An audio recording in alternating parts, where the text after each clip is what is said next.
Is this the Kirby Star Allies stream that nobody's been waiting for? I think it is.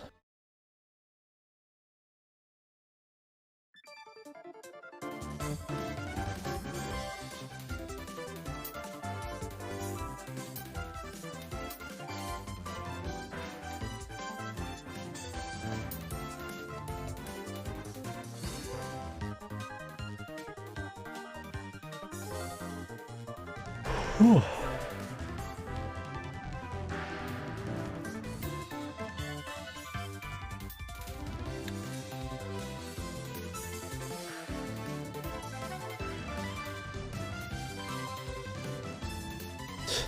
Jesus. Can't believe fucking this fucking review. Figured I'd do a little research. You know, on the general reception of this. Maybe some people did. I need to start doing like pre-research on some of these.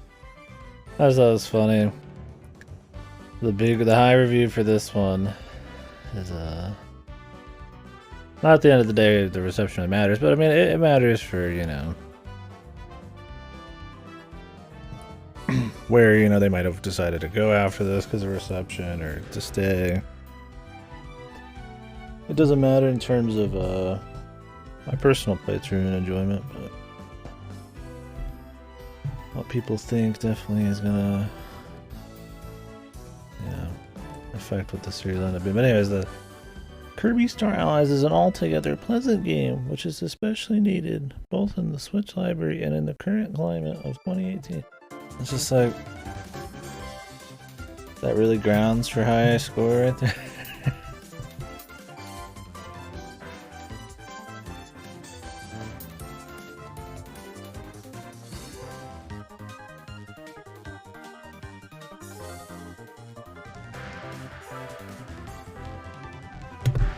I mean, if you're just personally, that's, you know, what you think, like, oh, I'm just really in the mood for, you know, something light and bubbly, that's cool, but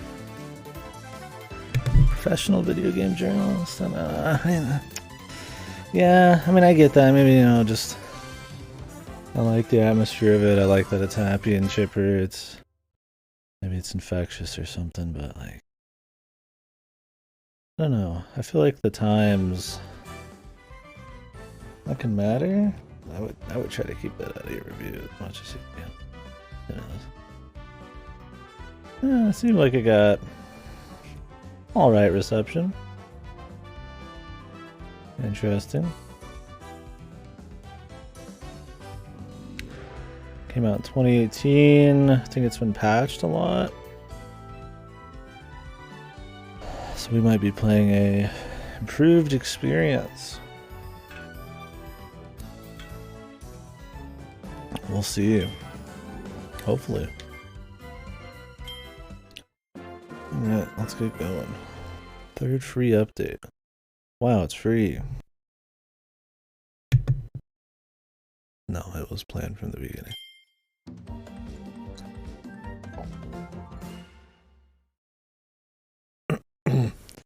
So these guys are originally not part of this game? What happened, man? What happened to the friends? This game called Star Allies, and these guys were in an update.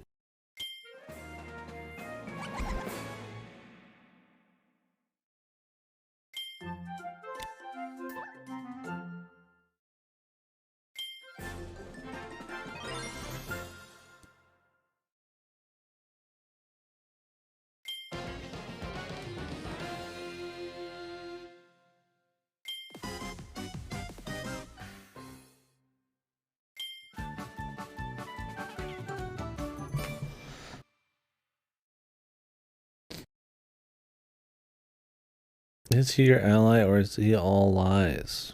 Jeez, kind of. God forbid somebody want to play it themselves, man. Not that the stories or anything, but. Well, I guess we're playing the fan service game, dude. I mean, I guess it's one of the good ones to do almost last, right?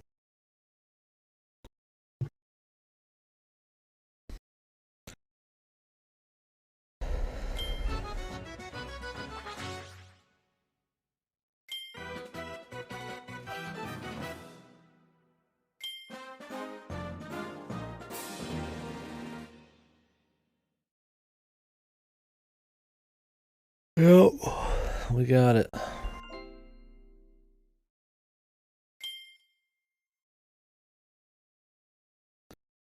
The Dream Palace.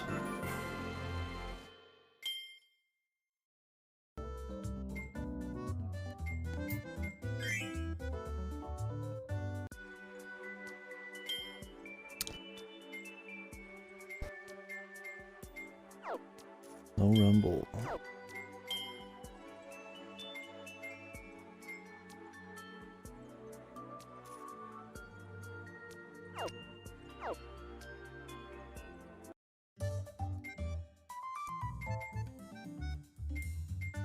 Chop Champs. Star Slam Hero.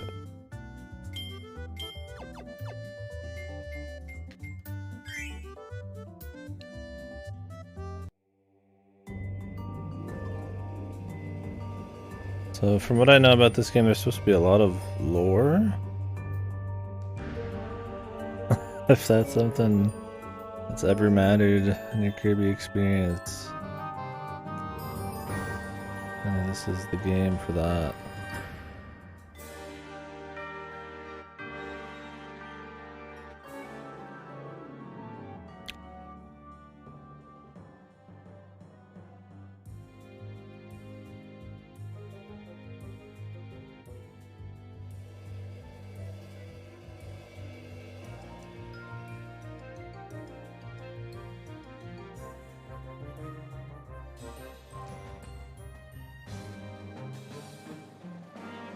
What's up, Coda? Guess I should pay attention to the story here, huh? Oh, darkness. I'll click that here in a minute, Coda. Kirby sleeping on the job again.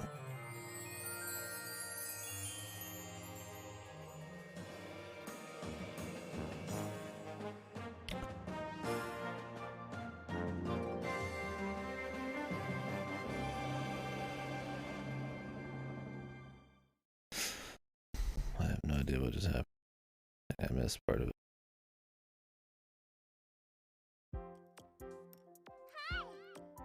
So is this the new thing now, dude?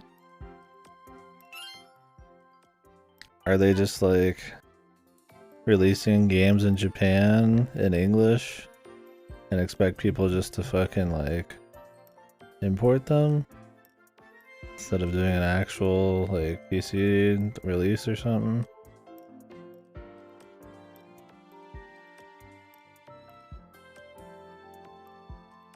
I mean, that's pretty hype though. Yeah, that's pretty hype. I mean, it's an official one too, huh? Fully voiced.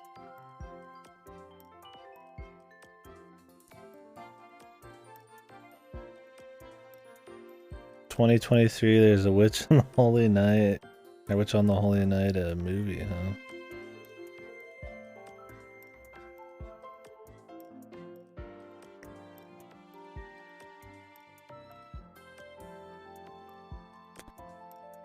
That's very interesting. I just hope that gets a Western release. I mean, at least just dump it on Steam. It wouldn't even cost anything to do.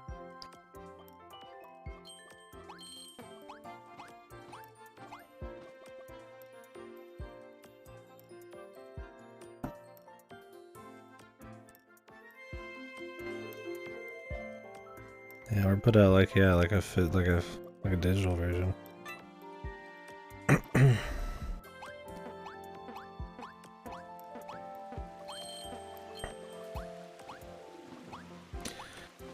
So I'm guessing this will be like a very heavy fan service game, considering all the characters we already unlocked. We'll see.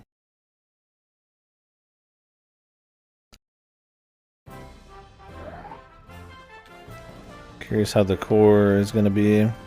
Because what, Robobot was the last main one before this, and they'd been doing a very samey formula since Triple Deluxe. Robobot was good, but the formula's almost exactly the same. They just really fine-tuned the gimmicks and the level design finally. Then the DLC happened? Oh, really? Yeah, because I have like 12 new characters or 15 or something.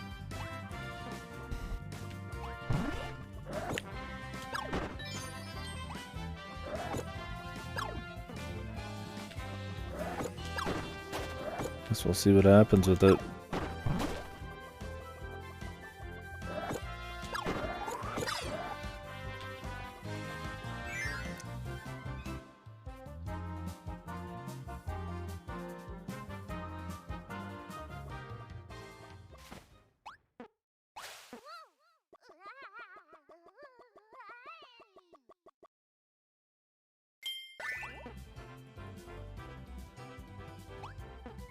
Okay.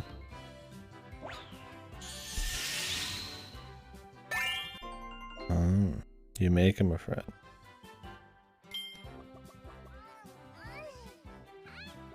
Is that what friends do? They rub their heads together?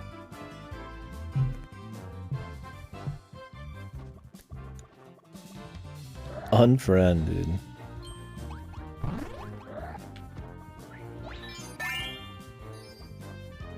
So I'm guessing you could do this with like actual people.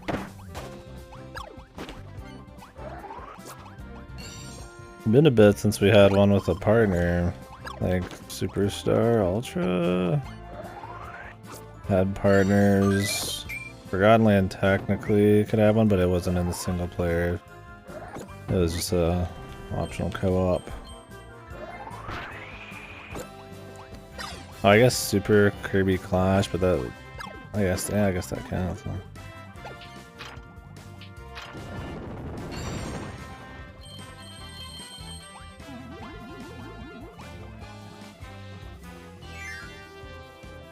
If you guys need more volume, let me know. Even if it's just a little.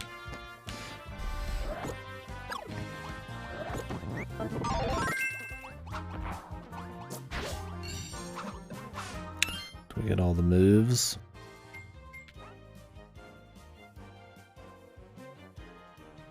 Icy Blade.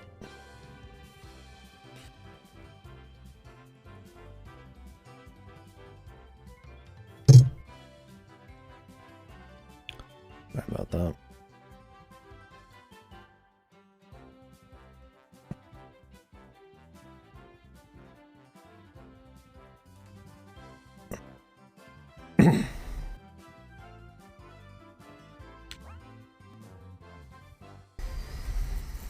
Well, I mean, I hope the allies thing is cool.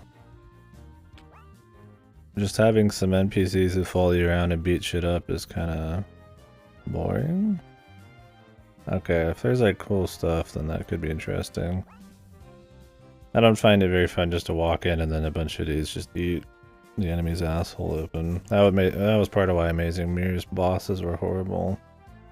Cause it was just like these dudes just zerg the boss and that's it.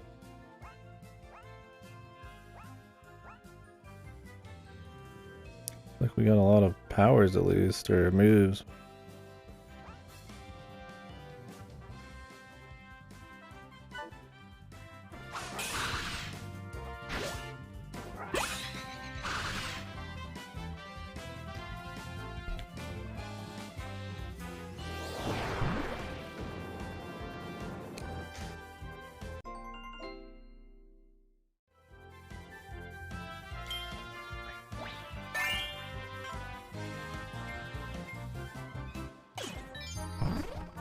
Instantly kills him.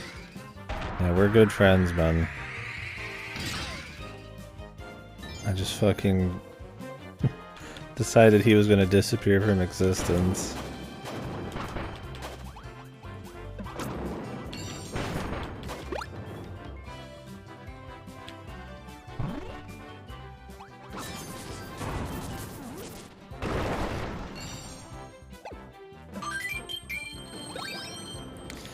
Well, I wouldn't be surprised if this one has collectibles too, then, that we have to finish the world. I mean, they've been doing that for the last 3, and then they did it in Forgotten Land. Maybe this one skips it. We'll find out.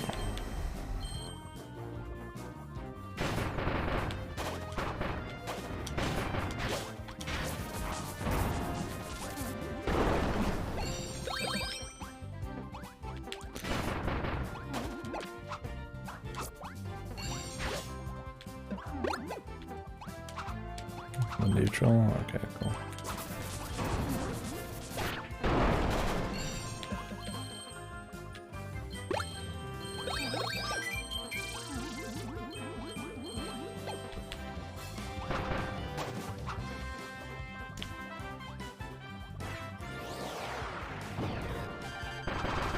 Mr. Frosty.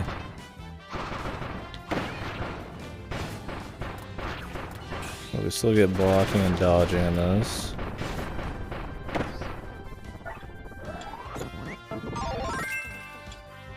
Can I ask for power? Frosty power? The Kirby pain train? Okay, I don't get any power here, but those guys get power. This one could be good. We got 2 more Kirby's, man.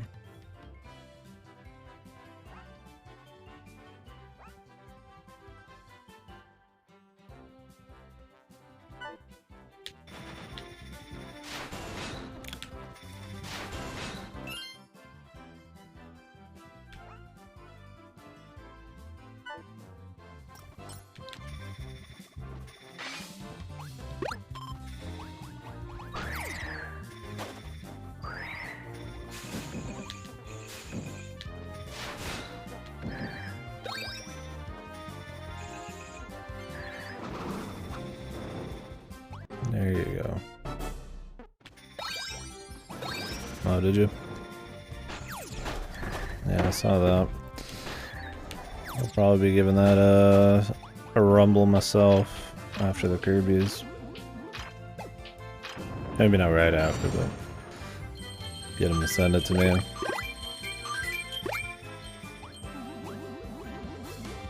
I plan on going through this in one sitting. And then we'll do FF14 after. This is probably gonna be the thing.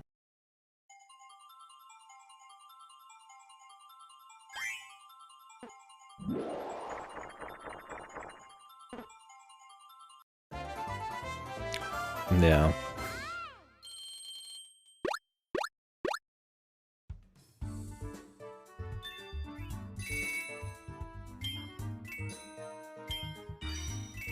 It's like pieces on a puzzle.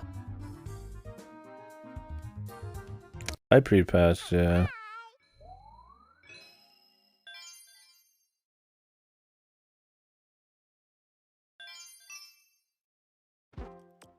N.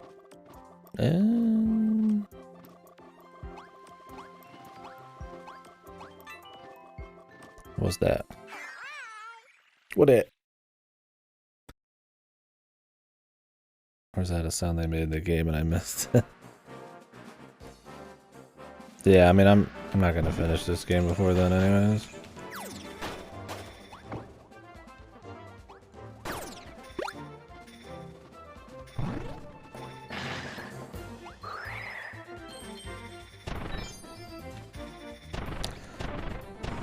Yeah, they mentioned that there's gonna be a lot of lore, which can't say I care at all about in Kirby. Definitely not a story or lore game I'm interested in, but we'll try the other modes out.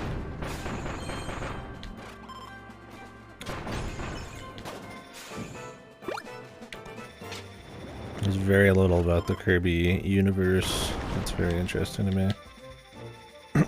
Narratively. I mean, some of the over-the-top parallel dimension shit is kind of cute, and that they handle such big things in such a, like, casual way. How, you know, chill Kirby is, I guess, but...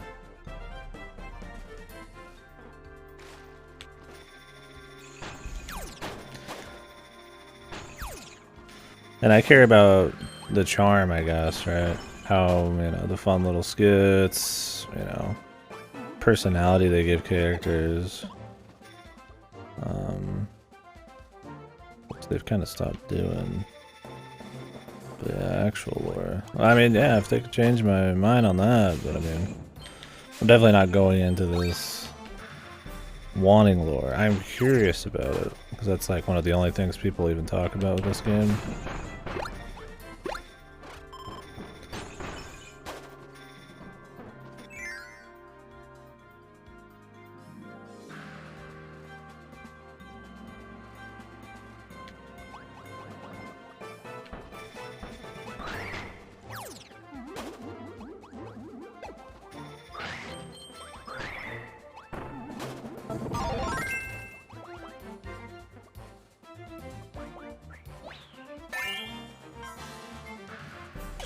Goodbye, Sir Kibble.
How far do you have to dig for that lore?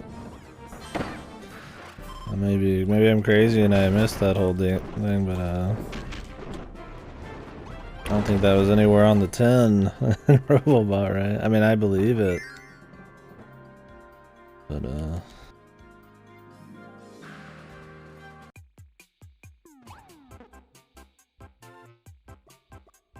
don't know if like every bit of interesting Kirby something is like hidden behind the scenes or what.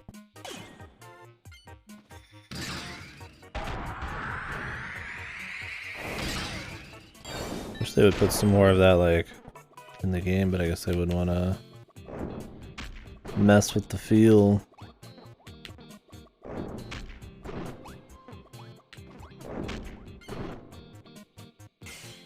Is this just temporary? Oh, yeah. Okay. Gotcha.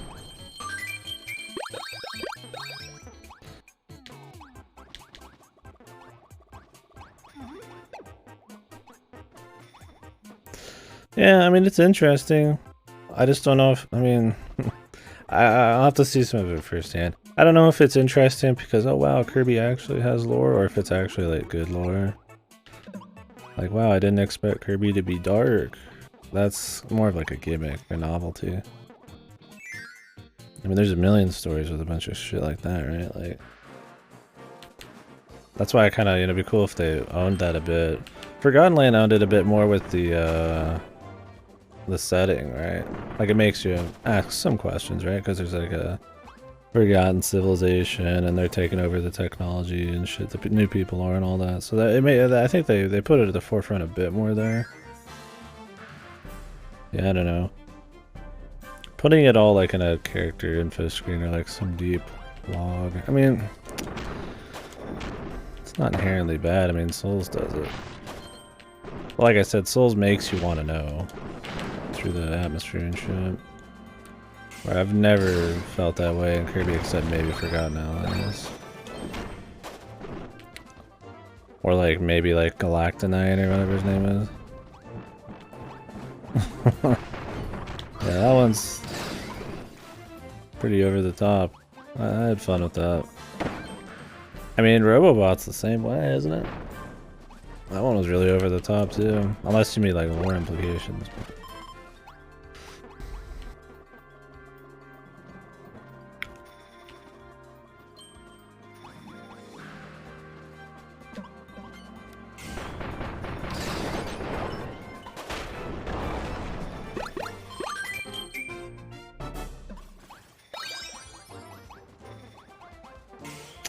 Yeah. I mean, the bee lady, I guess. I mean, some of the old ones get pretty crazy too.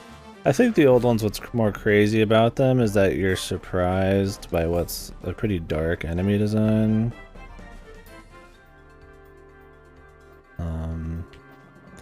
Or some kind of crazy possession of a very happy character like DDD or something. 64 was that way too. In those, I feel like it's a lot more about the design than just the Hollywood factor of it.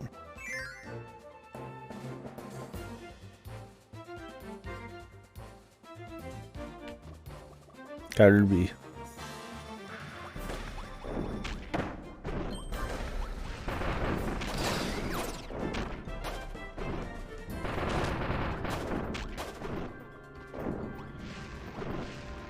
Yeah, okay, just the content of it. I thought it was like maybe there's some lore implications. Yeah, it was very over the top, which is fun. I mean, that doesn't even have to have meaning, it's just some silly fun. And that's what I mean, is I feel like Kirby's never really pretended to have a whole lot of serious things going on, so just having it be over the top is totally fine.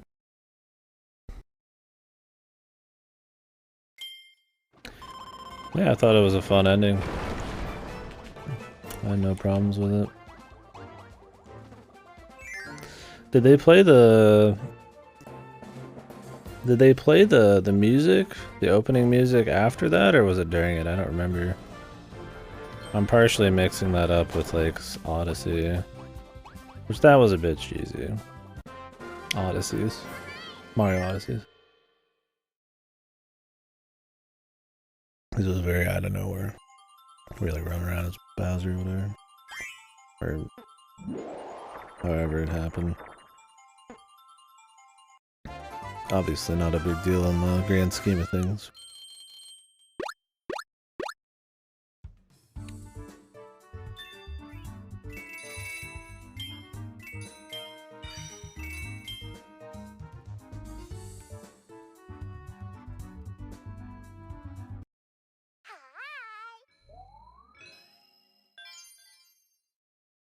The credits, okay. What I thought. Legendary characters.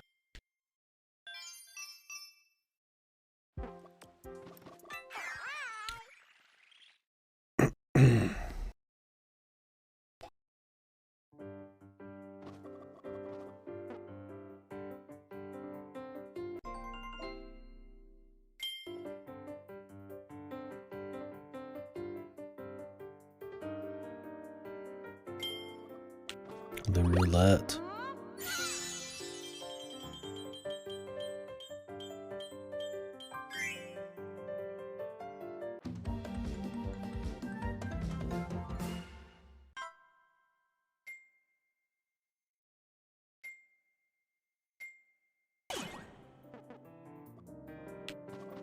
What do they do?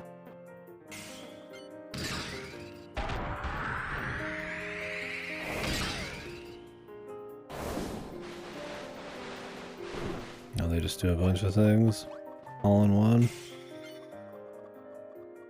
I miss Rick. Kinanku, dude.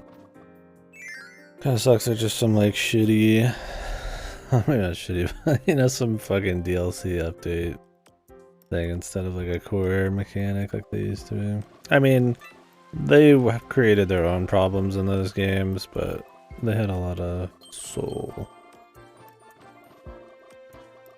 But I don't know, I feel like a lot of these some of these Kirby games kind of lost that charm anyways, so maybe they wouldn't do them justice. They're a lot more expressive, right? I feel like these haven't been really about having Kirby be extremely expressive and doing a bunch of fun little things or like fucking around with his friends at all for a long time. It's more about just the general happy feel of it. Which is kind of what I mean by them not doing him any justice.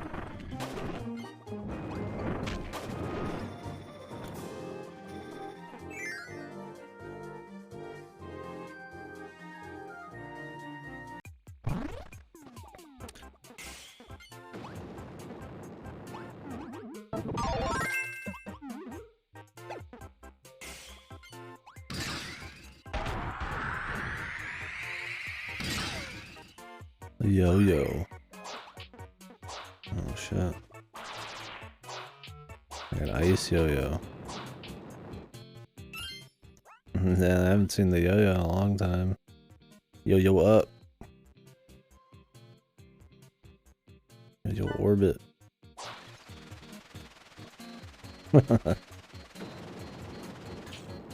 Wonder if people even know what yo-yos are anymore, man. Walk the dog. Oh wait, this did that.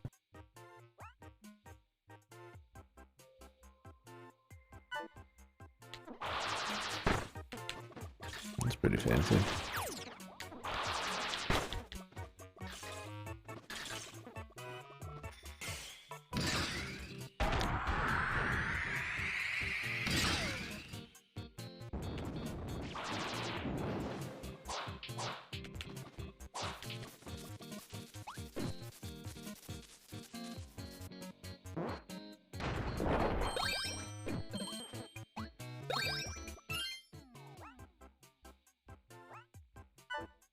Zap yo-yo. What if most of the powers are just you add fire, you add ice, you add lightning? Or if they get like it's always an elemental spray one. Curious if they'll try to do some really creative shit. Not that those basic things are bad if they do cool shit with it, but there's a lot of kinds of powers in Kirby, right? Throwing some fire on something. I mean, this gets like some balls now.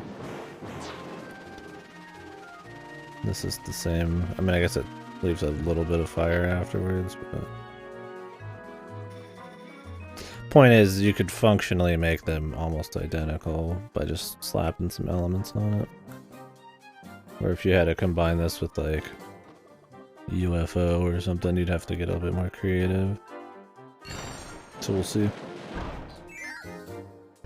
All I know is I got Rick.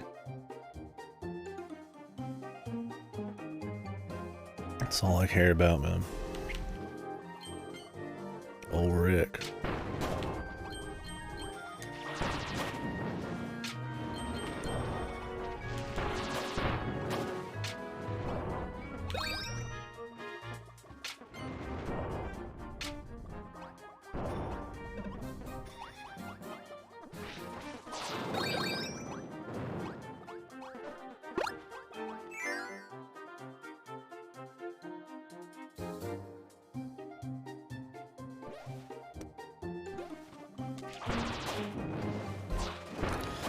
Yeah, I like that you can walk the yo-yos, man. It's pretty hype.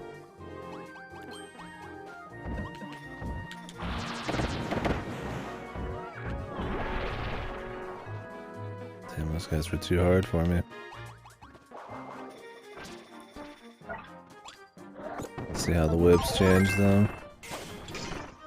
With the ice whip.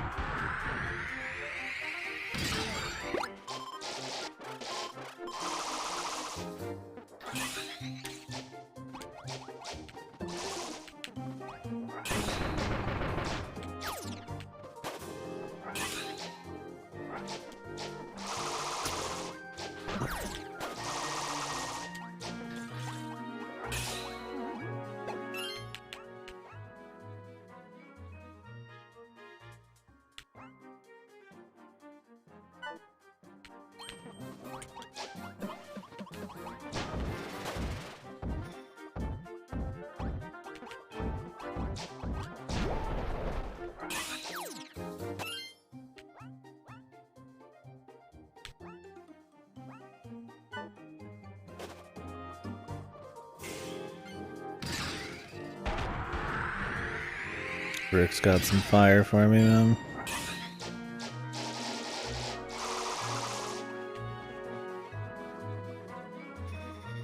Oh shit.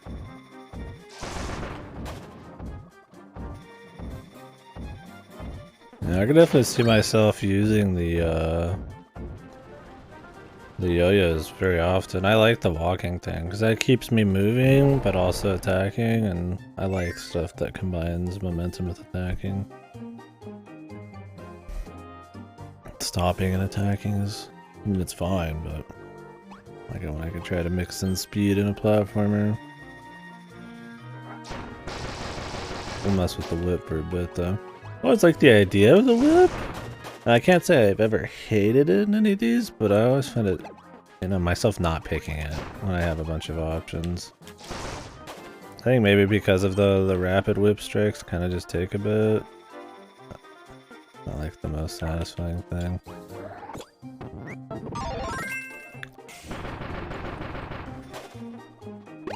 Like, what if I want fire? Oh, is this lightning? Oh, it's air. But how do I just like pick? I'm guessing you can't pick.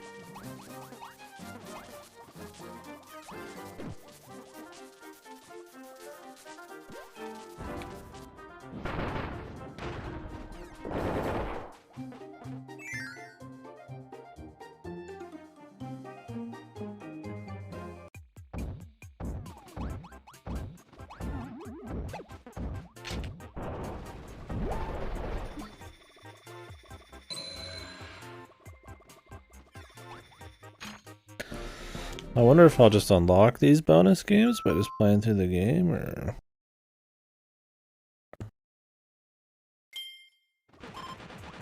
Or if that's something I have to, like, finish the pictures for. I imagine they just unlock them. Like, hiding big shit behind collectibles. I don't do as much these days. But hey, maybe I'm wrong there. Beating it? Okay, yeah. What I figure. Because, like, I mean, the pictures seem like just that, you know, like a picture. They didn't say anything about unlocking modes through it, but could just be hidden.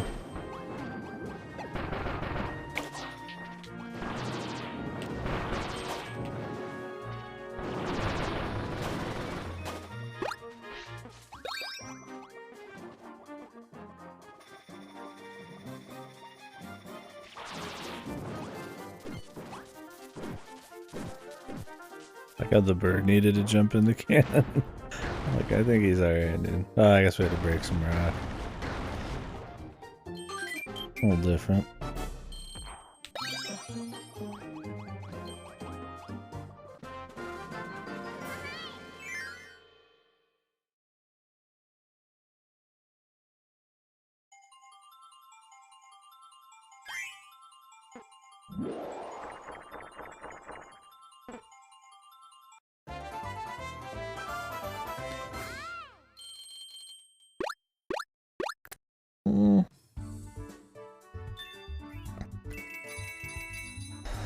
Yeah. I mean, a lot of it was generic, but I thought there was a lot of cool stuff that added some spice. I mean, like, on one hand, yes, the original Kirby songs that they've been reusing for like 12, 13 games straight are good. But on the other hand, it's the exact same shit remixed. Like, this song is from Dreamland 1. So it's like, I'd rather them try some new stuff and make some more music that becomes iconic to the series. Like, I mean, even 64, they go out of their way to make some new stuff and it's really good, and then that gets reused in Robobot and a bunch of other games too. Gourmet Race. I like this one, the Lolo one or whatever. The Dino, most people know it as the Dino one. I don't know, like, I liked a lot of the stuff in Forgotten Land. I mean, only some of it I would probably listen to outside of it, but I thought they really mixed up the sounds a lot. There's some really cool, like, very non-Kirby things they try to do in the desert, and the parade music was cool. I thought it made that fun. I mean, yeah, some remix themes or some more stuff that's just kind of like Kirby-esque would be cool, but I think that's one of the problems with the series, is like, let's just remix the same songs for the 1000th time.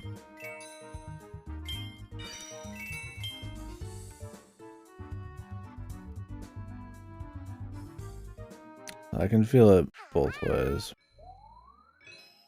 Yeah, like, there was good stuff, and I agree. I mean, if in a bubble, in a vacuum, yes, the other Kirby games have probably better soundtracks, but I mean, at least somebody's been playing these back to back, you know. The amount of reusing of stuff and songs and not being able to escape being like overly reverent to the old ones is, I feel like, part of the problem with the series. So that was one of the cool things about Forgotten Land is they were very, you know, it's got DDD, it's got, you know, Meta Knight, but you know they're trying to do different areas. They're melding the nostalgia stuff, but with like new shit. Yeah, I mean I'm fine with it to a certain extent. I think it can be stifling though. That's kind of what I'm getting at. Like that's why I feel like a lot of Kirby games are just super just whatever. Is because it's been the same fucking shit since like Dreamland. Well, since Adventure. Dreamland, I mean, yeah, the basic gameplay's there, but the powers and stuff, obviously Adventure. And it's like, there's a point where I feel like being reverent to the old stuff can be a problem because they don't try to change anything. I mean, look at like Pokemon, right? Yeah. No, I'm not calling you out personally here. I just think it's kind of an issue with, you know, maybe taking less chances nowadays with game design, or maybe a fan base kind of feeding into the game as being kind of mediocre. Like, we gotta have this, so that means DDD has to appear, and it's like, yeah, I mean, it's cool if he appears, but you gotta do it right. It's kind of the motto I get at, what I'm getting at.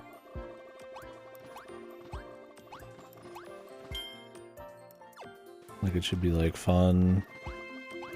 Like, just clapping that I see somebody I know is like, I feel like I needed it. It needs to be experienced a little bit more than that. I feel like Forgotten Lands mixed it well. I hated DDD's new design. That's something I'd wish would stay, right? I mean, his fucking design where he looked like a fucking thumb was lame. I did. Yeah, we were just talking about it. I don't want to import it.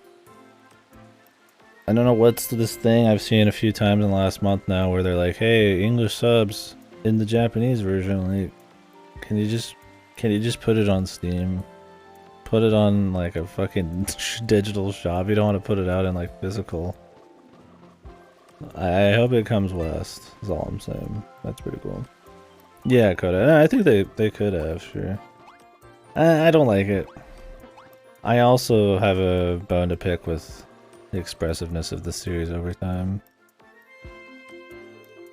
Like, DDD had a cool moment there where he saves his buddy. But everybody's gotten so much more sterile, I feel like, since the earlier ones. They're not as fun. And so them redesigning DDD to just kind of be like a thumb. I don't know, he just seems kind of lame. And I thought he had a cool design originally. But, I mean, if they made him do more. I mean, he's silent. He's a silent fucking character. I mean, I'll give him that. I mean, I guess he's silent in a lot of games. For being a major character, though. I don't know, there's just this line, I feel like, with wank and nostalgia are resting on the stuff they know a little too much.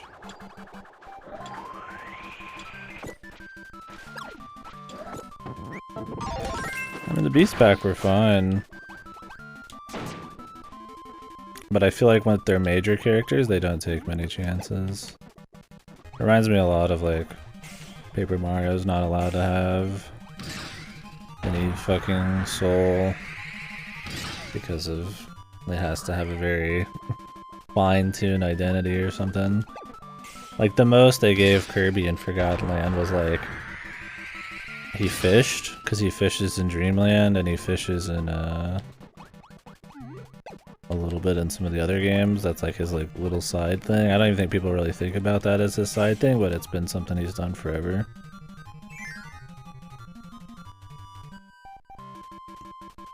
Well, you don't like seeing a million featureless toads in your game, man? Yeah, the fishing minigame, you know, I was like, hey, that's a cool little callback. I mean, they had to thought of it as a callback, right? Or did they just accidentally do that? It's just something that he's done, but they reused it for a fun minigame, right? You know, that's good nostalgia. I feel like, you know, it's not just... I mean, okay, nostalgia that's just there as a nod is fine, but really good nostalgia, really good fan service serves, like, I feel like multiple purposes. That's kind of what I mean. I feel like Kirby's just, like, doesn't do that. It's just the same thing, or just there as nods.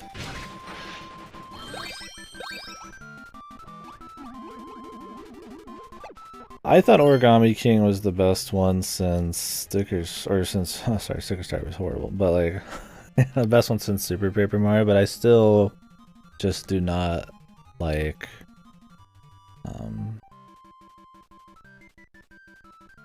how a lot of the writing and the character design has become so sterile.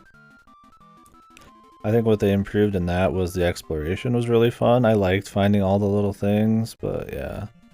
A lot of the gameplay, a lot of, yeah, like the toads and the... Just, you know, a lot of that, like, that writing and charm that I feel like the old Paper Marios were known for is, like, I guess they don't wanna go too much into being, like, silly or fun with, you know, established characters. It's like, wow, dude, look at all... I mean, they had some fun writing, right? Oh, hey, the bomb guy who, like, dies or whatever. But he's just a normal bomb? What happened to, like, Bobbery, you know? Like, the pink bomb chick, right? I was like, yeah. Oh, that's cool, man.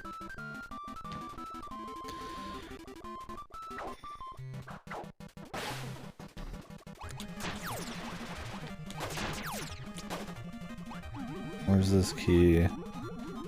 Honestly, I don't even care.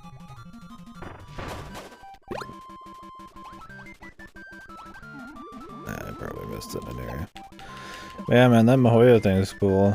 Wonder what the translators of the current fan translation think of that.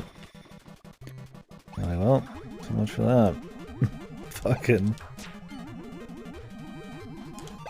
new one coming out with English, I think Chinese and all this other shit. And then the movie in 2023.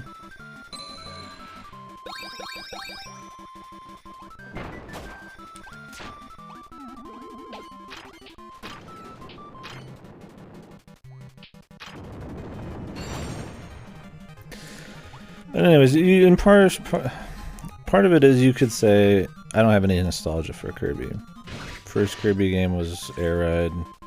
Didn't start playing these in earnest to like. Oh, my second one was like Epic Yarn. I didn't start playing these in earnest till like 2 years ago, or 3. So to me, it's just overusing a good thing instead of, and then turning it into a not so good thing because of that. Like, I think Gourmet Race is good. I think the Castle Lolo song, the Dynablade one, is good. I like them. But yeah, stuff like that. It's just... don't know.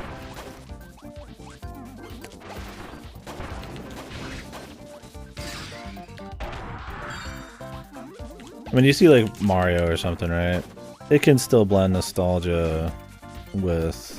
like 3D Marios, not the Paper Marios. They can still blend nostalgic things with new and improved, you know, stuff. I don't know. I mean, not every series needs to like reinvent itself, but I mean,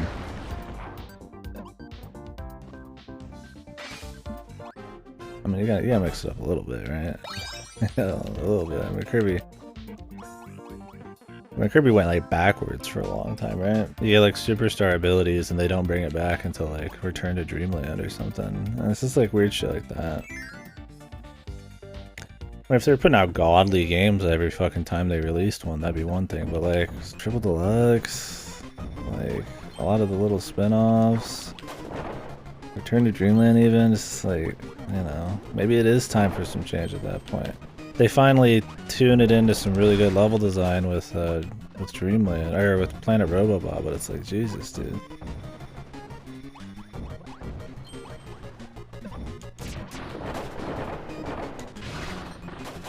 Yeah, only 3. That's why I say 3D Mario. I think 3D Mario still mixes it up. I mean, Odyssey does not feel like 64, or does not feel like old Mario or anything. But it still has plenty of nostalgic nods. I mean, 2D Mario is dead. I mean, it is dead. It's just Mario Maker now. And New Super Mario Bros. I feel like was horrible about not changing anything at all, right? I still want to go through all of those. I've played through some of them, but I'd like to do the whole series of the New Super Mario Bros. Yeah, I specifically mean, yeah, 3D Mario. Because I would absolutely agree that 2D Mario is way worse than Kirby. When it comes to overusing shit. But that's just the New Super Mario Bros. Series, right?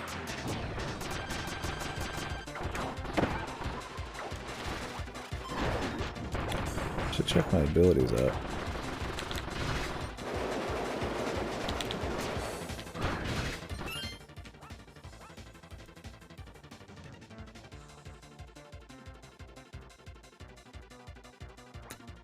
Into kick, smoke screen.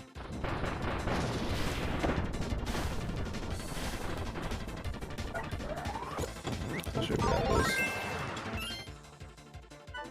You got ignored? As soon as you did it, I said something. Like, I think I just read it off. I didn't have anything to say other than reading it though. Oh wait, there's a boss now. Another one.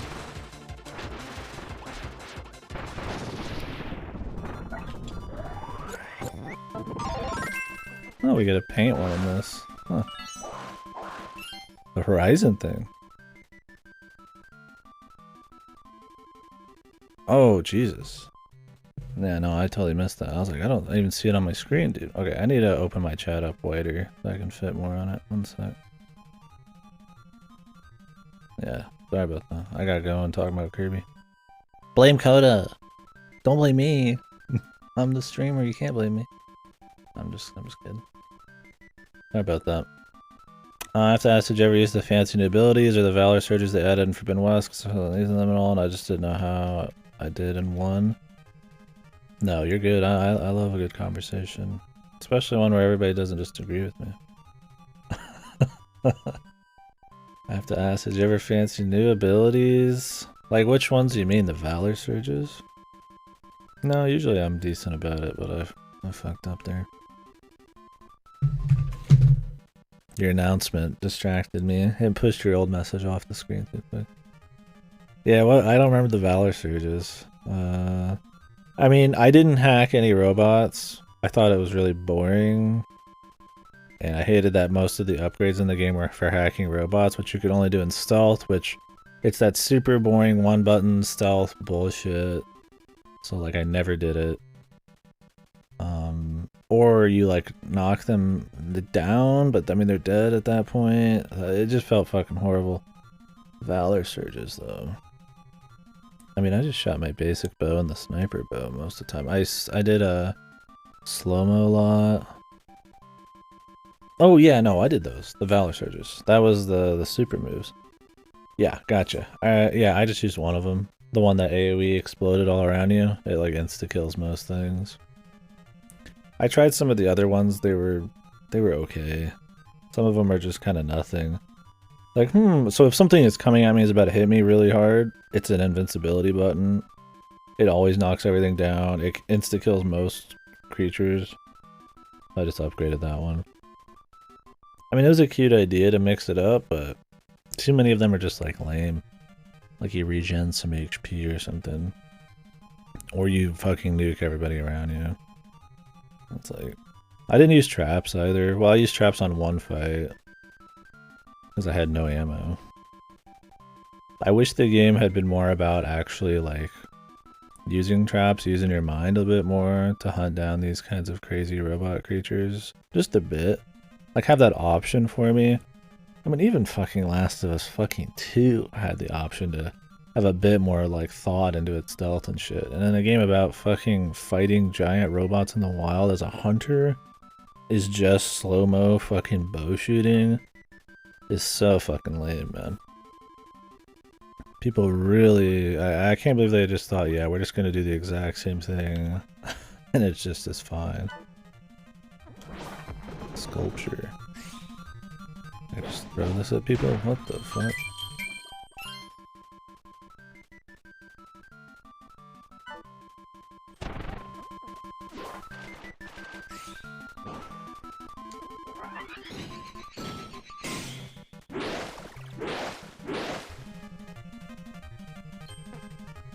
Oh, that instantly destroys everything.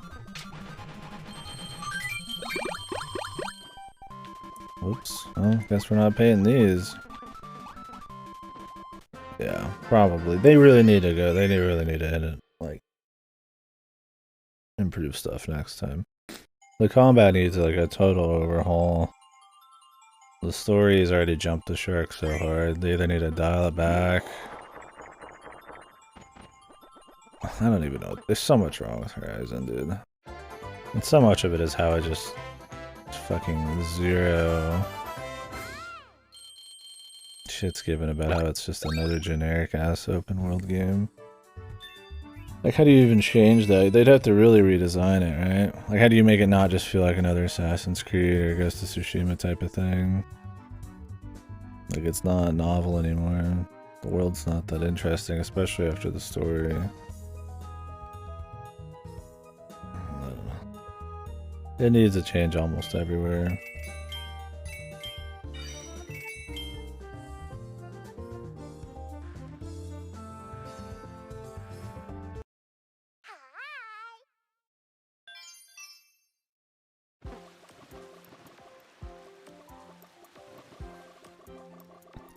It's like Forbidden West isn't like technically a bad game. I mean, there's worse games, but it's fucking just.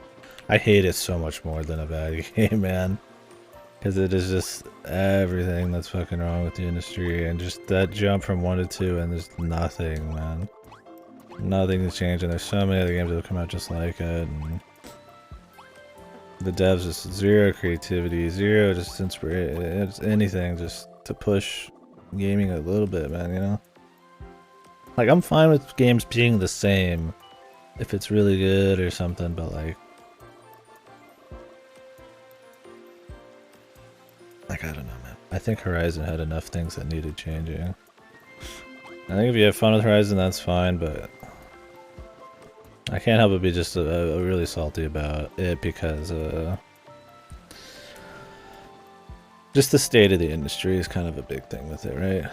I mean, we've seen so many of those types of games. To see just the same shit, to see them try nothing, to see them barely change anything between that. The same sterile writing.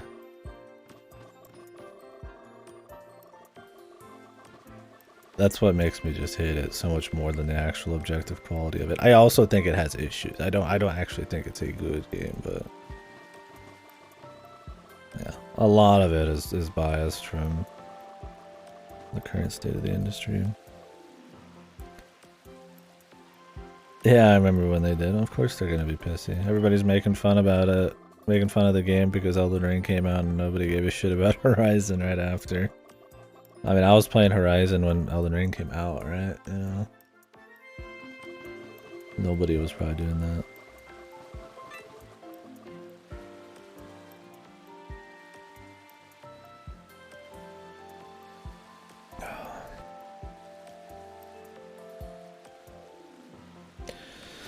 My thing is, I just don't think it's a formula that is so good that it needs to be remade so much. I think it had issues back with Assassin's Creed 1, and I think it has issues now.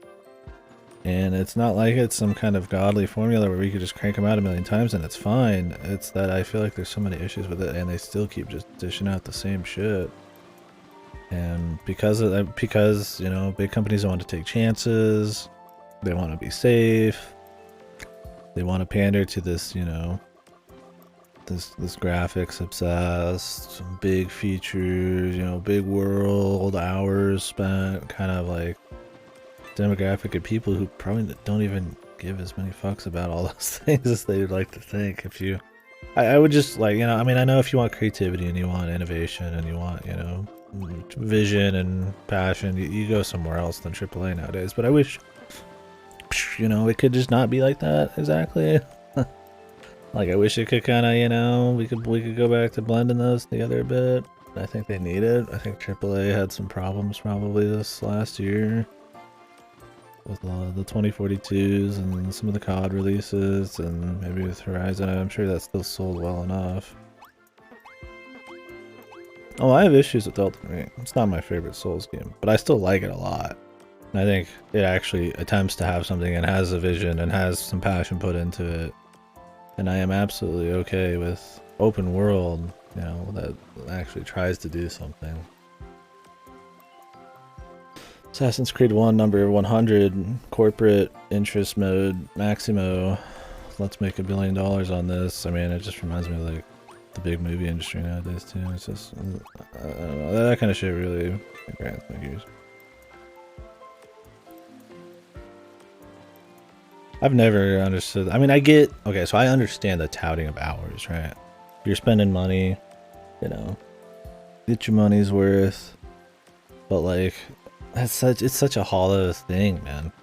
Like, I mean, you could have a game that's 200 hours long because you stare at a wall the whole time and then the credits don't roll till 200 hours. It doesn't, it's about the quality of the hours spent.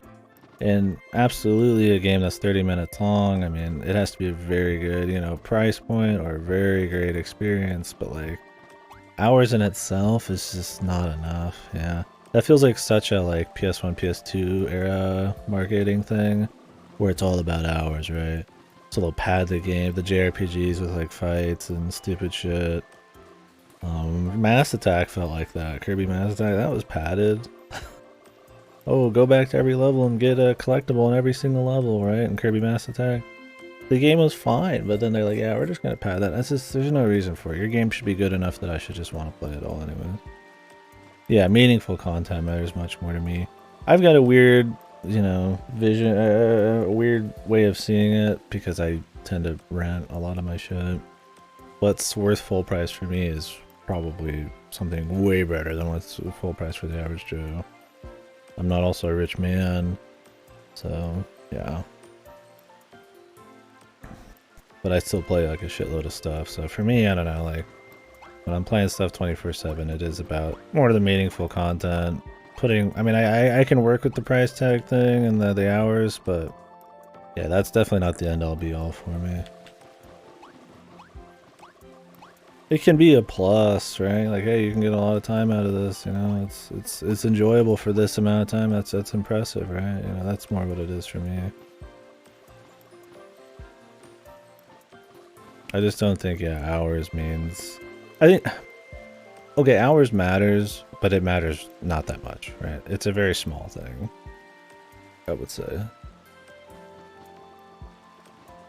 It's kind of like, you know, raw graphical fidelity matters in a way, as far as it lets you execute like a vision or something, or, you know, as a, you know, something like that, but it's not as important as like art style, right? You know, stuff like that.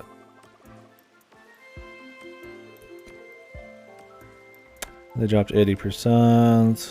I think the highly missable stuff in Elden Ring, like an item, helps with Xbox, like behind Psyquest. Yeah, I mean, that stuff can be annoying. I mean, my bigger... we can get into the Elden Ring stuff if you guys want, but I'll try not to get into that unless there's interest.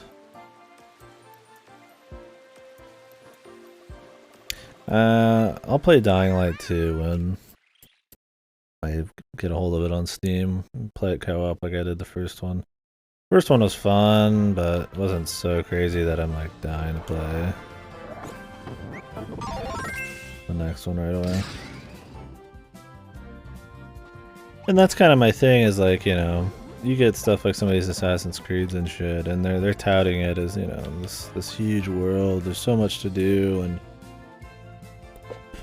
it's just these very just boring, just sterile, like fucking like side quests with like fucking just boring ass writing, no flavor of the gameplay changing at all, no interesting stuff. You know, it's like Yeah, I'd rather take you like 70 hours off the top of like an Assassin's Creed Origins and just repurpose that all into really interesting stuff.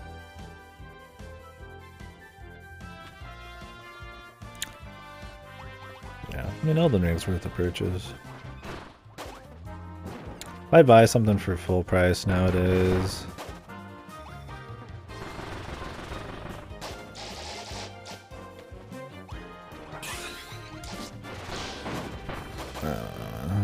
yeah. I mean, it's an RPG. What isn't a fucking RPG nowadays, really?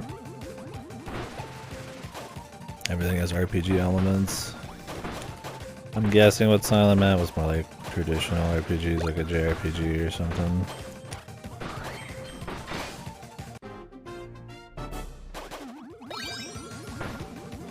Kirby's got upgrades in the new one. He's got currencies and upgrades as that RPG.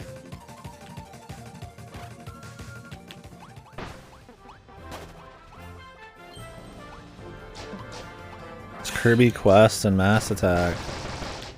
That's an RPG. Does that make Mass Attack part RPG? Yeah, I mean, in the core design of it. I would not immediately say Kirby's an RPG, but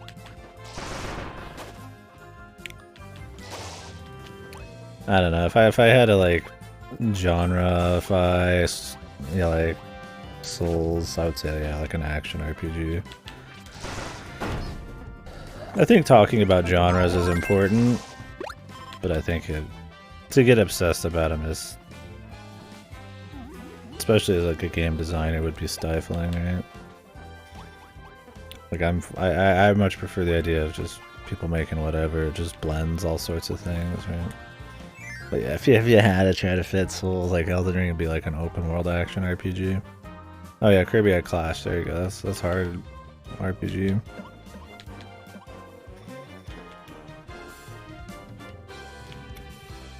Live service mode, yeah. I'd like to finish out the Assassin's Creed series, but man, I've gotten so tired with those kind of games, man.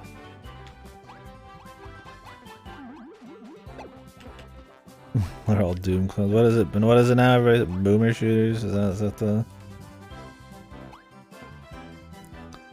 What is this? I press A. It's because we're all full health.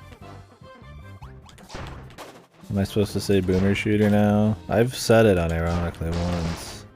It's like people know what you mean. I just say Doom clones. Yeah. If I'm like a literal like nostalgic Doom or Wolfenstein like kind of game. But boomer shooters is really picked up, and I think it just means anything that's like, you know, Wolfenstein or Blood or Doom.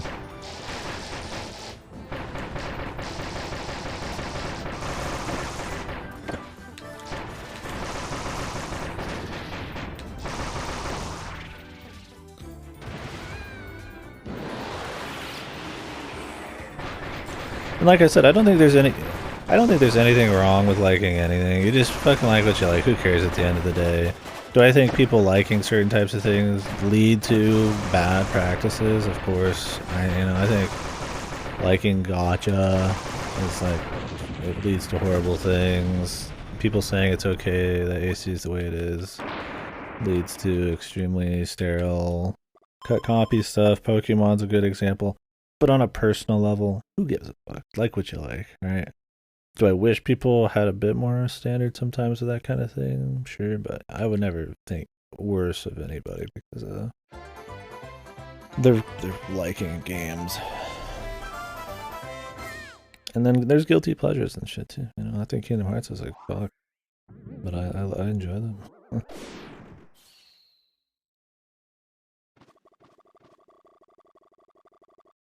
Yeah, Coda.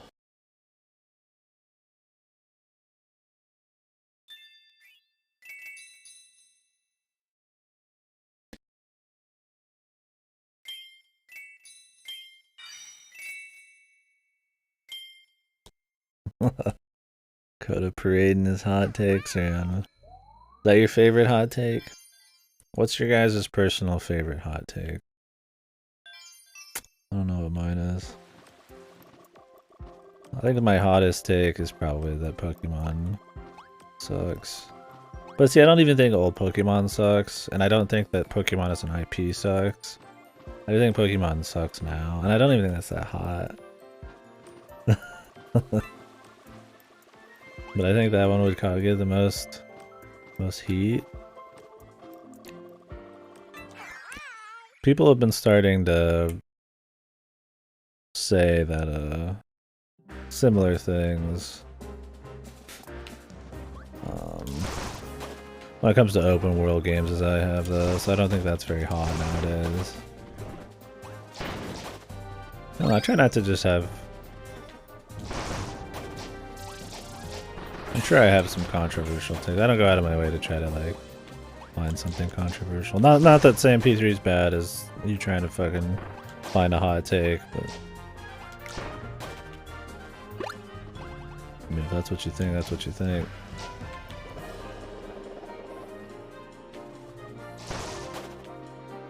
I think 3 is worse objectively than 4 and 5. There's a lot of things I really like in it still. Yeah, I like the tone, the atmosphere the main story has. I think some of the side things are neat. The side stories. I think Tartarus is kind of boring. And I think it's far, even for SMT, really obsessed with like insta-death kills and stuff.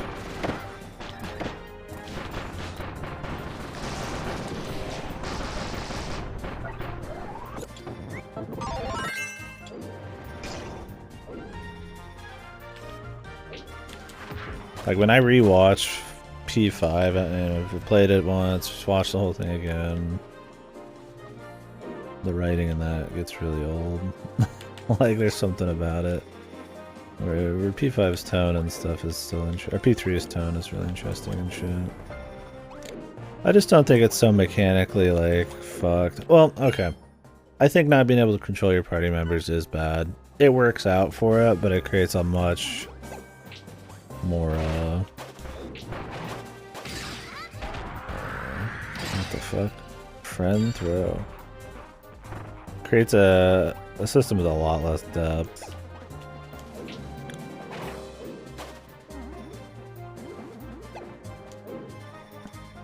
So we just get the suplex in this. Cool. I mean, they changed that in the portable one. I played it with the party members. I imagine the idea back then was probably that it created a it made it feel like your friends were kind of doing their own thing. They were their own characters. They just did shit. And there's a reason that doesn't appear again. I don't think people I don't think that storytelling immersion really worked out. Because people disconnect themselves from the characters and everything through gameplay and all that enough. You don't need to do shit like that.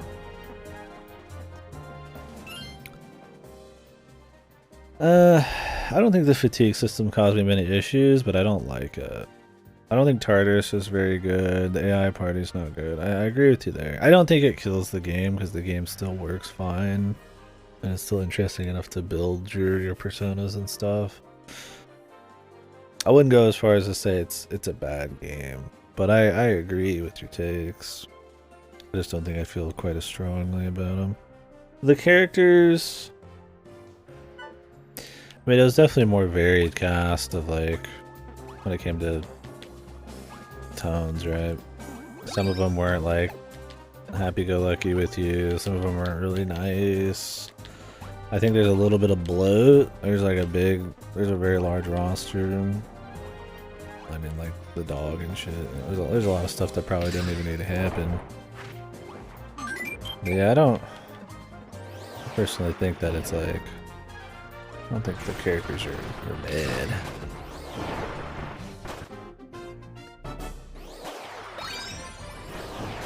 I don't remember if they're random.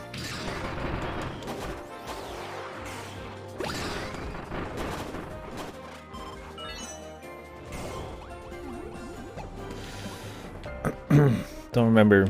I mean, some of my favorite games in the series don't let you choose, and I think it makes them better for it, because it fine-tunes the difficulty.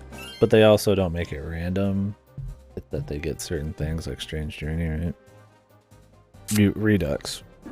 But you can give, see, in Redux you can give them abilities through the gems, they're just really rare. Or not gems, or whatever they're called.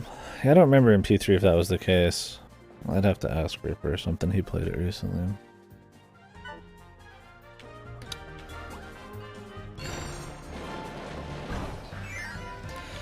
Yeah, I would definitely say that the gameplay is not 3's strongest point. I think they improved that in 4 by giving you control by default.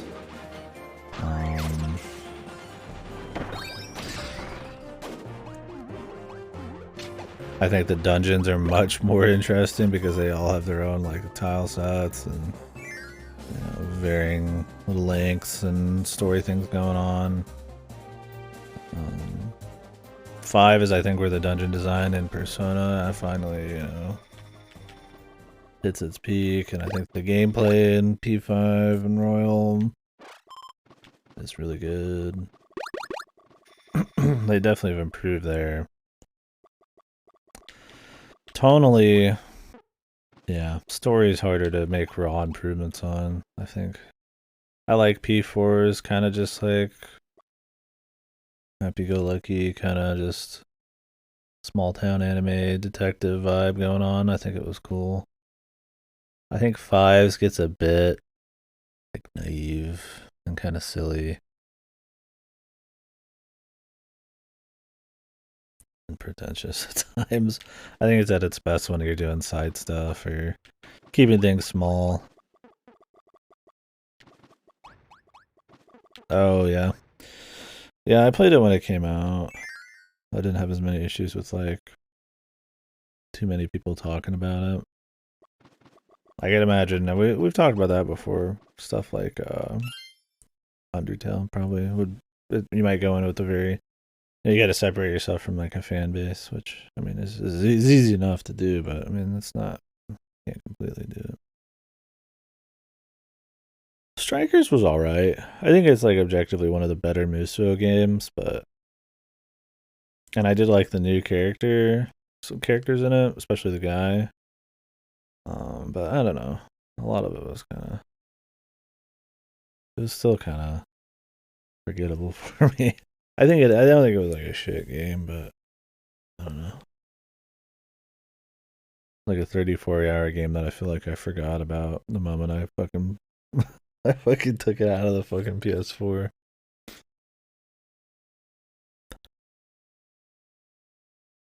Like, it was a cool take on the combat, but it was still just kind of like whatever. The character stuff was cool, but this actual story was not good.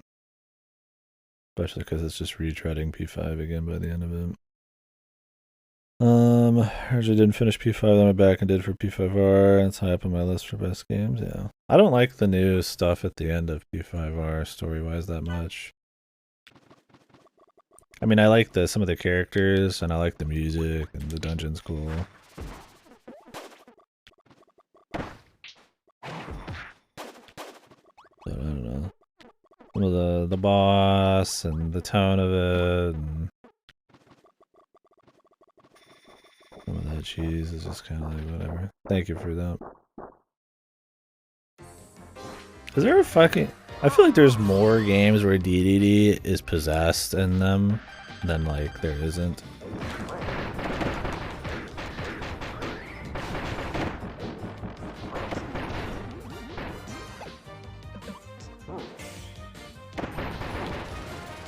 Yeah, boss one.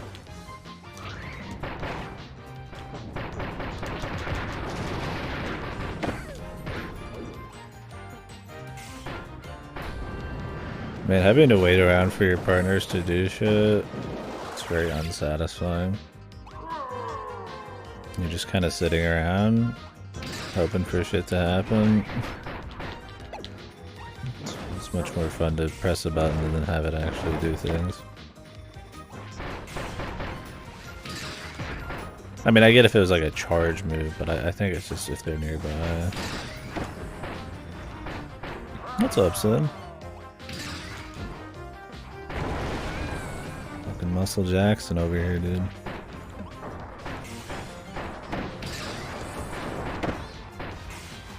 What else do I really do with this mode until I get like something to pick up? I need like a star.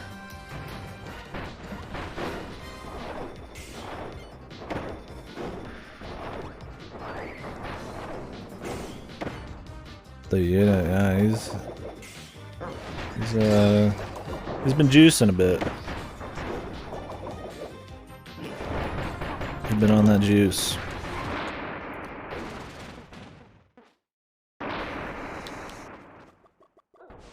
Find a juicing regiment. I need to eat some food. I'm hungry.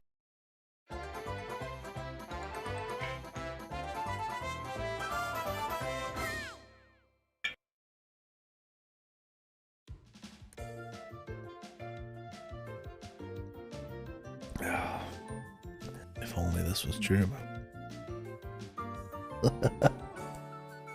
We'll just forget about it. We got credits, it's over, right?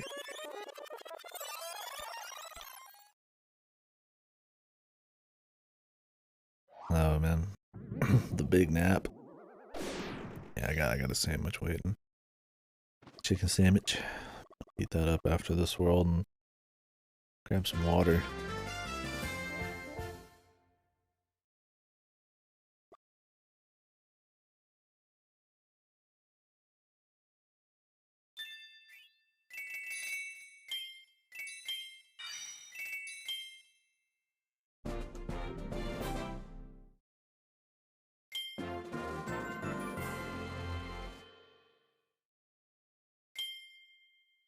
Okay, I want to get Meta Knight.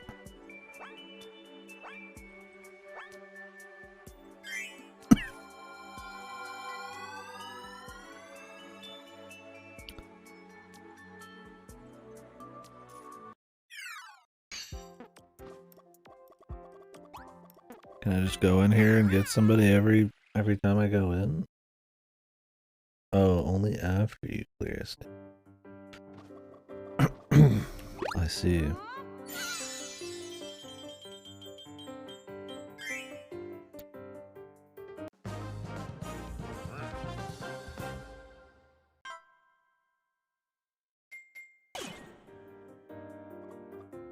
He looks a little different in this, but he's still beauty. I think it's his eyes or something, man.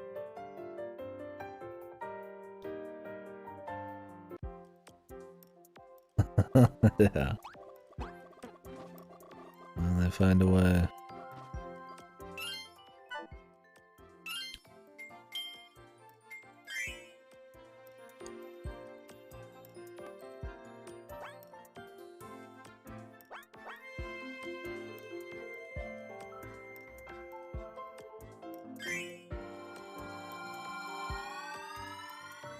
Planet Popstar.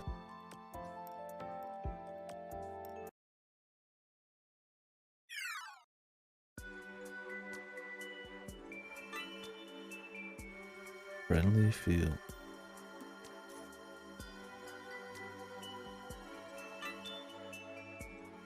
Interesting. We have like just a bunch of different levels that are just one-offs.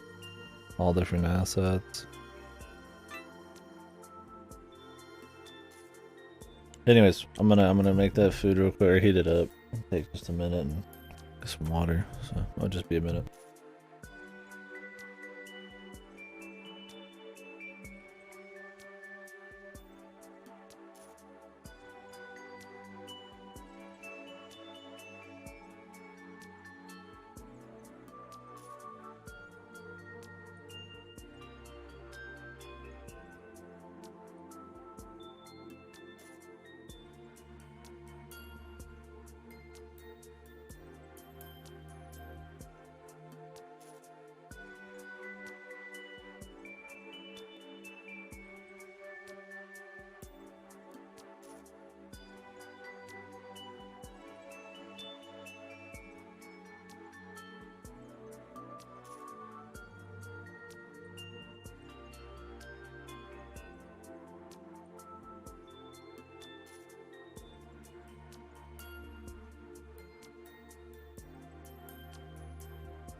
He posted feet?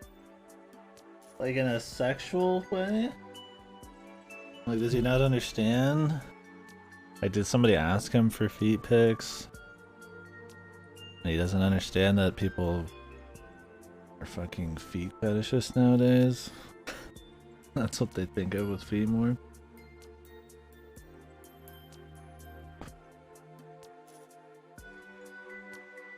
Or did he just kind of post them like, hey, check out my new shoes or sandals?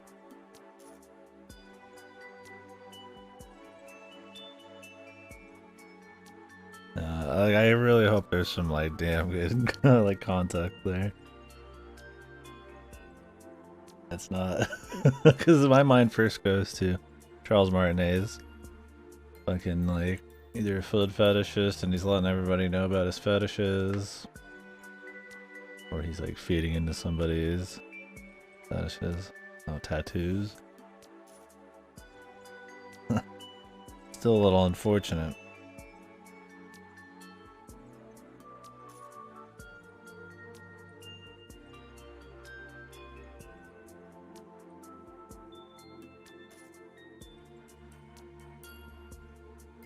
I'm sure I'll end up seeing those feed at some point. How it goes, man. Or if I can find them right now. Oh.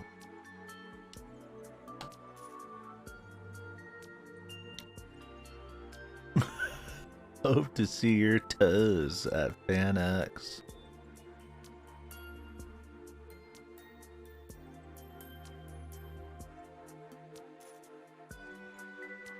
These are like Paper Mario designs, man. They're like soulless Paper Mario. They're like the Dupless designs, dude. It looks more Paper Mario than anything.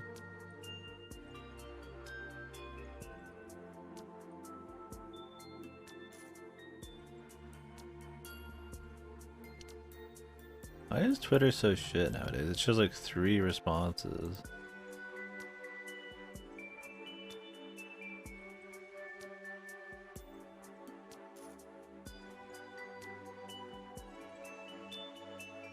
And then you have to press another fucking button to like go down, man.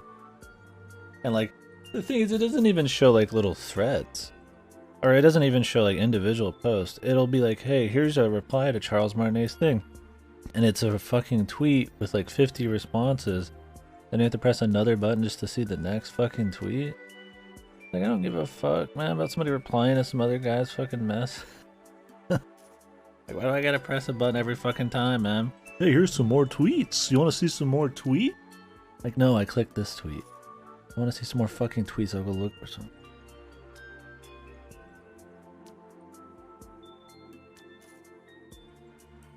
Let me scroll down for more than 2 seconds.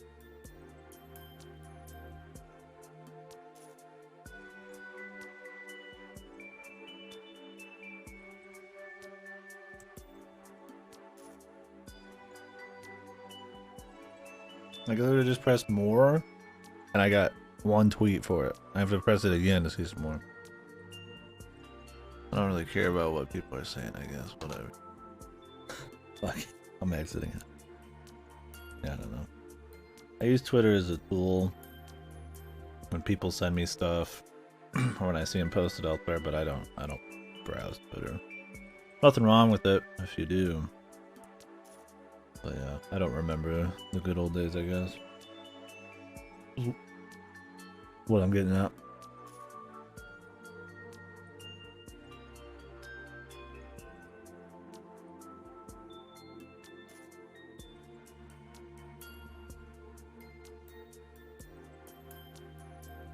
Yeah, I never like kick back. I'm like, alright, time to browse some Twitter. It just doesn't. Nothing wrong with it. I just personally don't.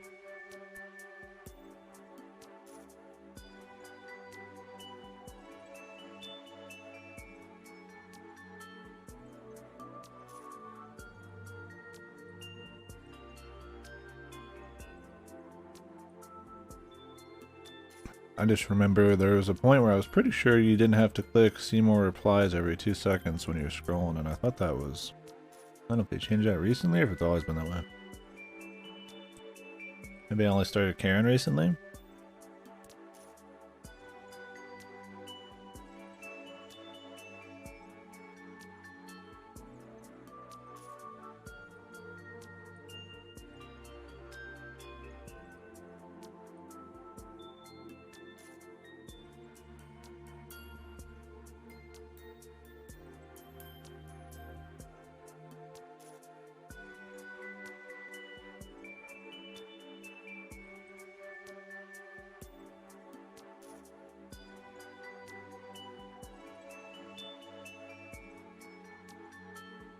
Yeah, on mobile it must be better.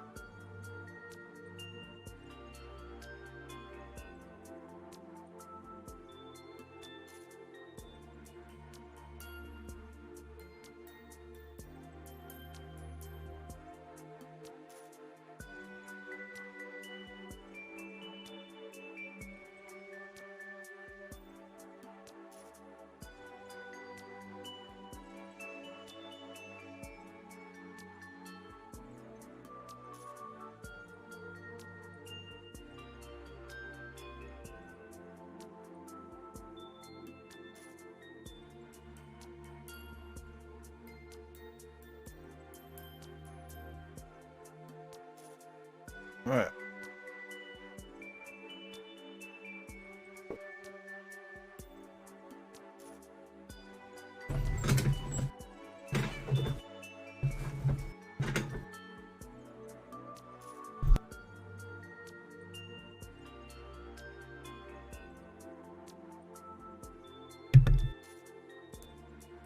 More Kirby.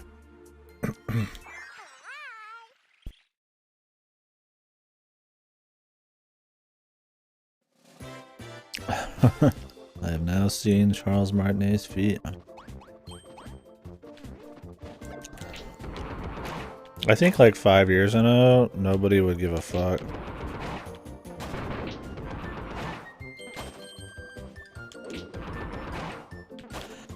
$8.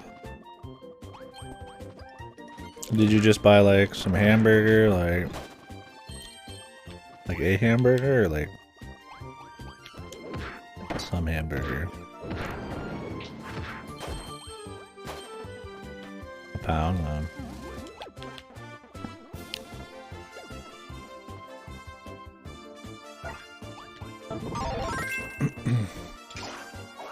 How bad is it?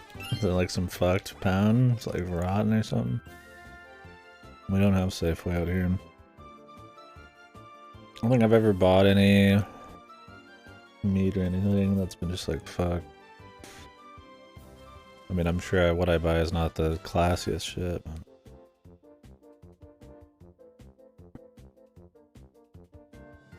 $8 though. I wish sadly that doesn't seem too bad. For a pound. I wish it was cheaper.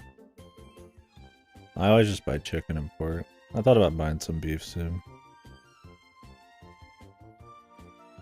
Maybe if I go to the store tomorrow. I keep scrounging around the food or the house for little things, so I end up not going to the store.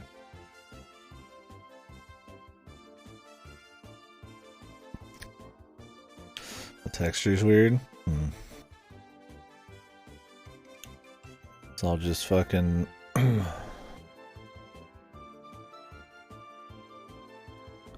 cow dicks or something. What would be a disgusting cut?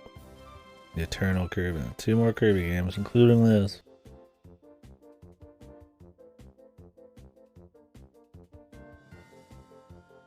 Oh, it did? Were they just like riding around or something? The area? Oh wait, perhaps old friends will pop up to help you scrub. Ah, okay.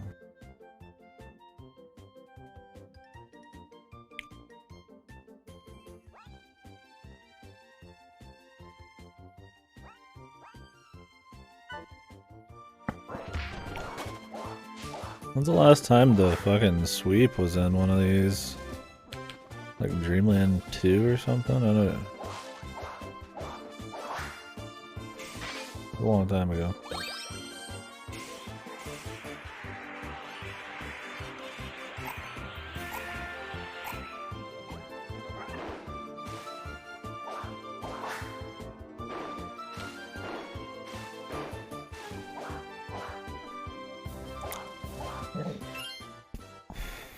Yeah, I was like, they got rid of the ability to use the broom a long time ago, but it wasn't one of them.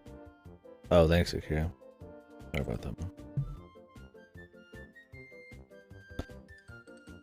Yeah, I'm a little bit more hungry today. My last, I got a few hundred more calories. Got some chicken I can heat up in the fridge. Clean patch.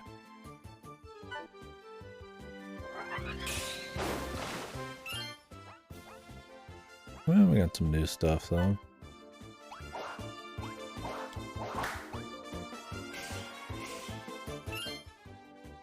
I don't. We were just talking about that while I was talking about. I don't like him. He looks a little different in this, but he looks fine still. I think his eyes are like maybe more something with his eyes. Maybe, I'm not sure. Jump on top of friend. Oh shit, dude.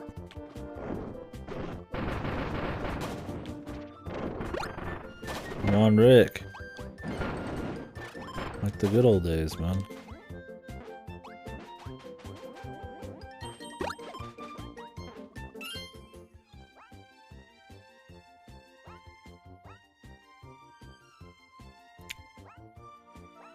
Yeah. He still looks fine. Yeah, I don't like his redesign at all. No.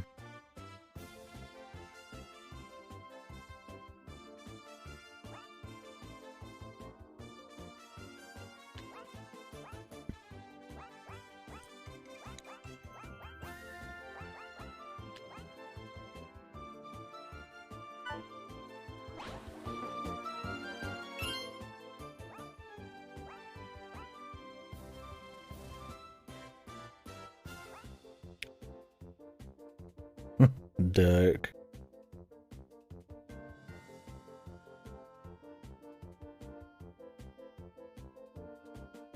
I don't know. I mean, yeah, he's masked. But he's masked. It hides his shitty face.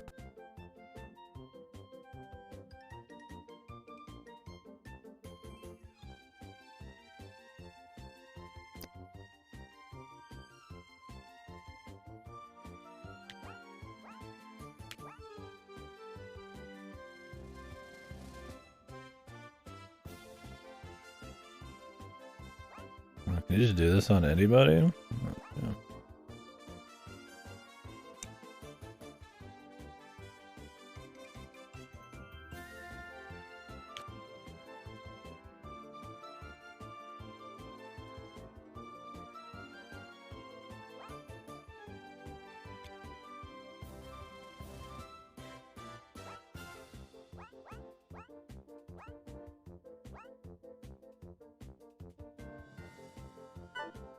Is that only with this? I'd imagine it's not just this. I imagine you did it on anything.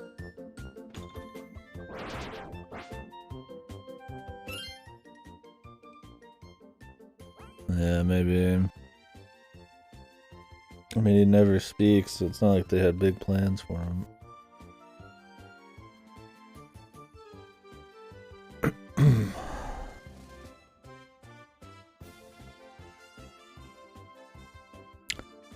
That guy used to be his Kirby's arch nemesis. Now he's just his rival. So he's almost never evil.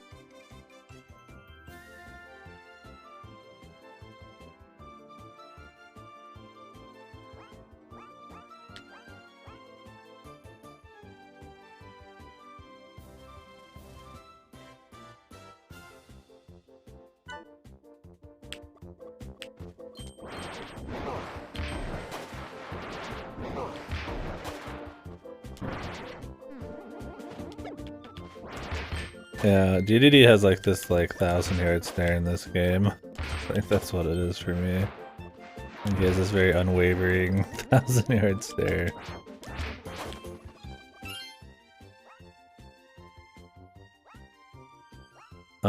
No, it runs fine. It might be your browser. Unless I've got something wrong with the stream.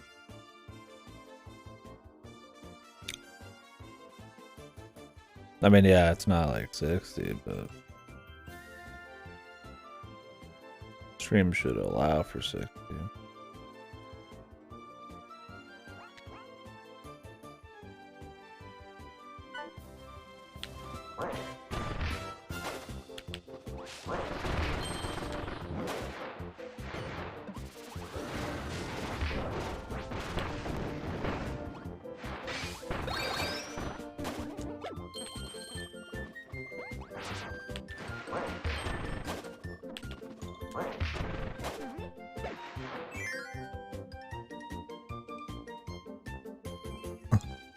Yeah. Well, hopefully not, man.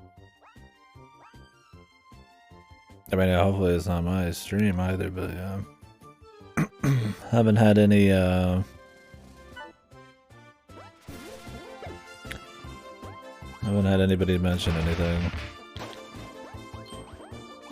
Well, the general people don't mention if stuff unless it's like really bad, so.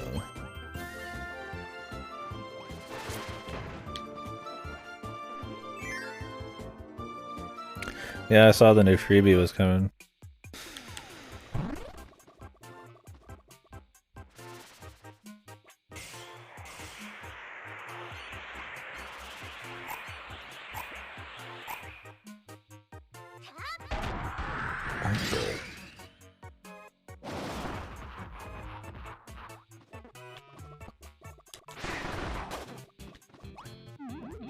Gotta make the choice.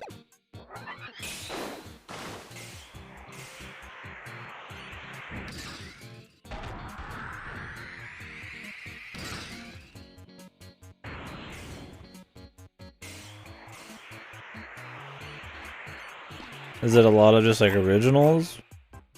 I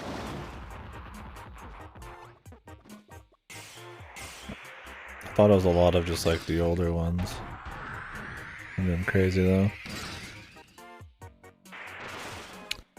Oh, Vlad Berserker. He's still really good, isn't he? Let's get out of here.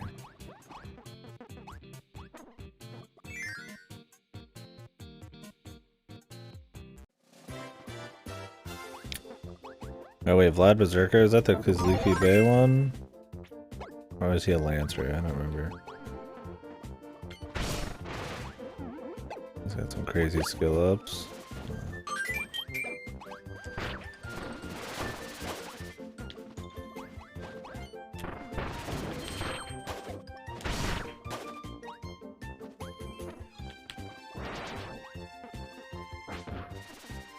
Okay.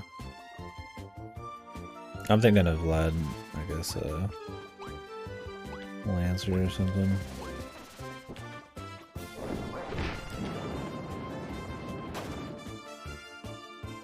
Yeah. Are those the two you're going between? Or are there any, like...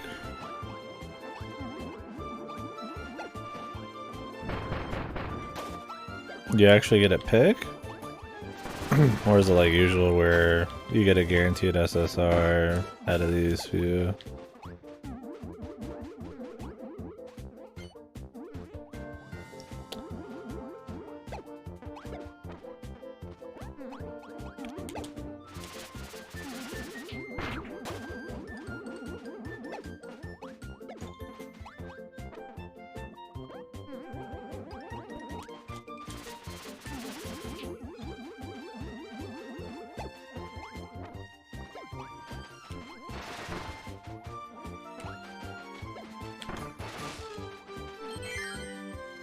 Oh, you do get just straight pick one.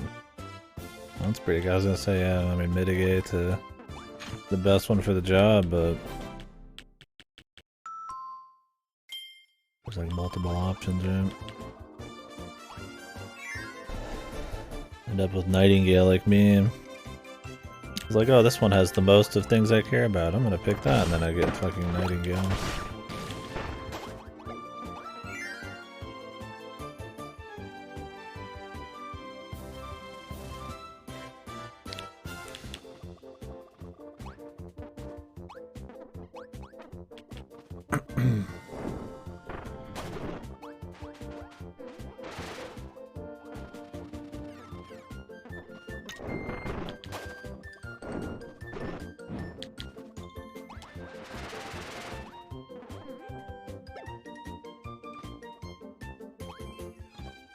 This mount.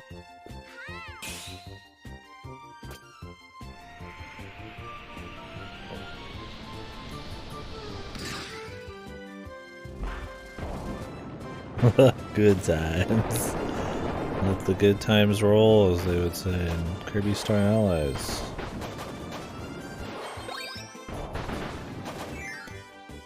The time, there was... I remember the one everybody wanted to get when it first came out, that people would restart their accounts for, was Waver, and he's still good, I think, right?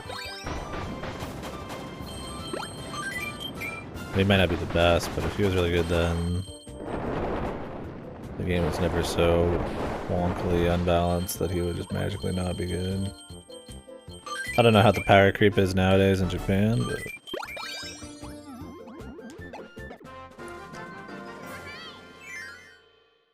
Oh really? Did they buff Waver? Jeez, I never heard about that. I believe it.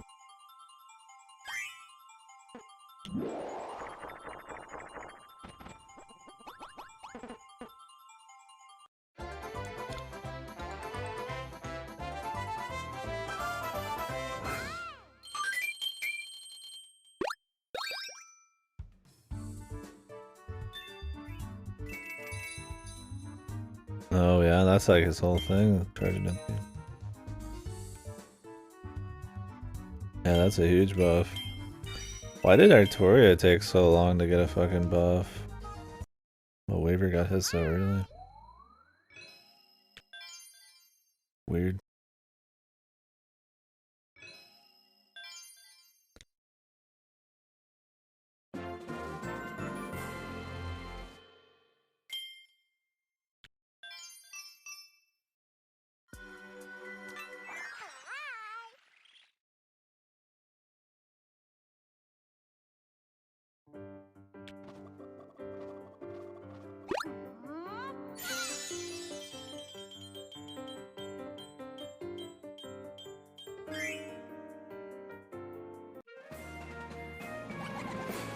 Let's try Marks.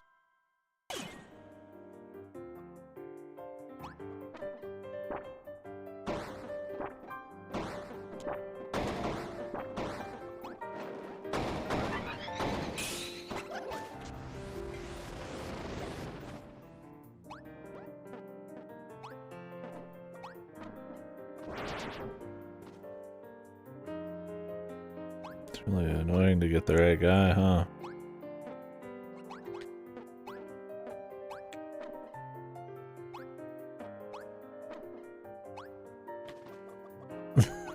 It can be, yeah. Like, if you just want to like get on one of these guys, it's a pain. You don't need to. I would say so far I find it very unsatisfying. I don't really like the idea of walking around with a tag of, or a squad of people. It means I don't think about making certain hits or attacks. I just kind of like Turg or stuff like that. You don't pick up, you don't see as much of what's going on, so the feedback's not as nice. The bosses are a joke. This game's already probably the easiest one so far.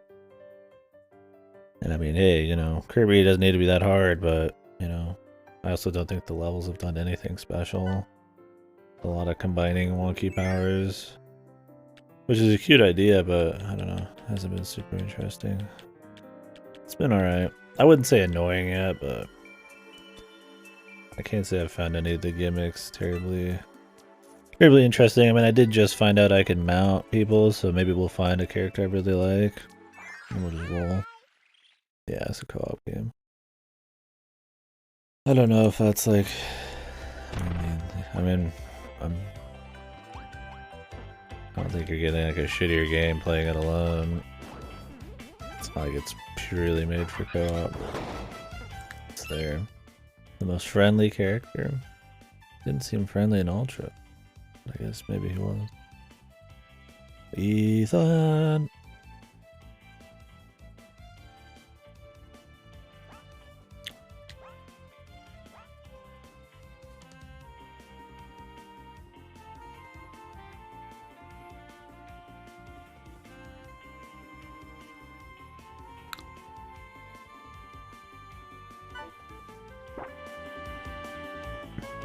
I can just ride around on the ball. Cute.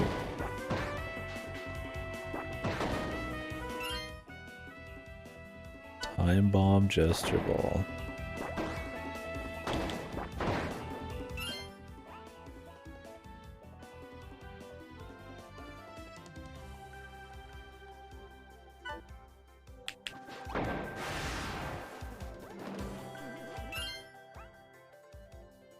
Mark's Flip Ultima.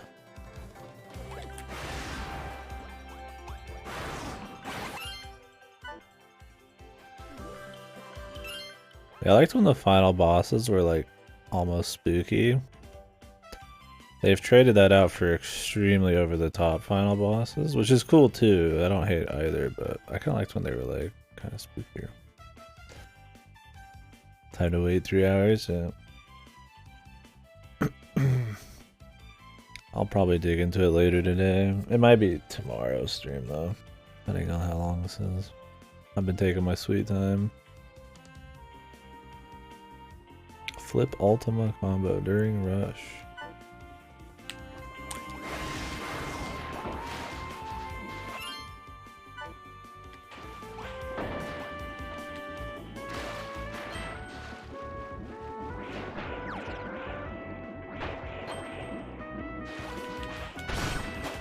It's cool you can like do stuff on all of them though.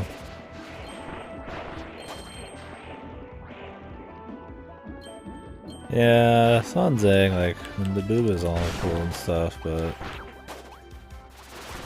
it never was very interesting for me. I mean, I guess she was a single target arts, was it? There was some thing with her, right, gameplay-wise, that made her interesting. But, I don't know, I never cared enough to want to pick her up. Just didn't seem all that cool, man.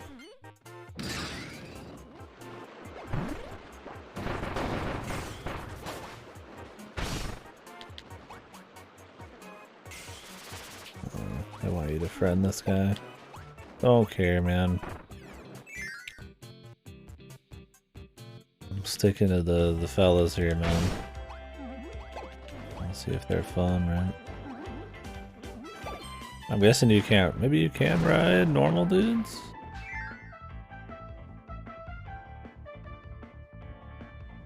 Oh, Buster NP. Caster, high attack for a caster, that's what it was.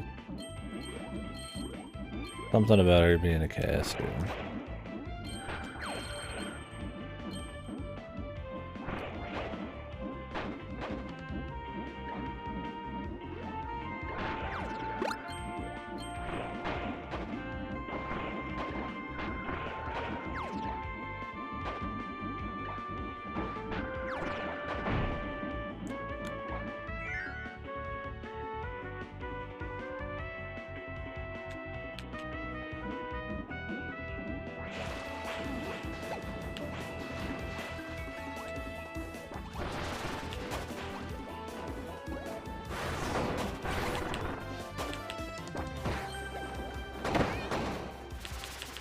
You get hit, you fall off of them. I'd honestly rather just be able to control them. I guess that's the multiplayer. You still get that ability, I suppose, when you're playing as the single player dude.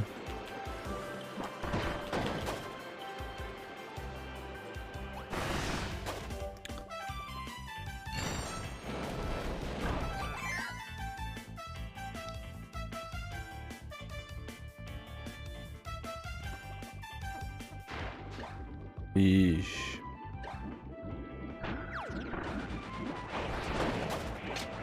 Yeah, I mean, personally, I always had wanted in Kidu at some point. Mr. Fuckboy himself.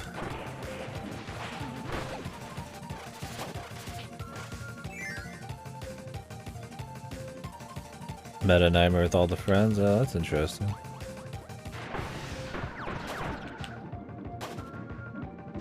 You just like end up doing like a level with everybody or something? It's Chef Kawasaki, my friend.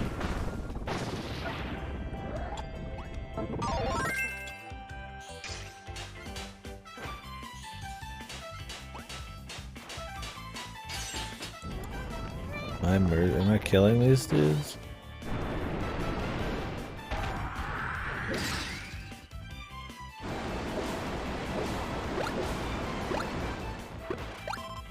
Oh, I got it back. I mean, if it's not just redoing the same levels, I will, maybe. I don't want to just like replay the game. If it's something different, we'll give it a go. I'll at least try it. Either way. But it depends on how fun. If it is replaying the game, then depends on how fun it is. So far, I don't think this one's been very fun, but the level design's really boring. But we're not very far in. I think having all these different powers they've added in is good, and the friends, being able to control the friends seems cool.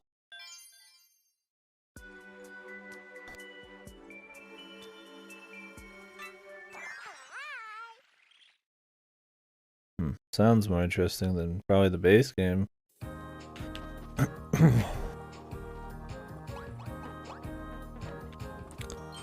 Some of these guys have some interesting stuff going on, right? Like this guy can fly, he's got some momentum.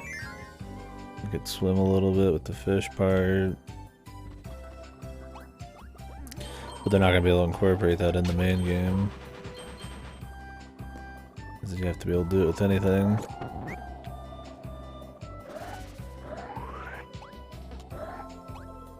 Fellas. Okay, there you go. Thank you, sir. Oh, there's a fucking explosive.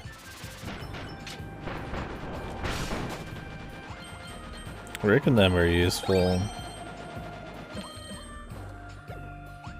So you can just do like any element. Mark seems cool. I mean, Didi's cool. I'm gonna keep swapping them out. I'd probably keep Rick around though.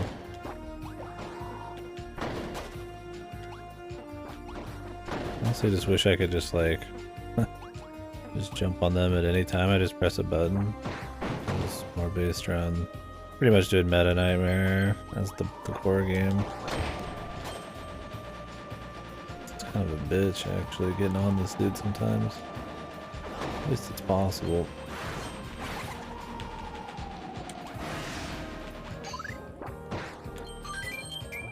I have 30 lives, what in the hell?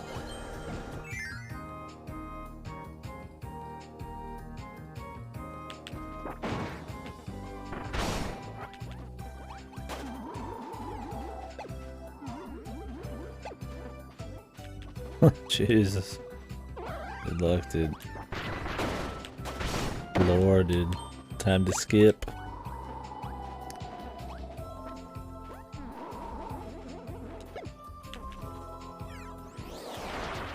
Yeah, using the friends is the most interesting thing to me right now. It's something that you haven't been really able to do yet.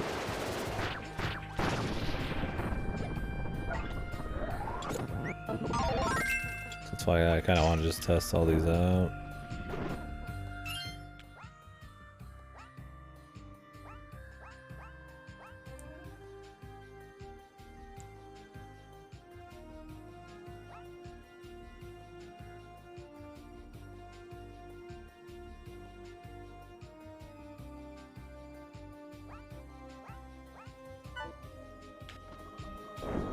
think Rick has a whole lot more going on. DDD gonna...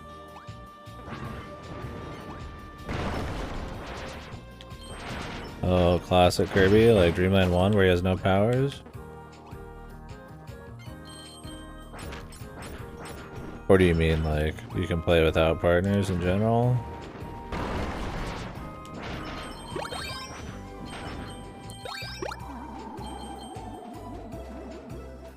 That was like a mode of its own, that'd be kind of interesting.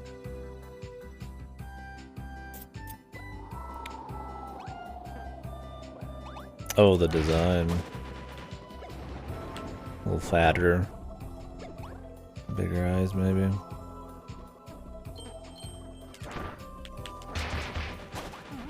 I think he's had like huge changes, but I think he was a little larger.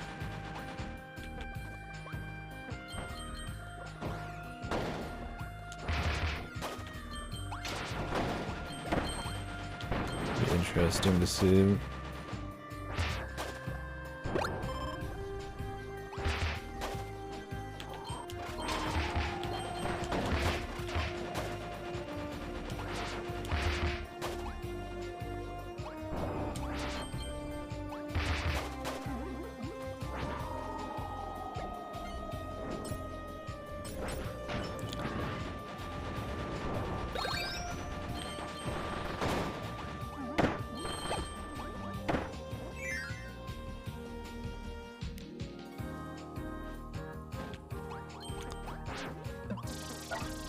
Tried the beam in this one. Imagining this racked shit in some of the old games. Not the old ones, some of the middle ones. Like Return to Dreamland, it was really good. Because you could just kind of hover in the air and keep pressing it over and over.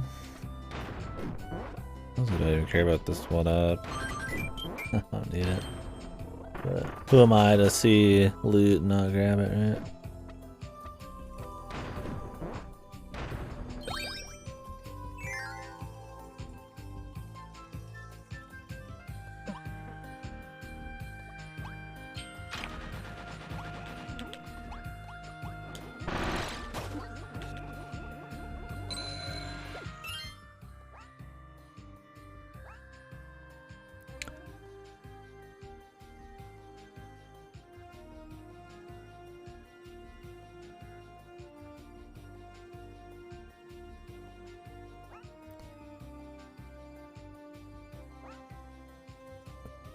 Still pretty simple.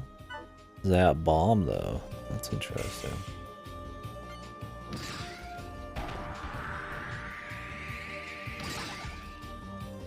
Sizzle marks.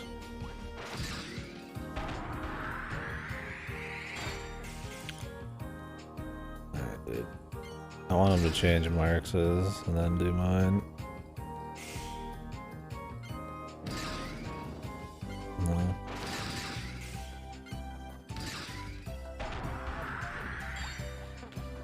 Which one's gonna actually do? Oh, it's swords and bombs. I thought that was like wind for some reason.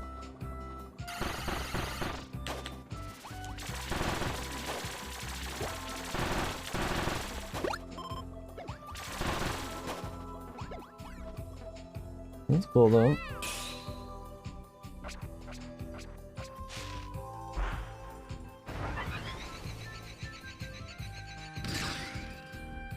Friend Bridge.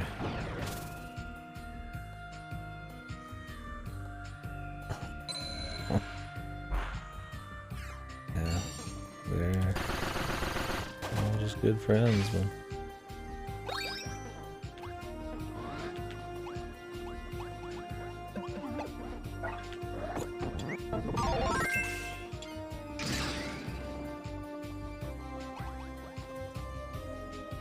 And ball. No, another bridge.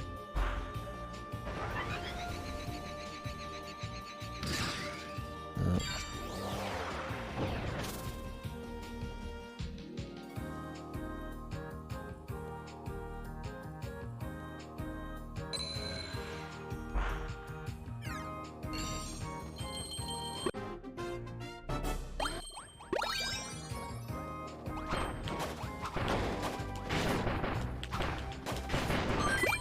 get some good distance with that.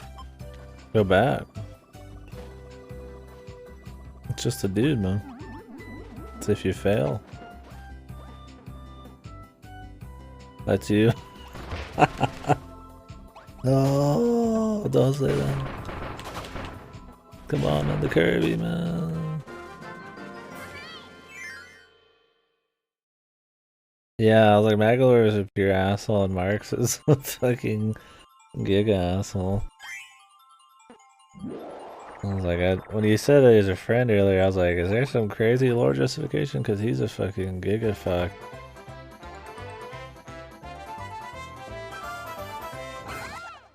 Don't worry, Godo. The FF14 will get you. But you're interested in Rainbow Curse, right, man? You like Canvas Curse, don't you? Buddy? Friend? Tier list, man? The tier list. We're gonna do the tier list discussion. Soon.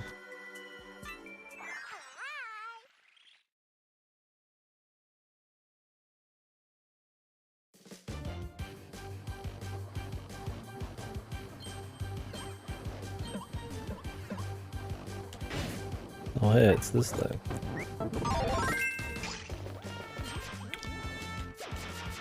This is the TAS Crazy Town and Super Ultra ability.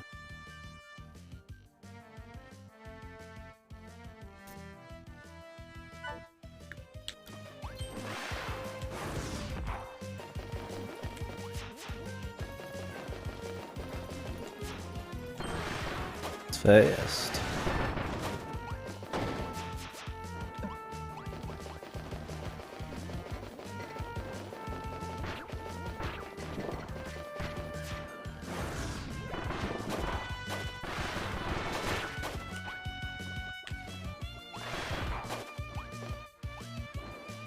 You guys get that? Thank you. Yeah, it's not bad.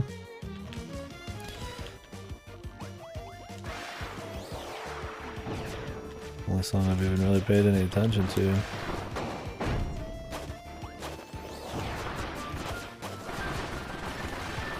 Oh, there's your Kirby theme there. Never mind, they couldn't escape it, man. Even in this one.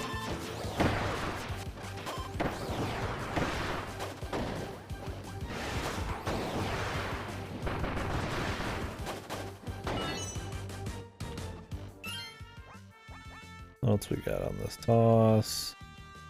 Battle loop. Get some swords, some bombs. I'm gonna get somebody who gives me bombs. I think we'll ditch Marks.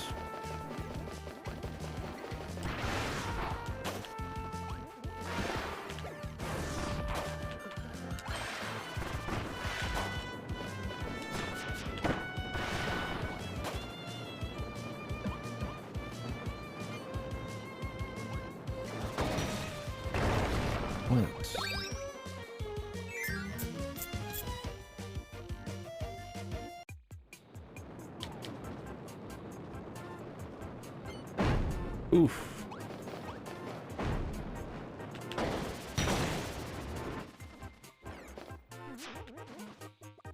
Yeah, a lot of them some good stuff. I need to pick up a few of the soundtracks. Mass Attack had some cool stuff. Dreamland 3 had a song I really wanted to check out. Forgotten had a few. Any others? I mean, there is others. I already have a lot of the soundtrack. 64 is still my favorite, music-wise. Oh, I need to probably pick up, I don't think I have it, Superstar Ultras. Some of the better renditions of the Castle Lolo and all that would be good.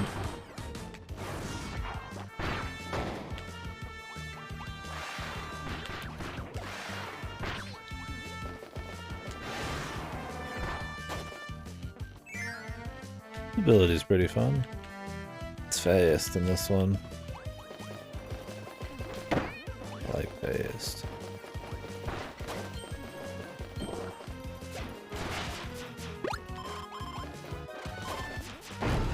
Favorite out of the Kirby's or in general?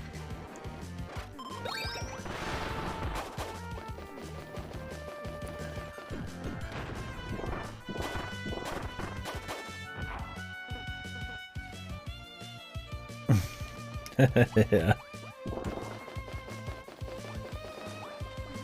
Out of Kirby. Yeah.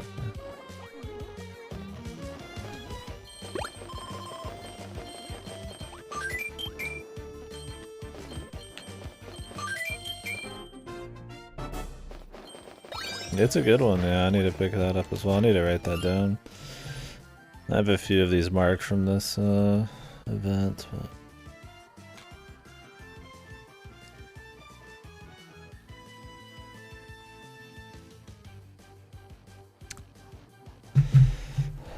I mean, most of them are just songs from Dreamland and Adventure, but they're good renditions. There's still some original shit in there.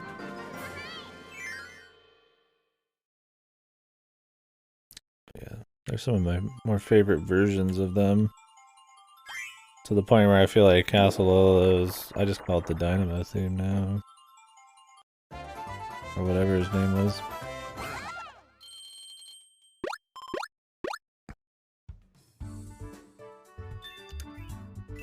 I feel like most people think of it that way. I mean, even in Air Ride, that song just appears when the bird does. Yeah, I don't know if I could just pick a favorite OST. There's some I would consider, you know, my top or some shit, right? You know, these are my favorites in general, but like a single one, like,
yeah, that's a better way to put it. I could tell you ones that I really like, you know.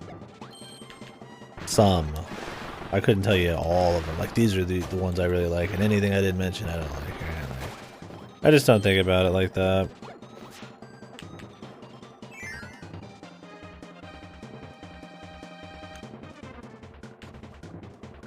I've always been iffy about picking, like, hard favorites on stuff. Like, very, like small numbers of favorites, I mean. You know, I could say, like, you know, Zero Mission's one of my favorite games, right? Of course, but... it would be kind of inaccurate to say that everything that isn't Zero Mission is not as good just because I said that one was good, so... doesn't really fit quite the same.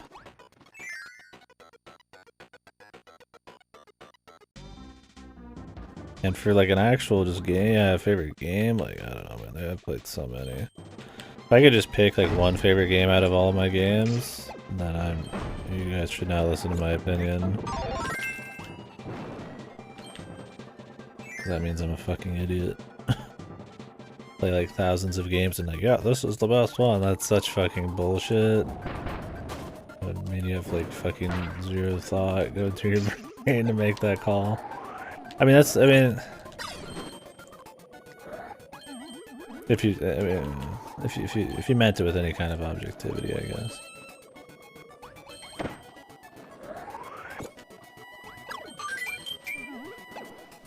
Bad rats, dude. Yeah, me too. Love me some bad rats. I just think with games and stuff, there's just so many that are doing so many different things. It can be so good for so many different reasons that to just narrow it down to like just a few, it's just really it's just kind of bullshit.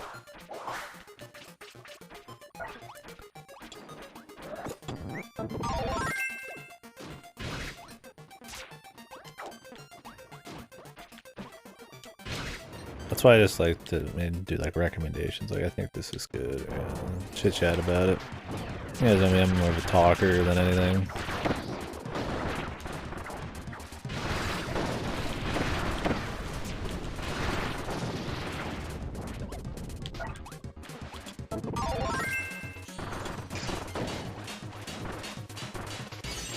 Yeah. Well, now it is, but the grand scheme of things.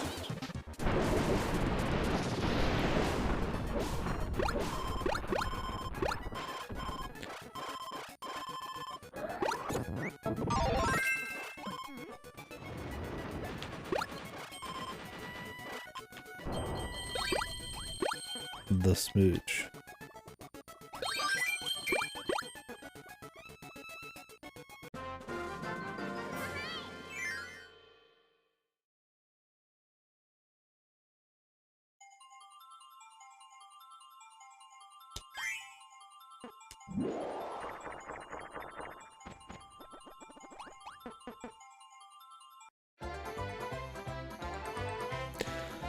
Oh, that would make sense. I mean, Kawasaki died instantly, and his hat appeared, but maybe you could like throw something in his hat.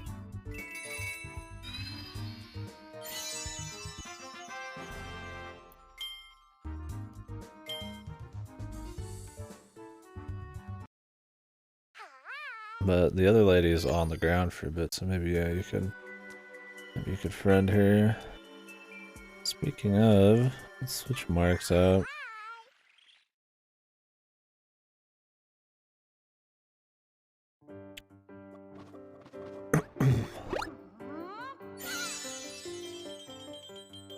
Yeah, I definitely prefer, even just for doing recommendations, like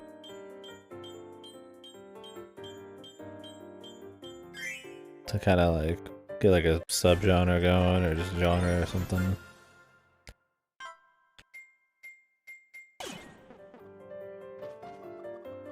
Especially when people like ask me for like a recommendation, I'm like, you gotta give me like something you want, right?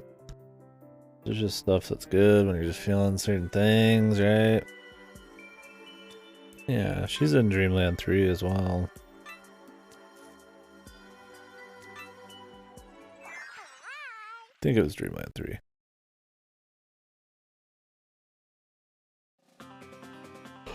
But she has her little friend in this one. Recommend me a game, dude. Well,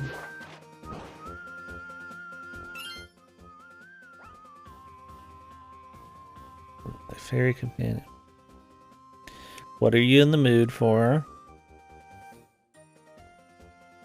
What kind of genre? Yeah, there you go. Etrian Odyssey 3, dude. I haven't played it at all. There's my recommendation.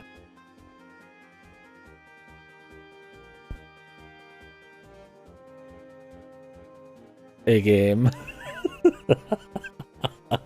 Any game, dude.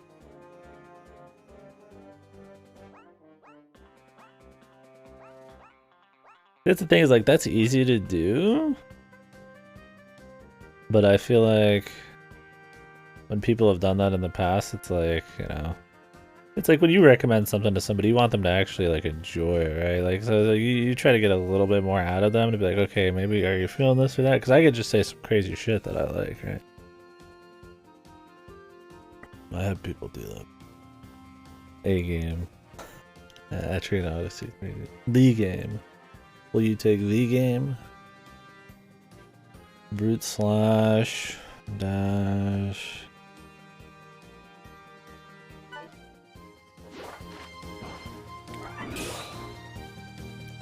Yeah, Escape from Bug Island. I will hate you if I do not like the game you recommend. Yeah, exactly.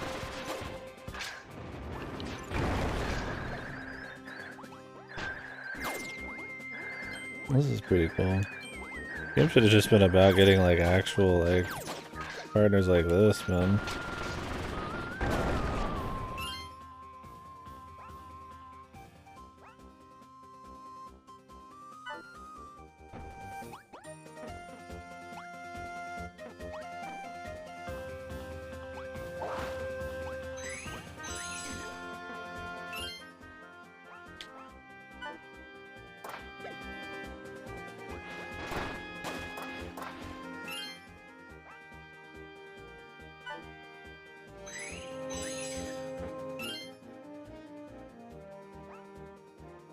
Yeah, Escape from Bug Island's a good example, because I could escape from Bug Island for like a bizarre reason, right? Escape from Bug Island, I'd recommend people to play if you like so bad it's good type of games, right?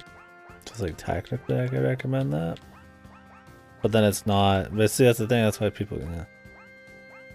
That's why I always like a little bit more, right? Yeah, I like Western stages.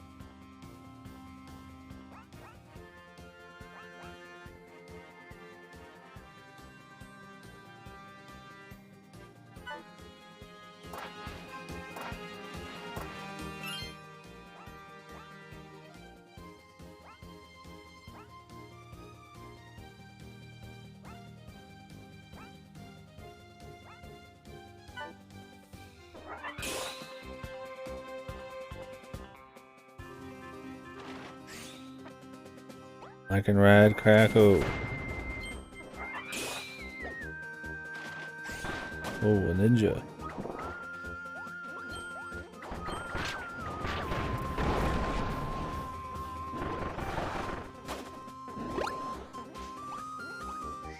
That's pretty cool.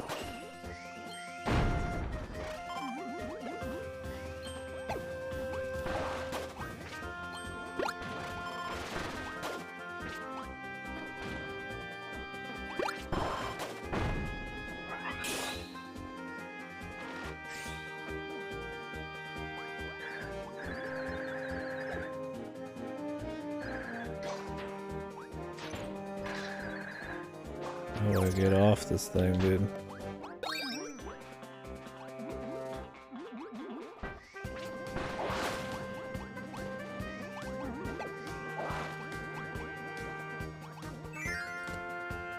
Get me off of this thing.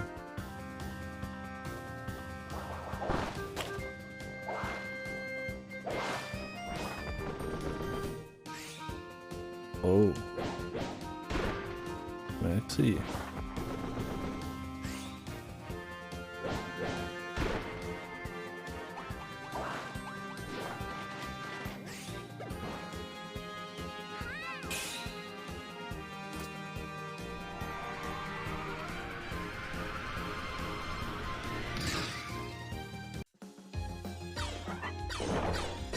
Ooh, shmup stuff.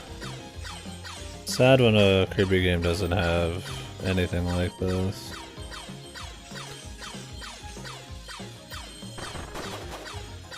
And obviously this is a little different than the usual one, but...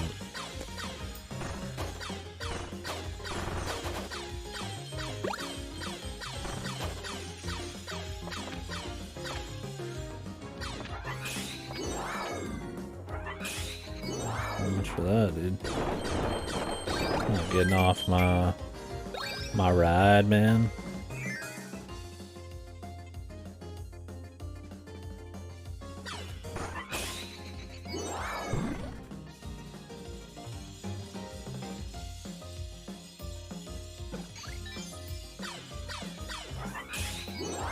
I can swap who's at the front.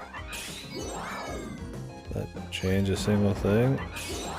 Oh, he's got fire, dude.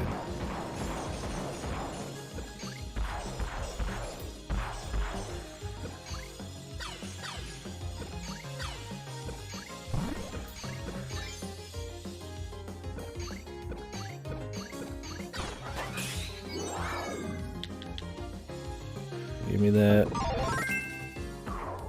Changes the star.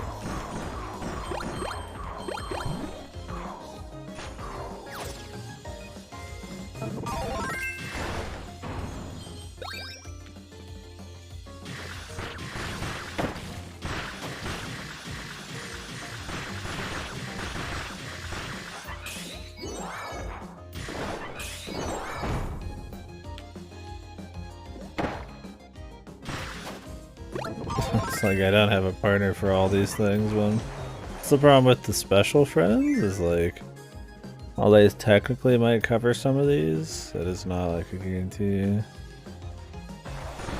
Like, more often than not, so far they've just kind of don't have an element. Rick does. I feel like I want to find more teammates who have their own thing. I'm gonna get rid of DDD after this. It's otherwise like, because they're much more interesting than the normal creatures, right? You can get on them and do all these special things, but they don't cover as many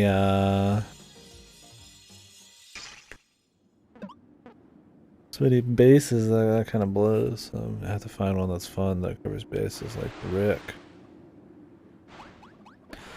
the Sea Cowboy. I like that.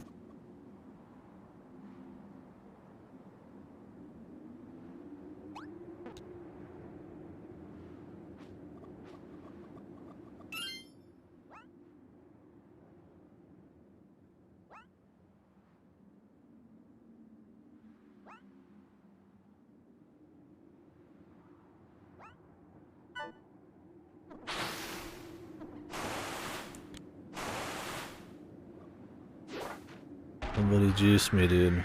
What the? Alfresco. You can just do that whenever, dude.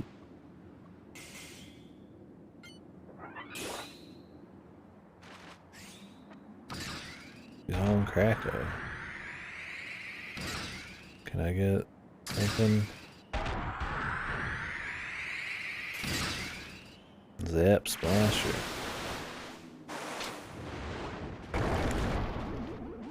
She's got some stuff.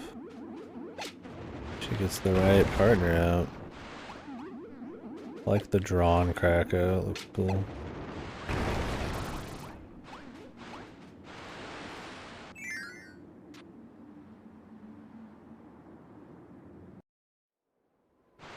Grab it. It's Meta Knight. But why? Is he possessed?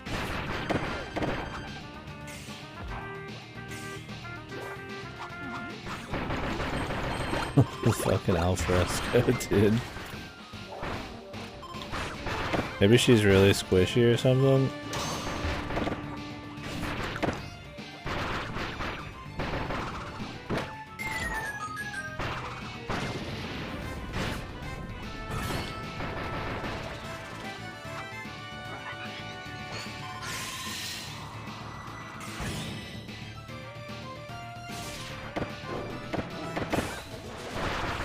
Not the best time for it, I guess, but I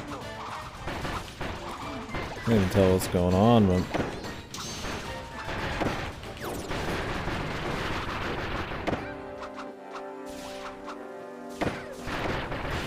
it's just a madhouse.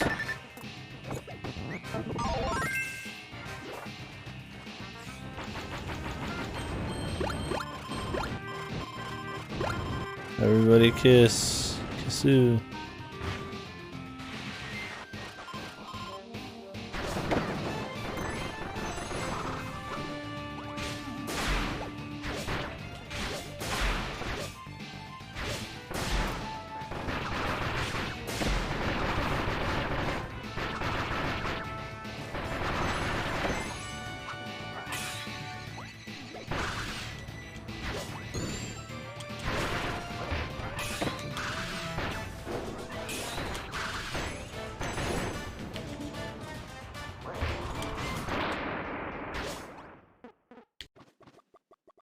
Meta Knight, be my friend. Yeah, she's just really squishy.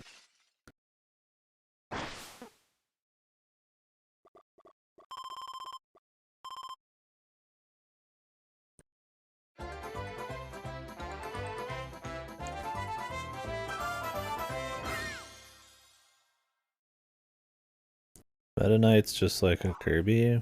Why doesn't he do the Kirby stuff? Does he think it's a sinful ability? Does he not want to use such an affront against God as an ability? The anime made him Zoran. I need to watch this anime, man. That sounds crazy.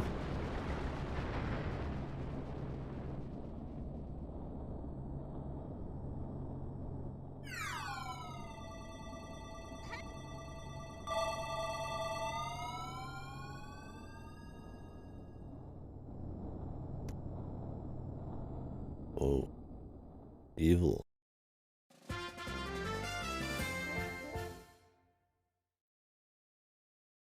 The Buccaneer. Big Buck.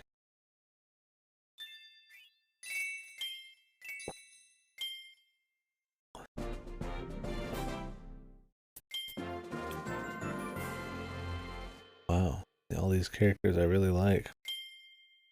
Maybe Susie would be fun.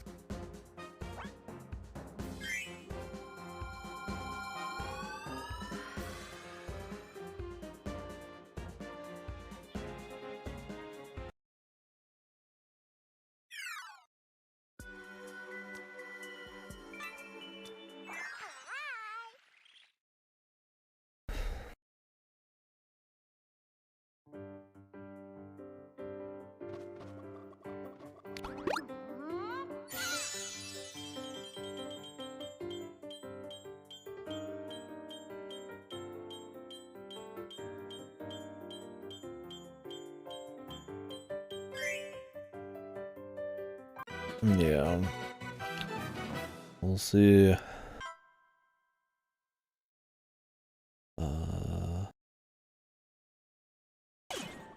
Too squishy. She was cool though. I kind of would rather have her than Didi, but we'll be switching out more.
Just gets the jet.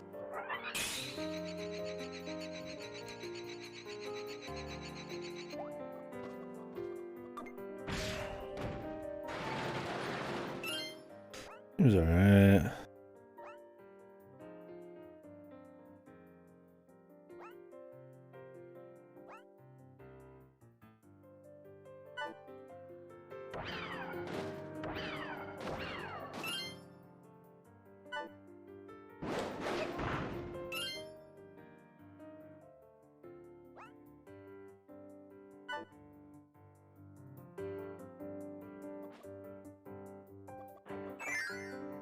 Seems okay.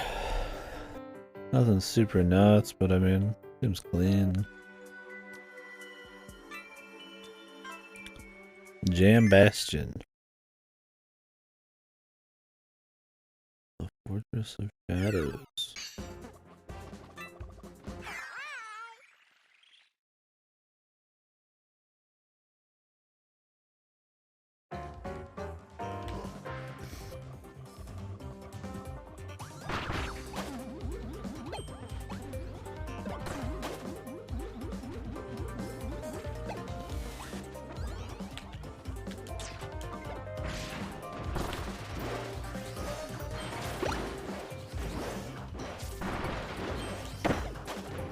I can only jump twice.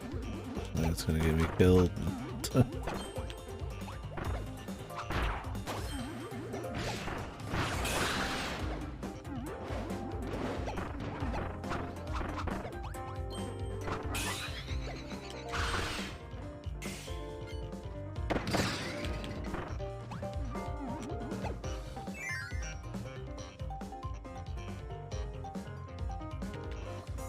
Slat base.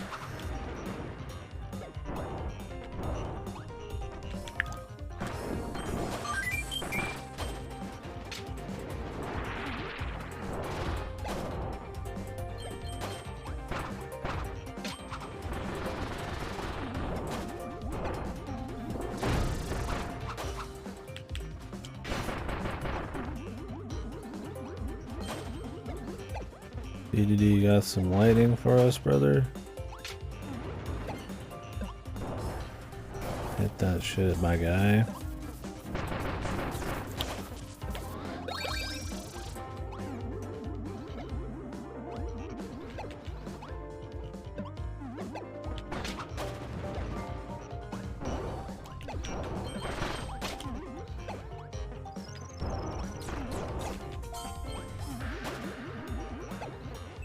I wonder how many worlds are going to be in this. We're jumping between some pretty large areas. Oh shit, it took Mike, man. Haven't seen Mike in a while. I've been killing first, asking questions later, man.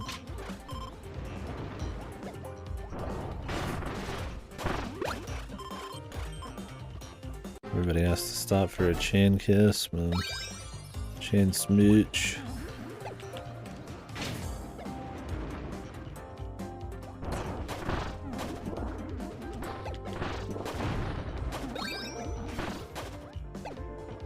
Real friends keep real friends kiss each other on the lips, man. On this bullshit. A peck on the cheek. Did we get psychic back? From ESP was in Robobot?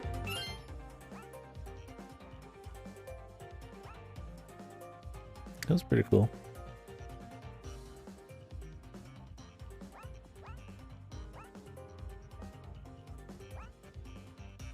PK. PK Storm! Yeah, I don't think it appeared before that.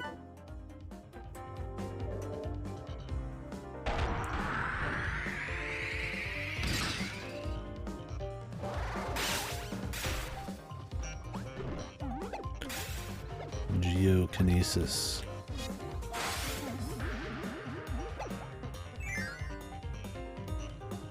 PK Fire!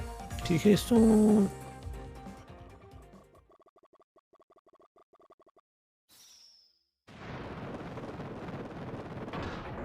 See ads with ninjas on them. What do you mean?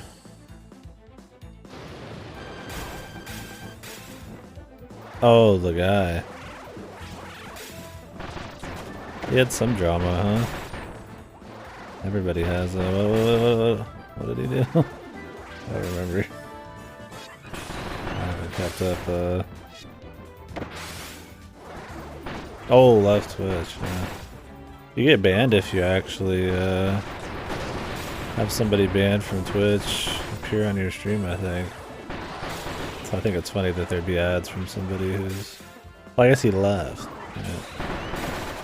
And you technically get banned, so maybe that's technically different to them somehow.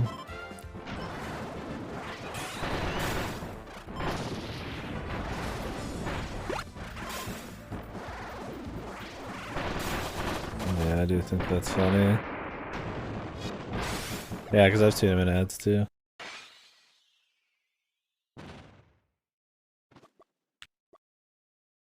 We got him.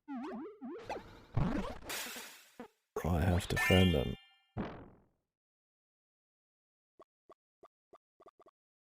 But not really. Yeah, Kirby just running around brainwashing people, even his arch nemesis. And then he vanishes them from existence when he doesn't want them anymore. Does nobody think that's fucked? He even makes him do this dance, man. This shitty little dance.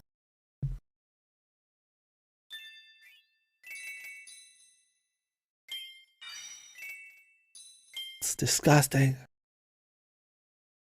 He's evil.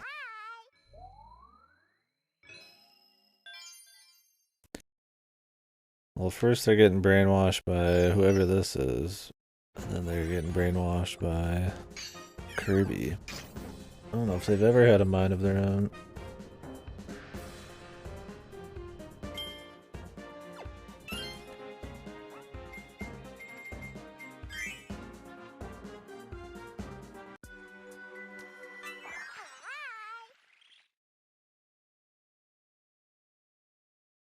You know, when I click a stage, I do mean to go there.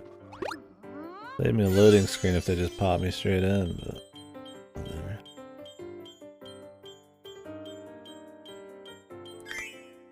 This fucker, man. Gooey. Goodbye.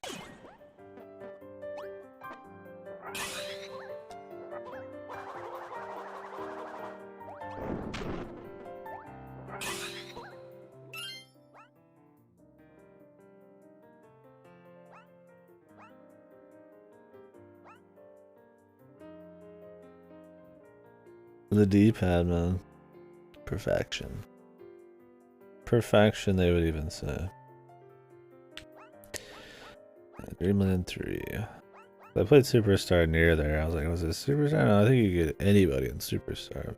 Clearly was the partner in Dreamland, but I didn't walk around with the partner very much.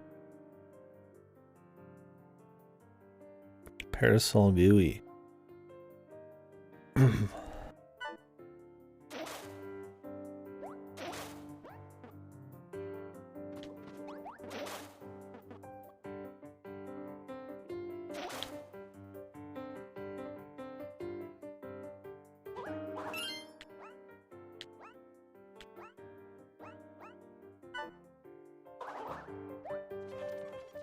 Oh shit.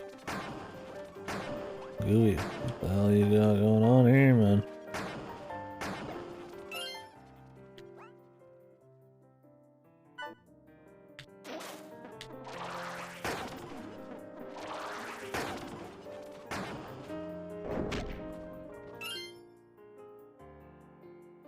Parasol Gooey, Burning Gooey, Stone Gooey.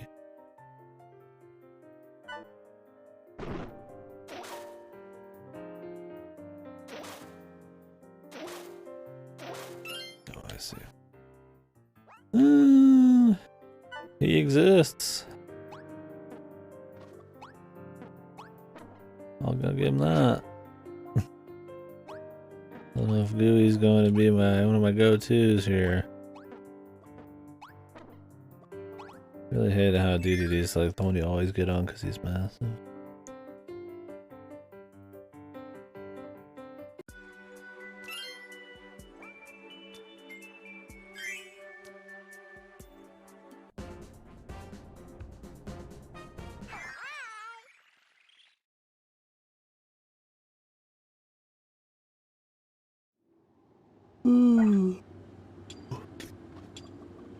Nope.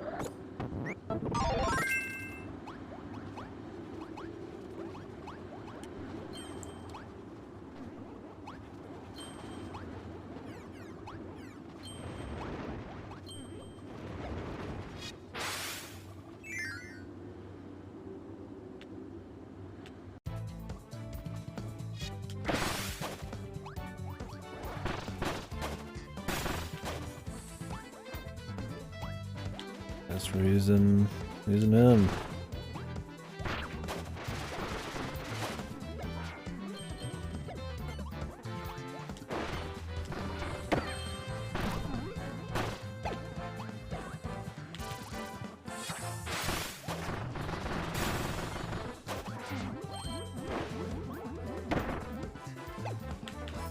Could pick up some shock powers.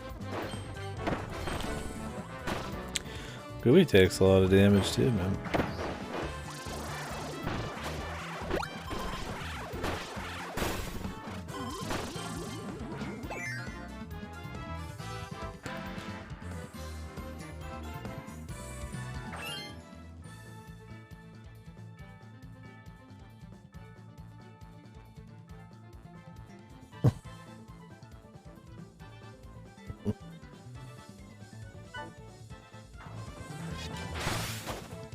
What if that staff guy has a new ability? Maybe I should check that out. Oh, it actually fucking stops me back there. Back to the yo-yo. Oh no, wait.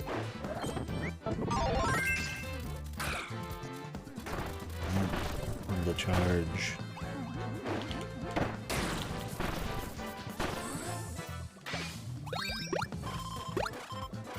Kiss the gooey. Anything crazy going on here? Plasma needles.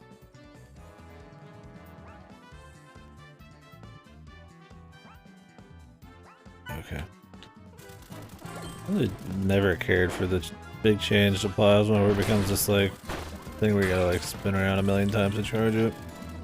I mean, it can be OP when you're just walking around and you have this like protective barrier, but like, it's kind of boring to use. Like, oh boy. Spin the stick 20 times then.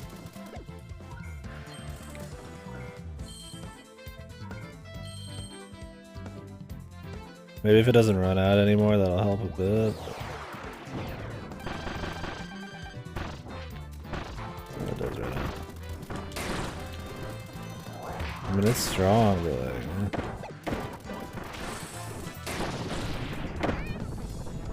I mean, that beetle shit. Oh, that suplex. There was a beetle earlier. Well, I'm sure the beetle's still in.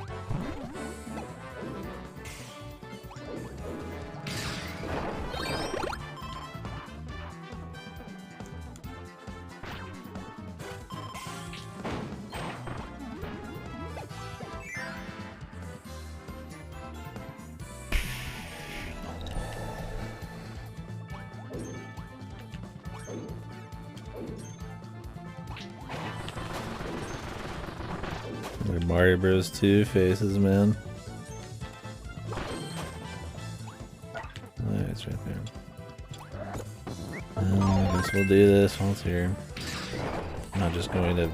If I like easily have the ability to get in, I'm not just going to skip them, but I don't really care about the puzzle pieces.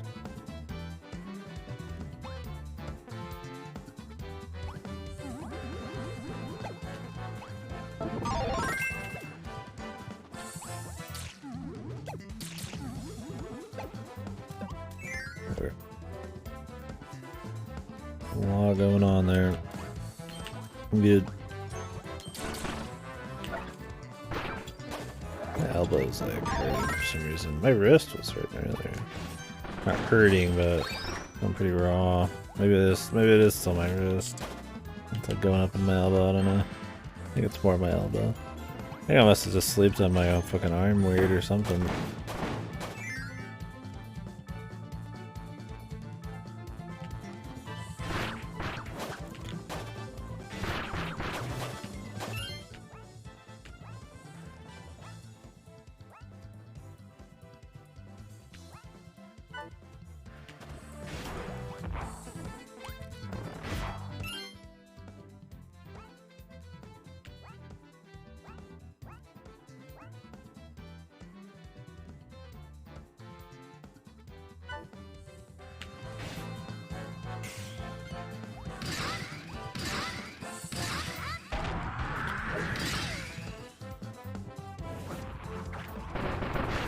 Very nice. Got a single one of those actually go straight towards the fucking ground there. Oh god, oh shit.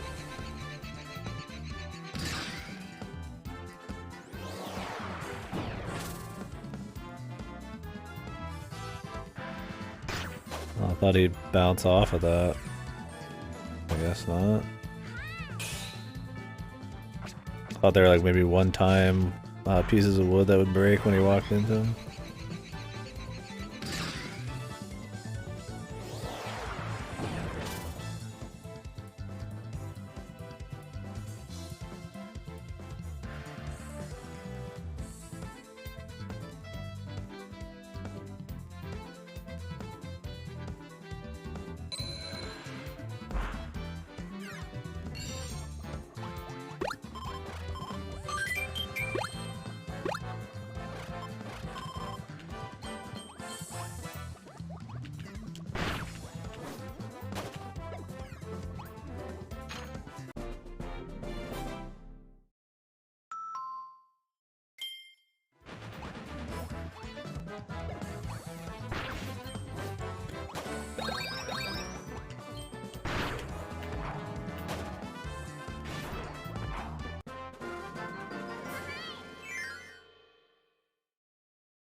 Sector A.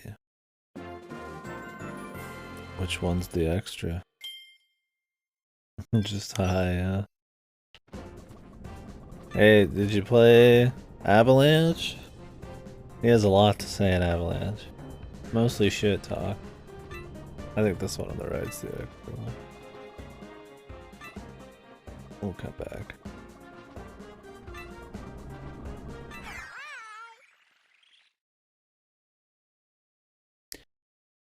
Yeah, the Avalanche versions of everybody are funny because everybody's just taking a dump on each other, which is very bizarre for Kirby. It's funny, but apparently that's like just a thing with Puyo Puyo Tetris. And it was enjoyable. Leia? Leia. What do you mean? I forget. Having a brain death here.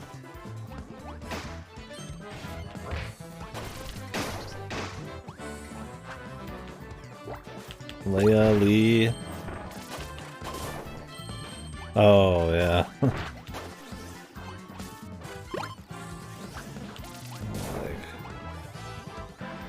Where's that fucking sellers? I guess we're doing ESP again. I don't really want to do ESP. I need to get a new friend other than Gooey. Yeah, she was fun. I still haven't played the DLC for that.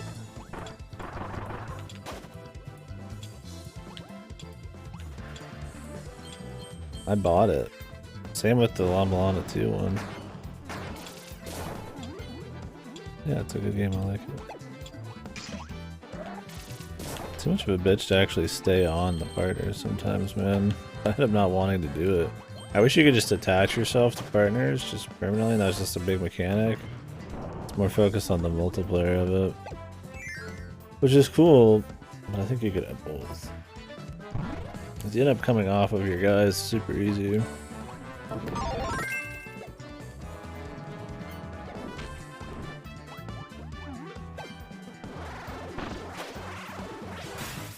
Oh, this is electrical? That's cool.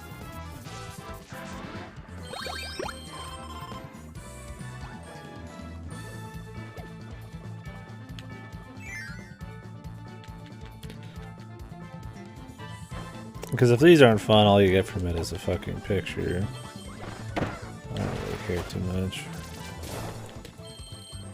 I mean, yeah, I like collecting stuff as much as the next guy, but...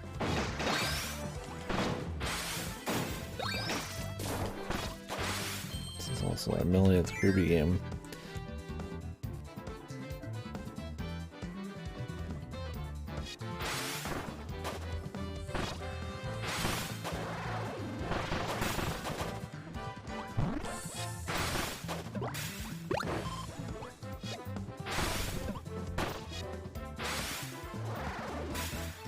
Like DDD can break this?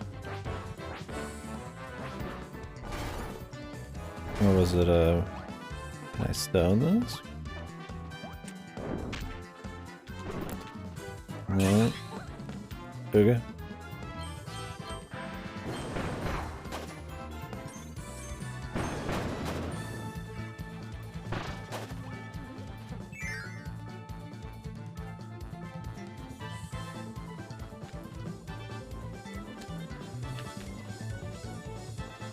I like riding on Gooey, it's funny.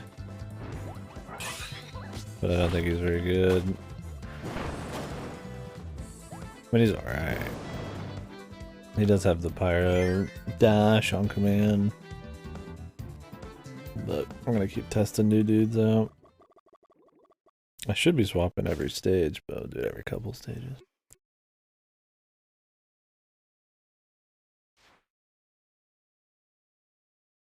Yeah. I just think that in a lot of them, it's just not terribly interesting. I think it was fun in Forgotten Land because it was fun to explore. I think if you skip the exploration, it would suck. And it wasn't too bad in Robobot because the stages were tighter and the activities you actually did to get them were fun. But in a lot of them, like the rewards are either shit, just required to move on to the next world, or just like not that fun. Like, remember Triple Deluxe had like too many of the little collectibles, and it's just like keychains or like I said, it just lets you move on to the next level, and they're just not entertaining. Like, oh, you gotta have a certain power to grab this, and I'm just like, I don't know. None of the little mini games or anything were that great. Like I said, Robobots were good. The newest ones were pretty solid. I did everything. I got all the Waddle Dees and everything. But most of them, yeah, I don't know. Like I try to grab stuff because it's like, I mean, it's I want to explore what they've put out there, but just I don't know. In Kirby, I just find it not the most interesting game to just go grab shit in. But then on the other hand, it's not. I mean, honestly, I feel like it's not that interesting just to go through the levels. I've always thought at its core, Kirby's kind of just always been lacking something. So I think that's kind of where I am with the series. There's some good ones, but we'll talk more about it when I do the tier list. But yeah, it's side collectible content. Like it's there. It's there, but it's pretty by the numbers. The boss waddle these kind of suck. No hitting the last couple bosses is kind of fucked. Oh, and the Forgotten Land? Yeah. What I didn't like about the extra objectives was more that they didn't show you them all after your first clear. Because I could understand not wanting to show you on your first clear because that would be, or your first play because that would be, it would make you want to do certain things where they just want you to have fun and do what you want. But it felt kind of like padding and forced. I didn't like that. I didn't like how most of the challenges were at the very end. I didn't like that you couldn't save and quit after you finished a challenge. You can't do that in any of the Kirby's, but at least in Mass Attack there was checkpoints you could leave on, and there's a lot of weird stuff like that because I kind of soured a little bit some of the 100% collectible stuff in Forgotten Land, but I still feel like Forgotten Land, its strongest point is its exploration. Because at the end of the day, if you just ran through Forgotten Lands levels, it would just be very boring and very easy, and there's nothing there. There's nothing crazy going on. Yeah, which is cool.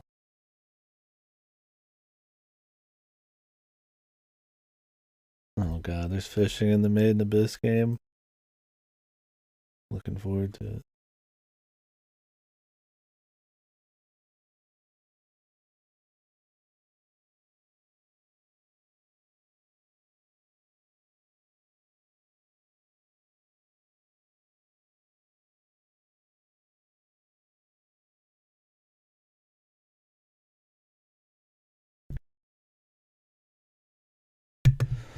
But yeah. It felt like your typical Kirby bullshit. I would say this, Kirby games are, when it comes to 100% in Kirby, they're padded really hard. And I would say some of them are just padded in general. For such short games, they go pretty hard on the padding. I mean, look at Dreamland 3, right? You want the true ending, you got to redo every single stage. You need to come in with a lot of powers you might not be able to get very easily right there in front of the thing, or there's some obtuse shit. You know, redoing the stage 4 to 5 times to find all the objectives in Forgotten Land if you're unlucky enough. And I mean, a lot of them are very arbitrary. You would never even guess, right? Some of them you could predict. I finished some stages first time without needing to do it again. Mass Attack's a good example. Get a collectible from every single stage. I mean, most of the Kirby games require you to get a certain amount of after from Return to Dreamland and on, those clones like Triple Deluxe and a Robobot require you to get a certain amount of side stuff. That's not as bad because you know ahead of time. Just wait till you finish this. Yeah. I mean, even Forgotten Land, if you don't think about that stuff, you know. Padding a post game's a little different to me because that's just for people who want to go ham and go more. I would still prefer just a nice post game like a 3D World or some kind of thing where there's just like a lot of extra hard stages or something. But yeah, like grinding post games, collecting like pointless stuff. It's okay if you want it, but I don't really care when significant like endings or fun stuff is kind of padded out like that. I don't know, I just feel like Kirby's always got that. It's obviously not like a horribly, disgustingly padded series, but in general, it's a pretty, for how short the games are, they're very padded still. If you want to go a little bit beyond. I did all mine before moving on for the most part. I came back, I at least would always finish a world before the next one, and it still wasn't super long. Yeah. I mean, if they told you everything after your first clear, it would be even a shorter game. So it is a little bit of padding, and it's very. I mean, every game's got its little bits of padding, right? But like, it's a very weak kind of padding. That's more what I mean. Kirby has very piss poor, obvious padding a lot of the time. Just like really weak, arbitrary little things to make you have to do a level a bazillion times.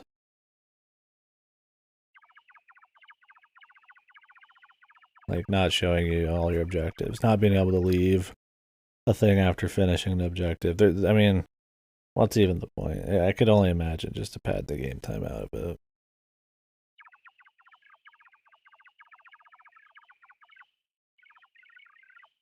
I don't think it was a big deal because I thought Forgotten Land was really fun to explore, but like, well, it was a little bit of a, like, okay, man, we know what this is kind of thing.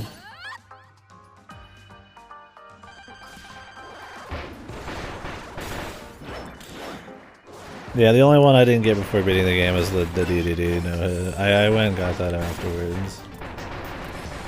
The same here. I'm sure most people did. The DDD no, it took a little bit. Yeah.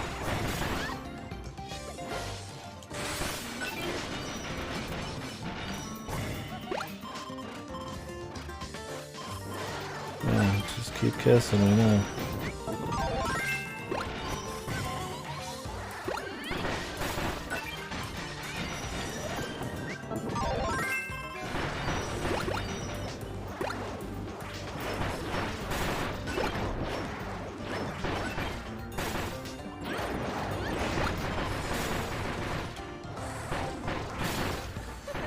Gotta say, these fights are kind of just a madhouse.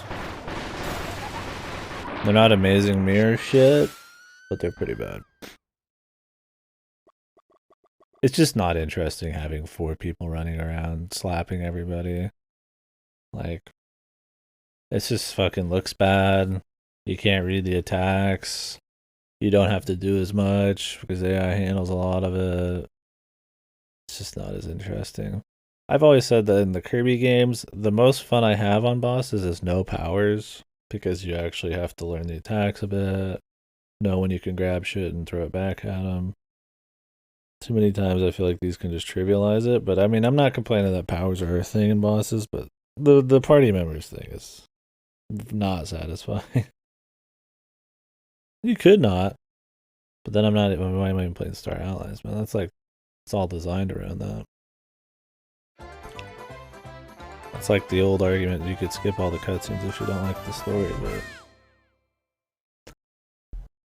and I'm playing it to talk about it. As well as just kind of enjoy what I just want to see what it does, right?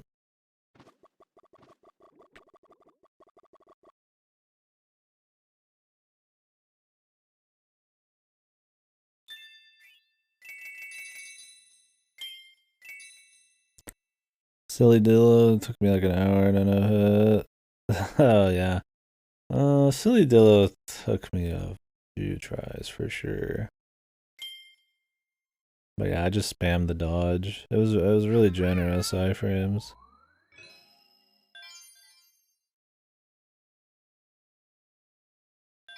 Yeah, I like that I can ride Rick, man. I miss old Rick.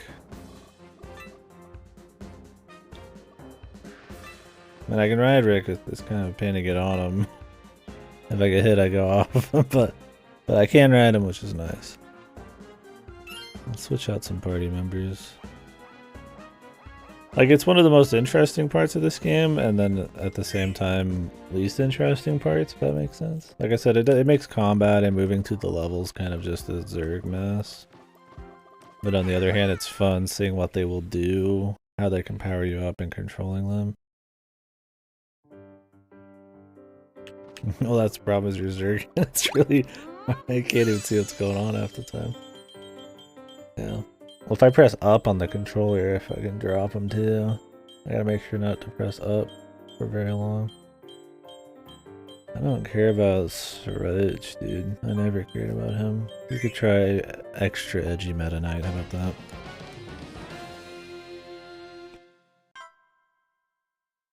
Sorry, Gooey.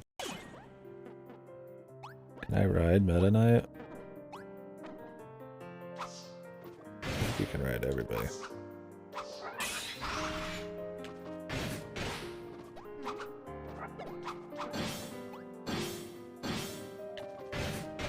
Oh, that's cool. Actually gave him what I imagine is a very different moveset.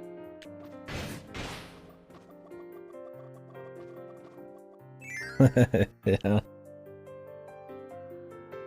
Yeah, some of those no-hits took a bit. I think the longest challenge for me was the no-hitting the two Frosties. Just because it was a long run back.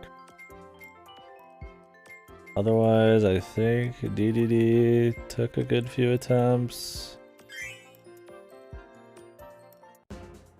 The rest weren't much of anything.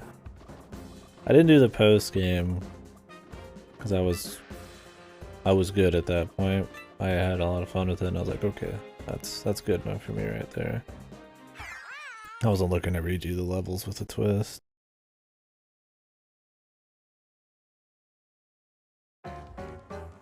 Yeah, the amazing mirror.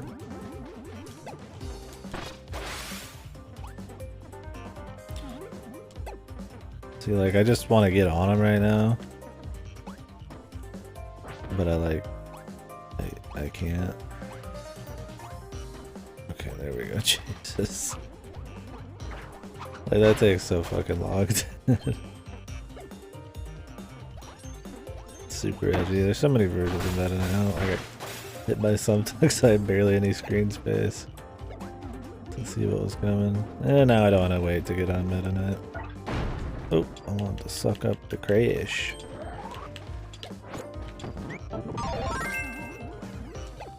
I like me some Crash. I liked the time crash in Forgotten, and that was cool.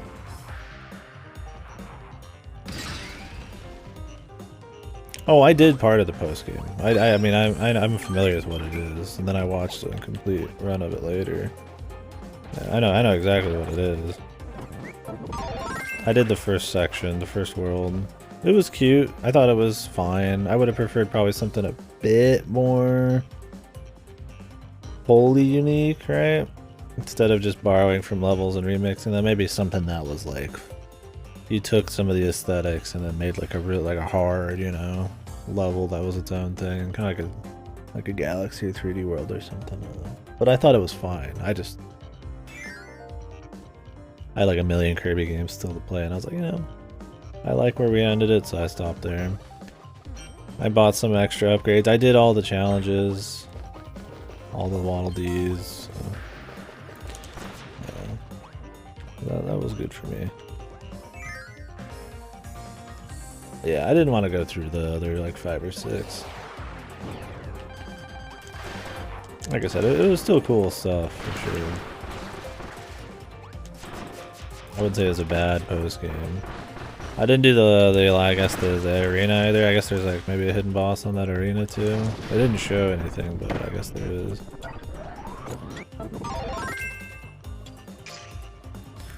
Oh, I took this. I like the flying way better than I like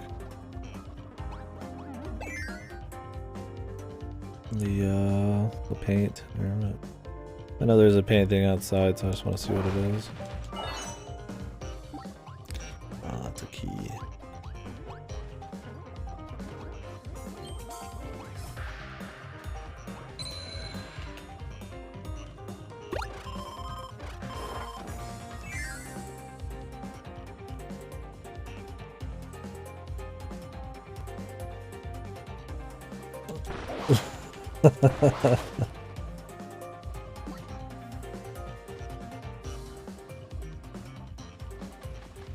Tilt Kirby? Yeah, I did tilt and tumble with the hack that lets you control with the D-pad. It was interesting. I mean, obviously I'm not getting the exact same experiences with the proper tilt. I could only imagine it's hellish.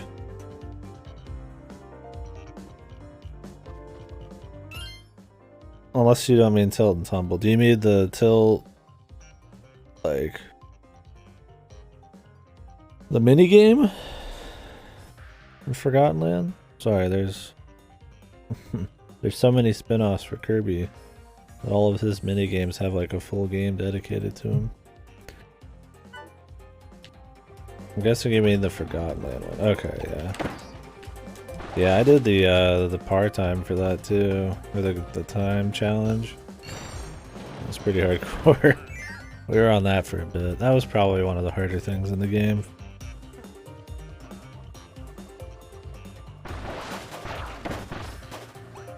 Yeah, I'm surprised there isn't a dedicated Kirby shmup.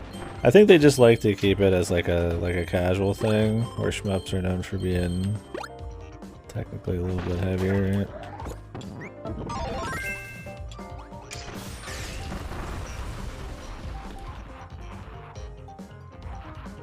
Maybe they don't think they could do a full shmup. Where they're pretty much just raw copying Star Fox for Robobot. Down to some of like the reactions people were having and stuff. I think it'd be fun. I would love it. But shmups aren't. They're not popular enough anymore. If Star Fox can't get another fucking game, no way Kirby's getting a shmup. Unless it's another like $7 standalone, but then it'd probably just be too half-assed. Kirby Mass Attack has the best shmup Kirby in it. Kirby Mass Attack has the best Kirby minigames in it. Period. Great pinball, fun little RPG thing, a bunch of cool little other minigames, great shmup thing that reutilizes, I feel like, the 10 Kirby thing really well. I'd play a standalone of that. But no.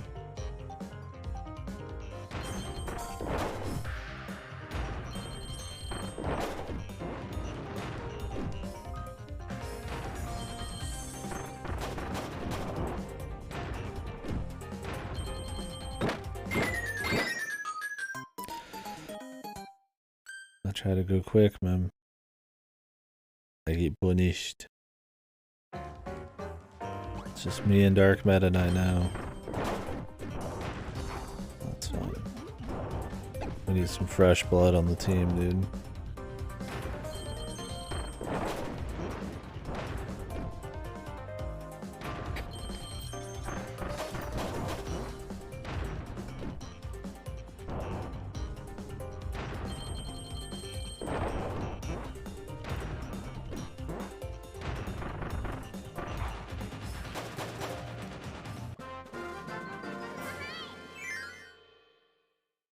What if I had Meta Knight and Dark Meta Knight?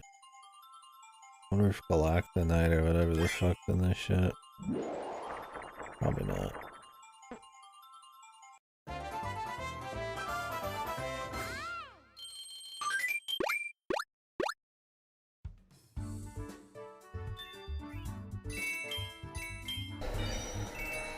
The Meta Knight fan club.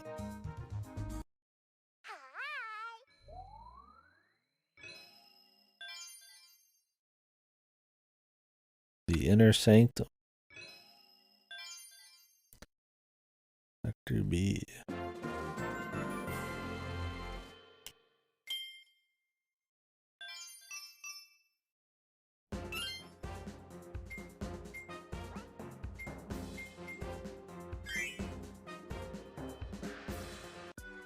Yeah, I want to play that one. Silence lent that to me for a long time now, but I need to have an expensive router to do my 3DS hardware streaming again, and I'm pretty sure that one's touch and gyro and gimmicky. I don't remember what all it is, but I don't think you could just play that with a controller. Is the point?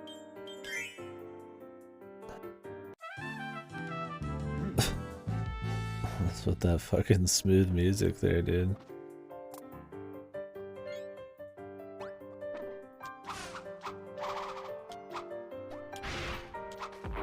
I imagine he just has all of his Meta Nightmare shit, which is fun. He's really fun. I loved playing his little campaign and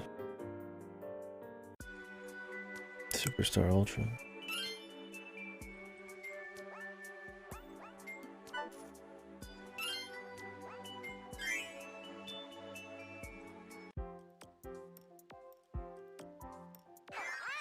Okay, with the stand. Oh, shit. Touch and circle pad. I mean, I've got circle pad, but yeah. The touch part is the issue there.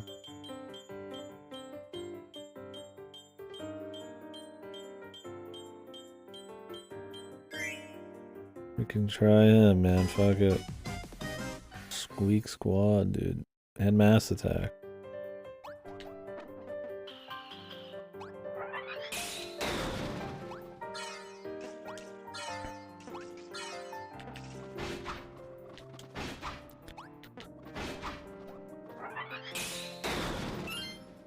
He's got some abilities.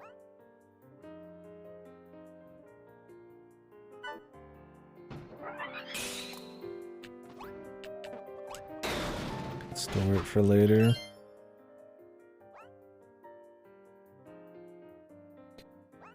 Roach Bomb.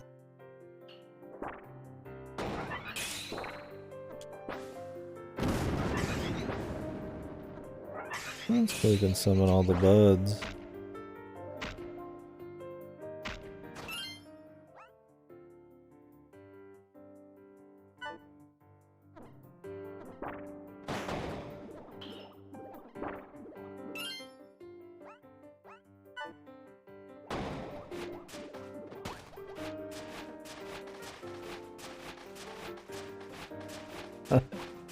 That seems pretty OP, yeah. Roach seems like it could be fun.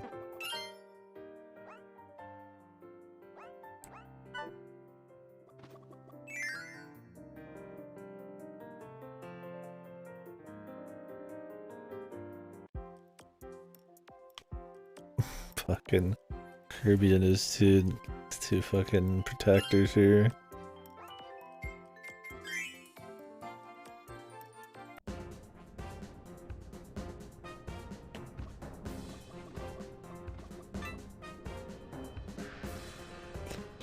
I need to take a quick little break, guys. Like 5 minutes. Oh, we're back.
The inner sanctum.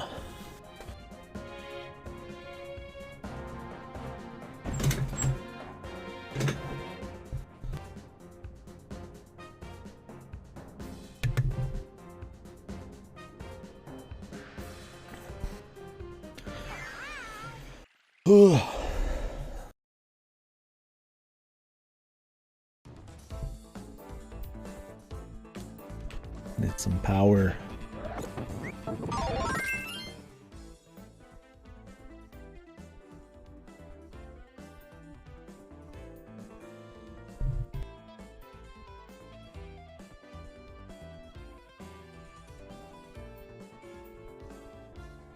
Sounds like Robobot music slightly. Maybe I'm thinking of a song that was from another game that they redid in Robobot. I mean, it's got a bit of the Kirby like theme in it.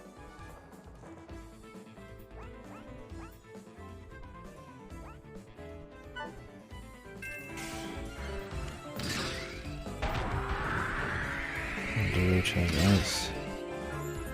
Blizzard bomb. I really like the bomb in Forgotten Land. The underthrow, the toss under was like really useful. I wrecked a lot of bosses with that throw right there.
Forgotten was really good about having the powers you needed for the job nearby or respawnable nearby too, which was kind of nice.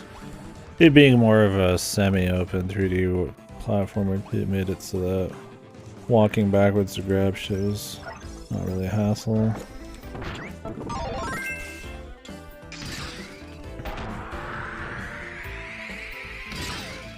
You can't even go back in something like this. I mean, I think it's a bad thing of game design to a certain degree. You don't want everything to be just given to you, but I do like in that game where you would get a power and then they'd have a really cool use of the power maybe in a challenge room, or they'd have like, I mean, in the world map they just had straight up challenges, which I feel like the series has been needing forever. Return to Dreamland technically has them, but that's one of the problem. They're up already? What the? Wow. We're playing this, I guess.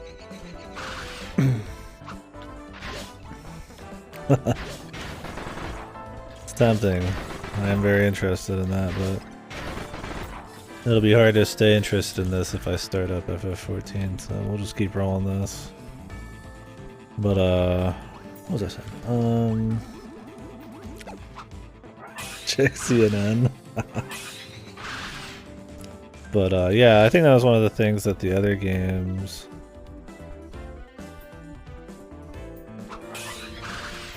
kind of had an issue with.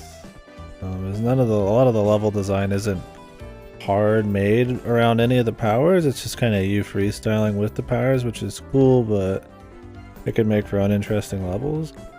The wheel would have some places, but a lot of other abilities wouldn't have that. Oh no, I mean, I'm trying to retain interest in this by not starting something else halfway through. I don't do good about taking breaks on games for other games. I'm more of a binge kind of guy.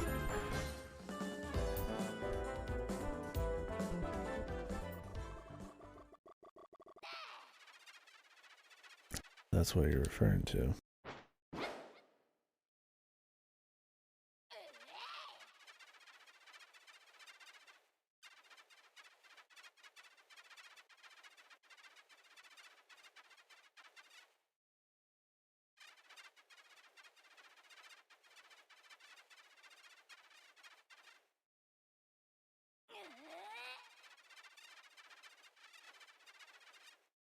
Lambert.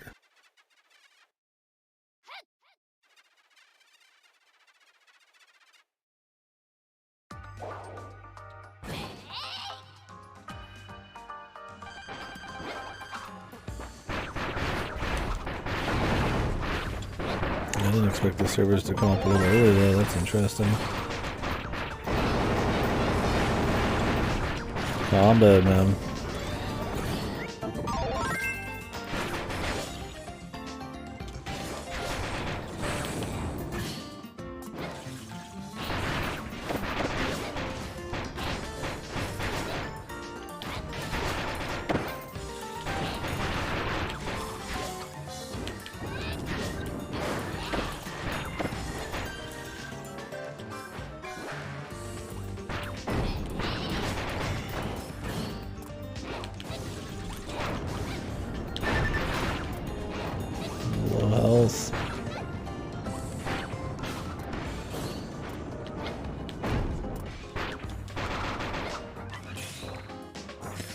That initial attack's did a lot of damage, man.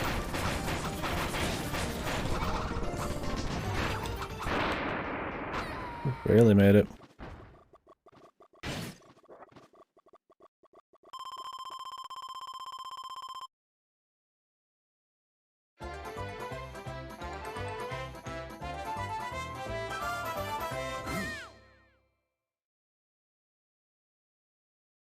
All the Meta Knights have a different victory, at least.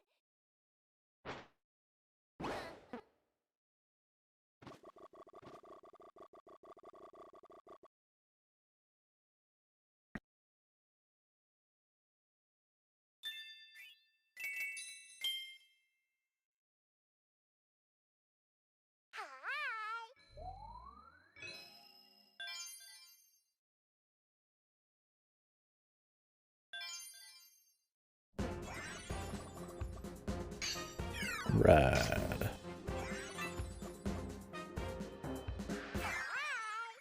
The bigger boss.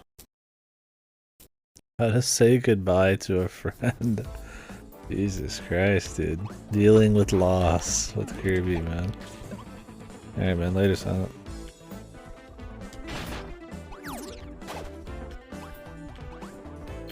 Oh, do you mean when you get an FF14? I thought you meant jump in here later.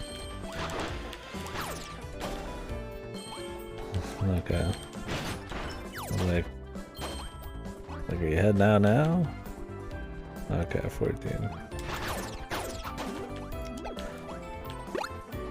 I keep thinking you're leaving town every fucking, possibly any minute. Like, oh, is he going? Is he hitting the plains of now?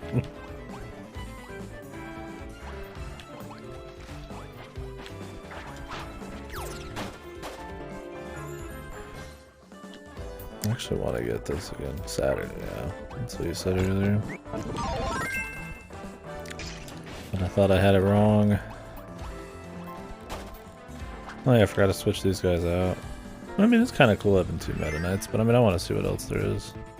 Gotta explore it all. I mean, it's hard to actually, like, get on them and stay on them, but...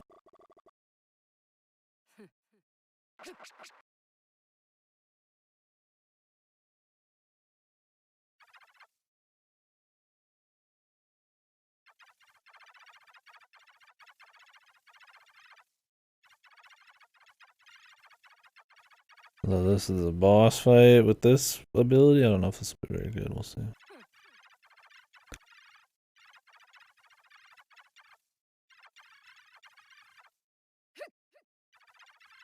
Okay, he named the bigger boss.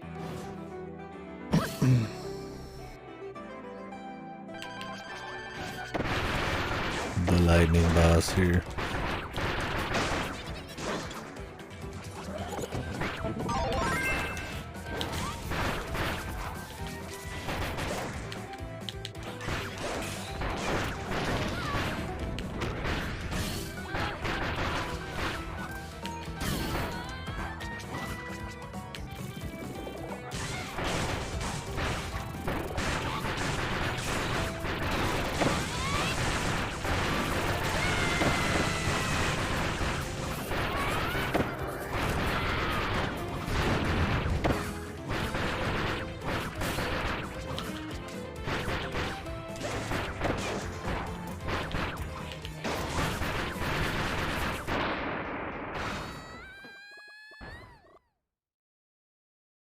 Dead.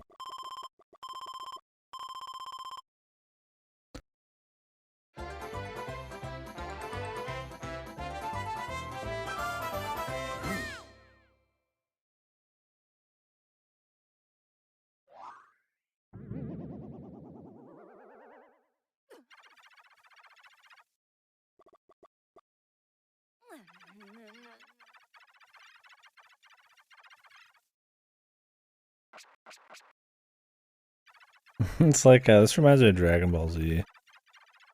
I didn't expect this kind of opposition on such a nothing planet out here, you know, like it's fucking Vegeta coming in or some other fucking foreign DBZ threat. I gotta face Goku and the fellas here. Who's Piccolo out of our lineup right now? DeRoach? It's probably DeRoach, right? He's not like the main guy. Like Meta Knight's probably more of a Vegeta. DeRoach is, he gives you hints and mass attack and shit, right? He's a talker.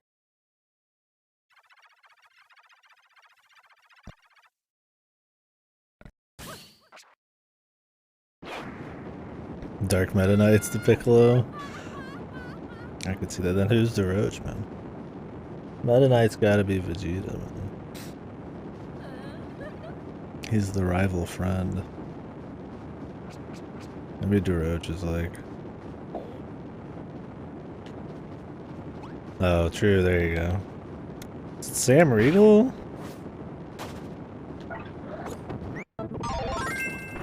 Who's the voice actor? Well, Sam Riegel, Goku. Maybe Goku.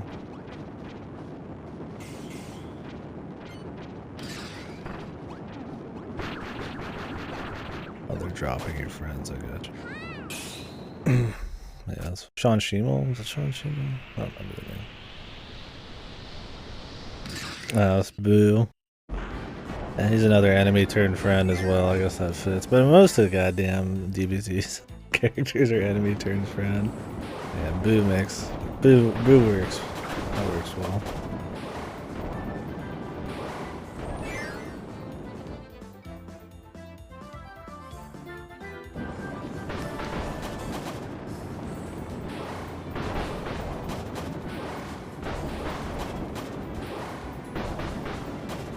Christopher Savage.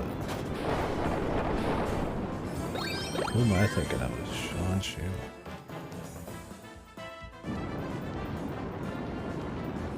Maybe Goku. I haven't uttered their names in a long time.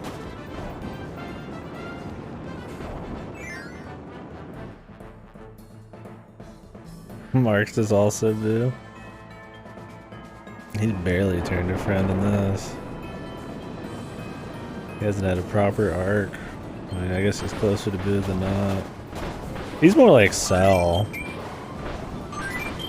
Well, Cell just won. Cell never became a friend is the only reason I'd say that. He just became juiced and then wanted to fight everybody. It feels like Marks. And I guess they have to be friends, right? These are the Kirby's allies, man. Some of the fanfic, you'd be like a GT character.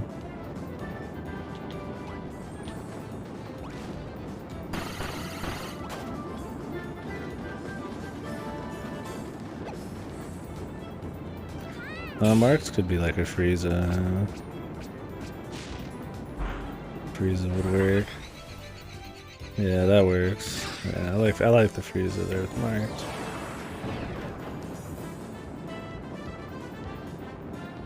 Oh! Hold it.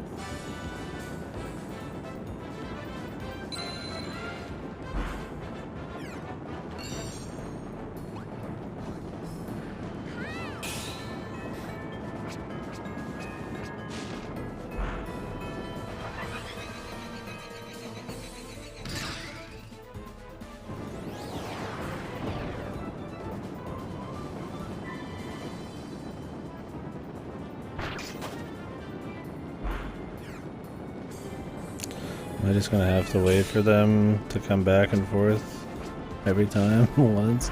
And maybe I could drop him on it? He probably drops like a stone though. And they can't go above this. So. Guess no, he might have been able to make that.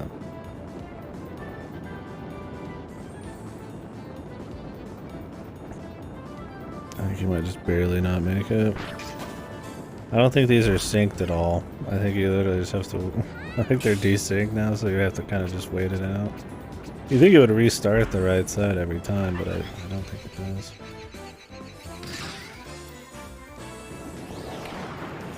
Maybe it does, we'll see. See how this works. Hey man, we got it, whatever. Get out of here.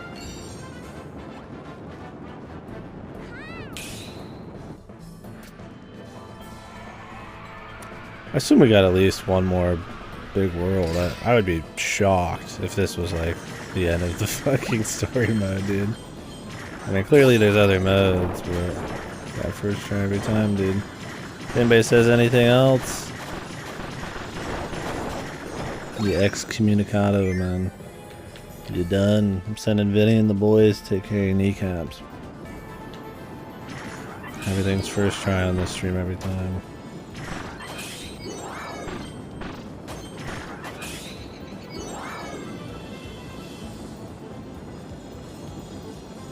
Oh. Okay.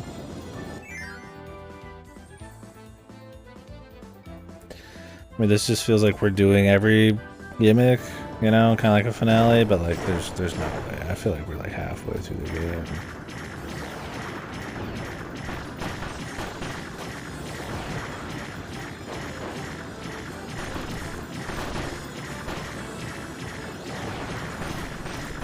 Yeah, I was gonna try one earlier, but I never had one around when I actually was looking to switch powers.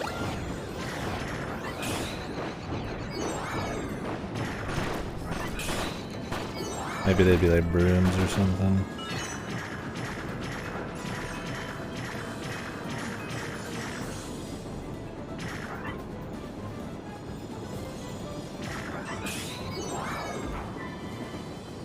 Oh, I think I started over here. I was like, what the hecky? Because those guys name dropped a bigger boss too, but there might just be a bigger boss coming. Some lady.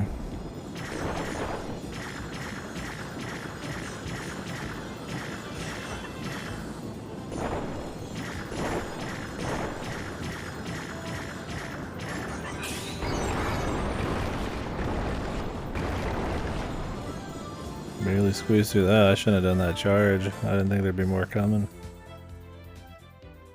That was tight. Dorosh about lost his hat. Onward.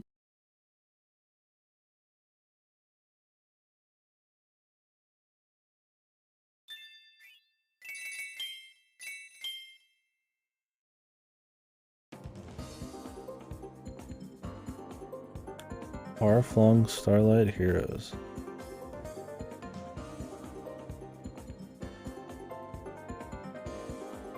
Become a shining star and fly.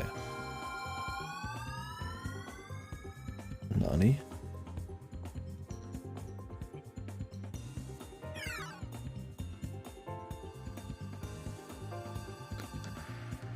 Gotta name drop the game in there. Planet Earthfall. Planet Mistine. Caverna. You can do them in any order. Is this a Superstar Ultra reference? Is this the name of the planets in that? I don't remember. You can do them in any order.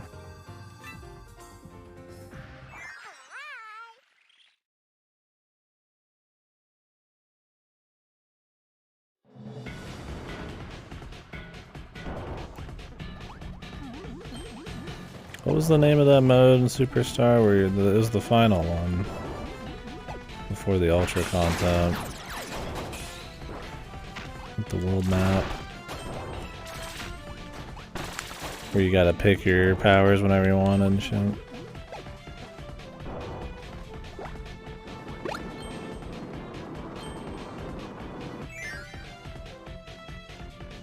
Don't remember the name of it.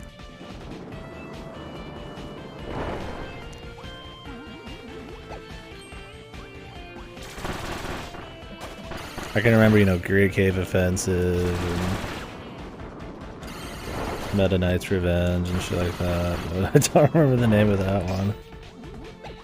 I don't remember the DD one's name either.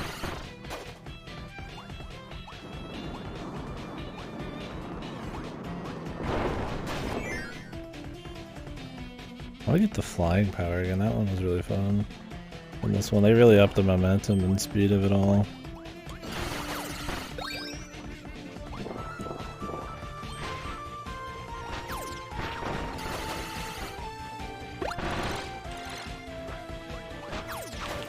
I like this one for fighting enough, but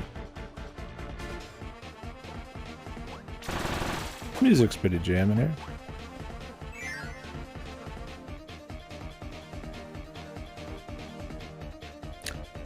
That'd be one of the best songs in this soundtrack so far.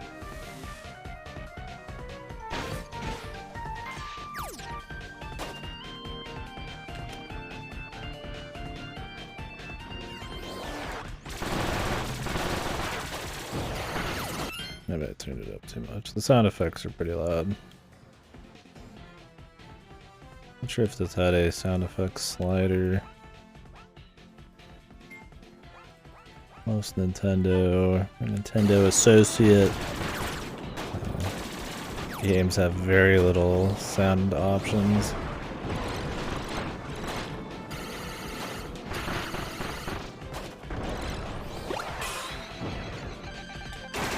Chef Kawasaki, the Doc Chef, the evil chef, dude.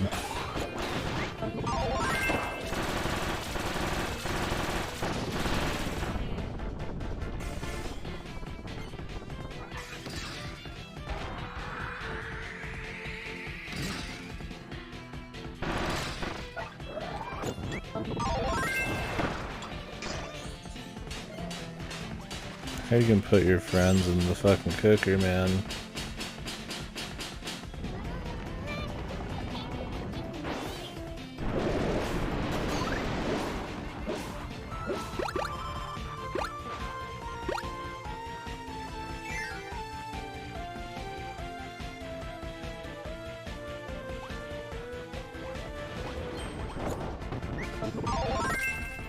Oh yeah. Finally we found one. Ultimate telescoping weapon. Pole vault.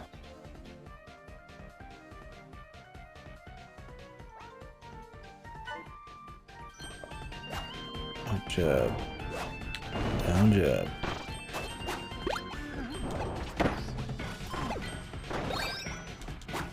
Extended fucking Wukong over here. It's not the best place to test it. Pole vault. Oh, here you go, the Pogo Man. That's cool.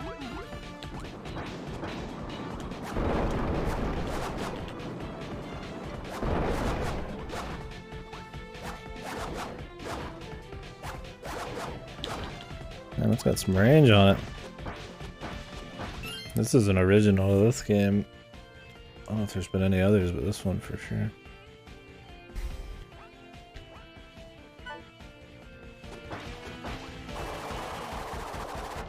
Oh damn, dude.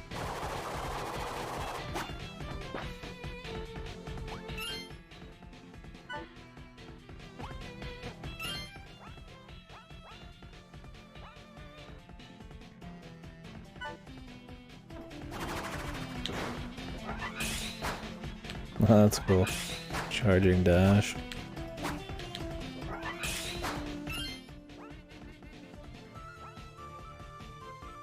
Staff counter. Neat.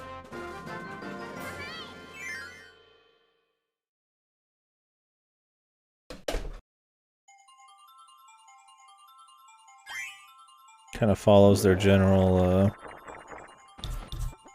a lot of their design of a lot of the other new ones, like the whip and stuff like that. They've done some creative ones though. And the Psy one's a little different, right? That plays a little different than your average one. There's a lot of ones that since Return to Dreamland they started making that were pretty much like the cutter or the sword, but different slightly, right? Like the whip and this, and there's some other ones too. I don't remember what the fuck they were. The spear. Spear was one. They're all really fun. Yeah, they're all really similar. Right? This one's got some stuff in there with the charge and the dashing. That's cute though. Got a lot of reach. I would take this over having like the spear back.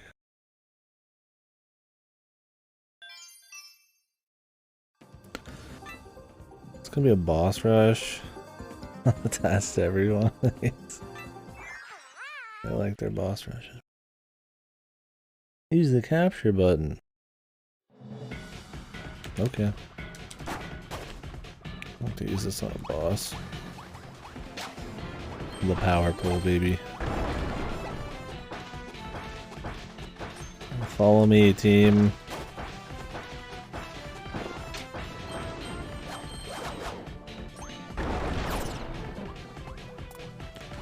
So you can counter if you block at the right time. I like that.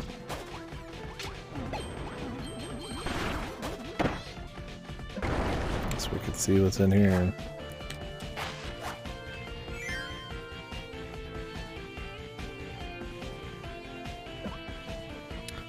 A key.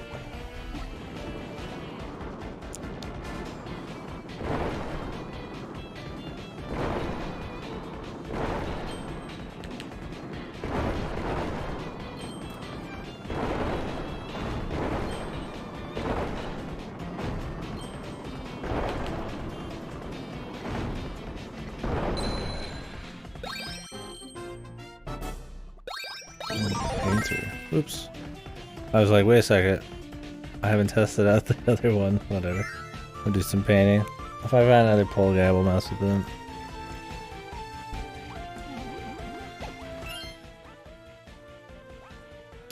We haven't really tested the painter much.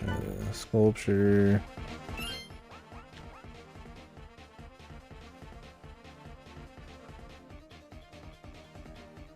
Rock painter.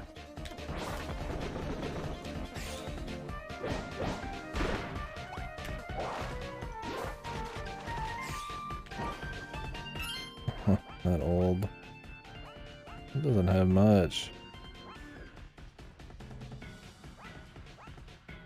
It's got that crazy finisher though, right? Still life or something. Kind of like a crash sort of deal going on, I guess. How does this work? Oh, you can store them. Ooh.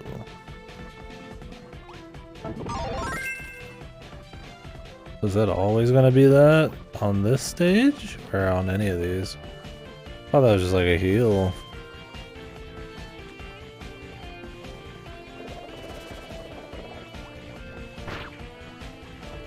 Yeah, we could use this. Maybe we'll actually do some non-power fights.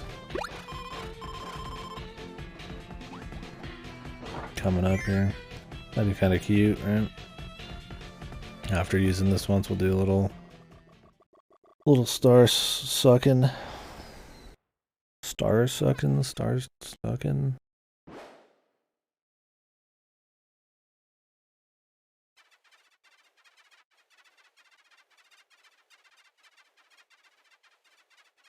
Fighter. No fighters in this. There's suplex. I didn't catch if there's fighter. I'll have to keep an eye out. They made some upgrades to fighter and Robobot that I like.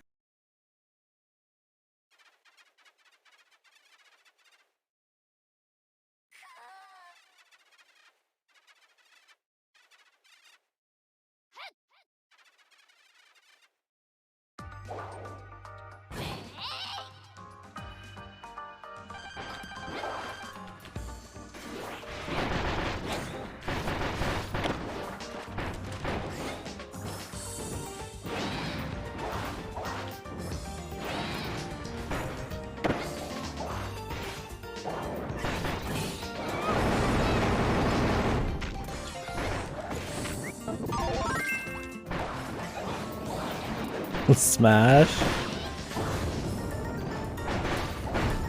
Like the power smash, or?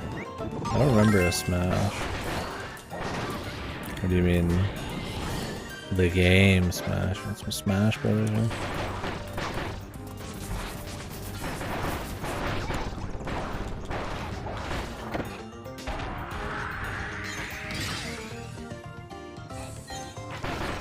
Dude, Kirby has a fucking fridge, man. The lore, it's already here. Oh, that'd be kind of cute. Yeah, that would be kind of fun. Smash Kirby. Oh, you have to charge up your fucking still life. I gotcha. That's why this is a strong ability. You can do that often.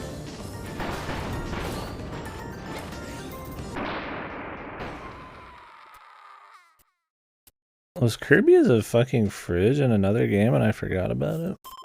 He was a vending machine in Forgotten Land.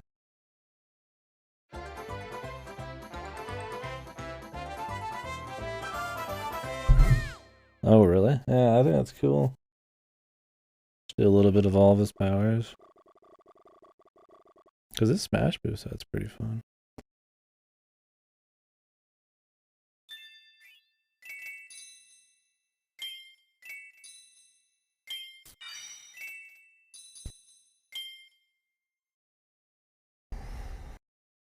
Oh yeah, I don't remember. The old fridge Kirby.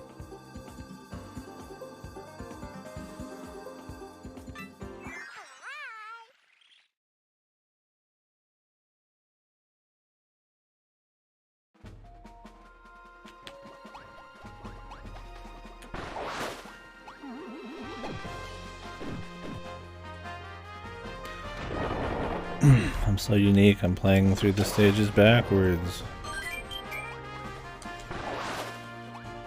I haven't really tried fire much in this one. I imagine it's not terribly different than the usual.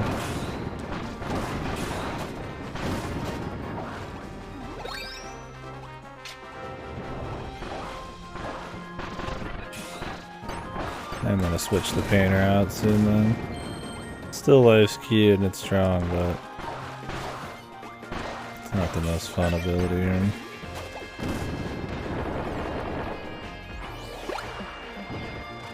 Oh, it's Frosty.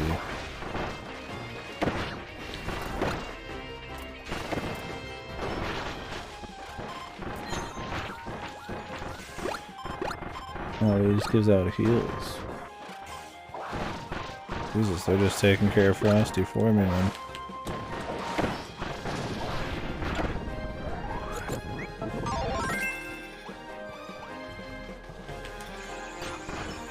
There's ice and there's freeze, and sometimes they have both, and sometimes they just make ice act as both, which really is fine.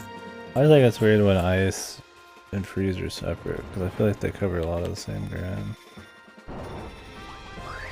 I think that's more for the simple powers Kirby's, where they don't have a bunch of like different combos and shit. It's just like a single button. Kind of like Amazing Mirror, like Dreamlands or something.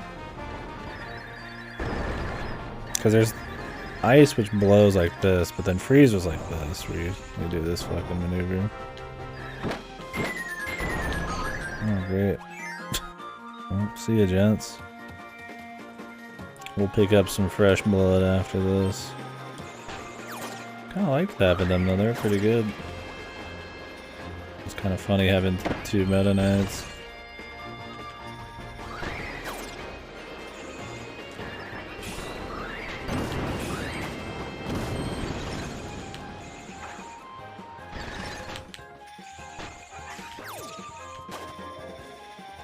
George really hasn't been too bad as a teammate. Oh, fuck, I killed him. I like the yo-yo. What's up, Raze? Only old split powers that split it in this, I believe, are Spark and Plasma. think we got Spark. I don't think I got Plasma. Maybe I got Plasma, not Spark.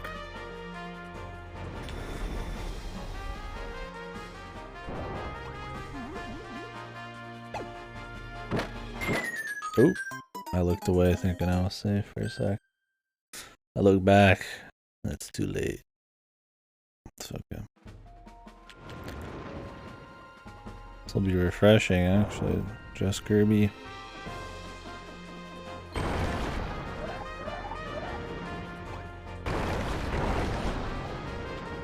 It'll just be like playing old Kirby.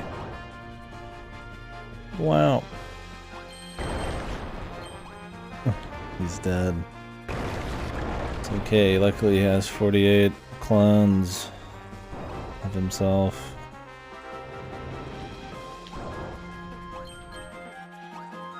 And the wings. This is definitely the most generous with lives, Kirby.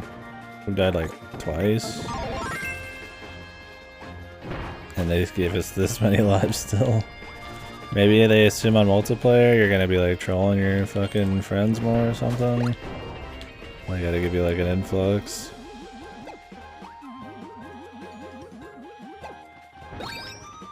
Like I said, you don't really go to Kirby for difficulty, but I mean they still have different amounts of difficulty for each game. You gotta have a little difficulty though, man. Keeps things interesting, right? Doesn't have to be hard, but I mean you can't just like walk down a fucking straight line, right? I mean you have to have some jumps, which is more difficult than a straight line. So I think that's kind of where I would talk about Kirby difficulty. All right, let's get some new teammates. I think we got a couple Dream Palaces we can grab. I think that one's got a good. That's the kind of Kirby difficulty that I think it's nice. You know, it's piss easy if you want it to be, but there's a lot of like side stuff that can give you a little bit of a challenge. Some of the main bosses you actually gotta dodge a little bit. I thought that was cute.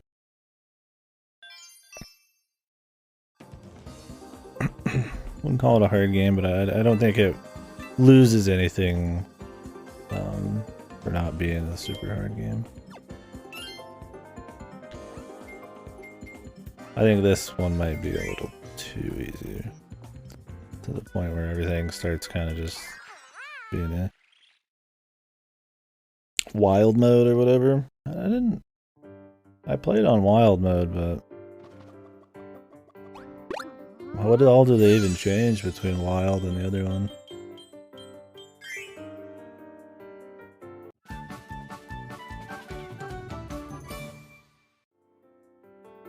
What does Maglor do?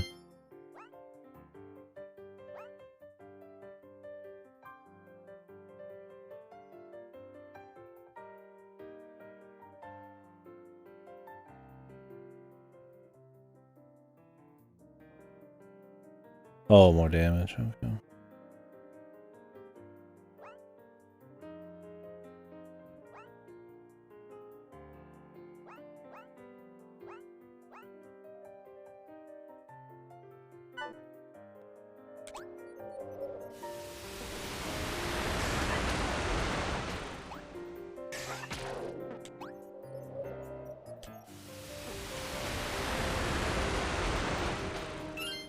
How do I summon?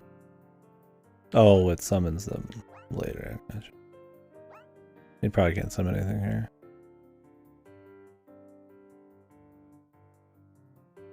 Turn to Dreamland's alright.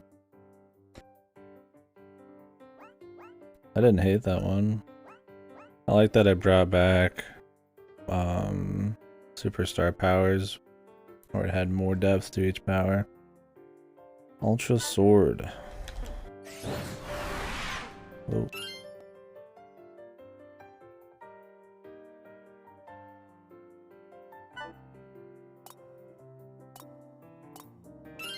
Return to Dreamland was better than I expected.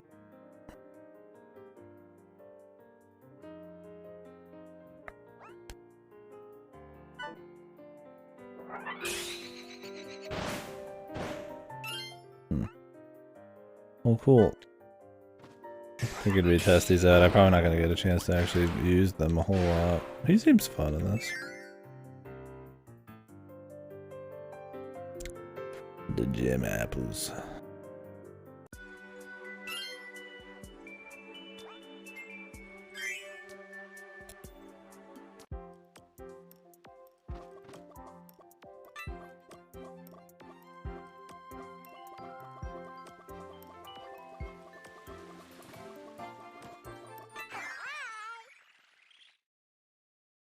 I thought Dreamland was in Popstar.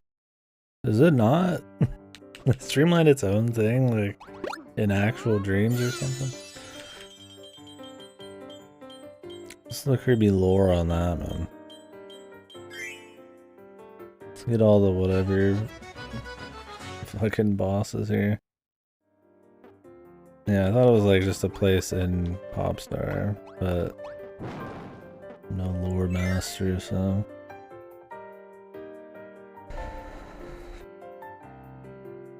It's just as odd because in this you're like, you're in Dreamland and then you're like, then you're in Popstar. Like they're...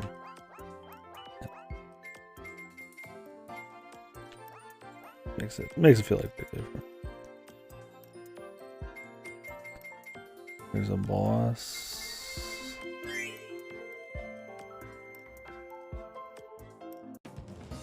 Yeah, okay, that's what I thought, but I was like, am I missing something here? Is this actually like a dream world? Yeah. That's what it seemed like, but... Had to get my ones and my twos and everything straight. Yeah.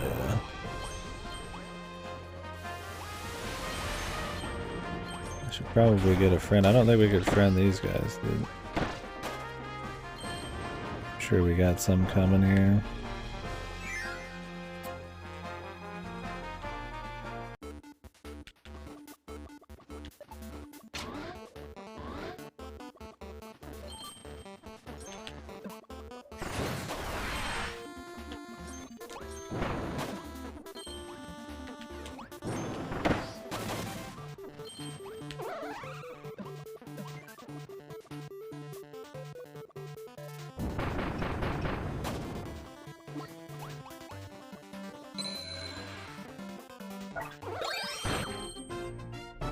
It's Mike.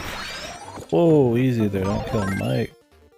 I know why Susie got the data of Doomers from Return to Dream to Plant Robot and then possible she wasn't in Return to Dreamland.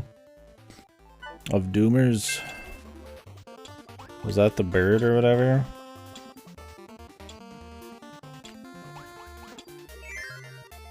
God knows, dude. They probably don't have a good explanation. It's probably just like a fucking fan service nod.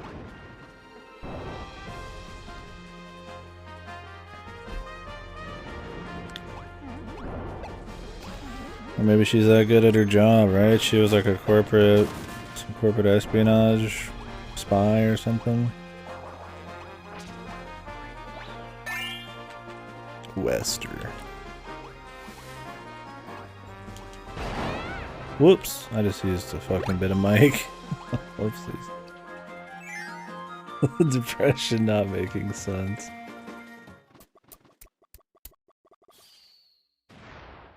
And she didn't mention I haven't been there before. Maybe she did. Yo, it's Krakow. Of course it is. I was like, is he actually gonna be in the game as a boss?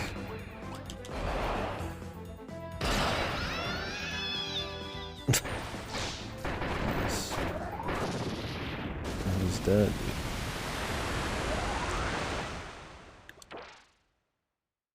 Phase 2 Krakow. Oh man, I should have saved Mike, dude. This is such a fucking like late stage Kirby thing, right? Like you've made a million games and Krakow's in all of them, so how do you fucking up the ante? 2 Krakow's, right? Like, I mean, fucking hell, this dark Krakow. I mean, I guess the pinball game had like 50 versions of Krakow. Oh hey, it's the bee lady. The final boss, that's cool. I mean, I'm just waiting until I can see stars on the ground. My allies are just doing the fight for me. Oh, there's some stars. Time for me to fight.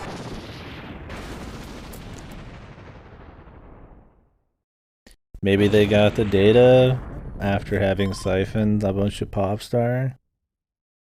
Maybe it's, you know. I mean, it's possible that just by having a giant super tech device just slapped onto Popstar lets them suck the juice. Because, I mean, didn't they destroy that thing in Superstar Ultra? That would probably be even earlier than Return to Dreamland, but then somehow they could recreate it. I don't remember how they got the data for that. They just had it.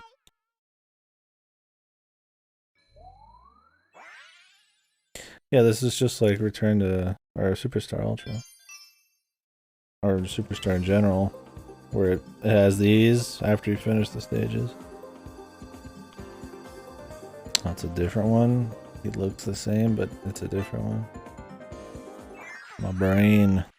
Oh wait, we need to go get one of our cool allies again. We'll do it after this. We'll use a rando this time.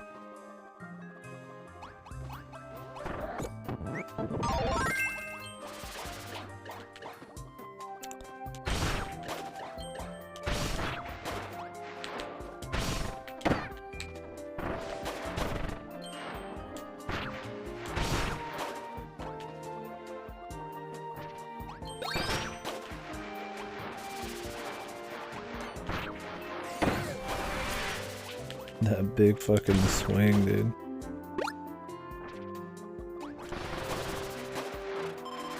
Thanks for the quick kiss, my guy, but I'm jumping over here. Anybody got a power up? That'll do.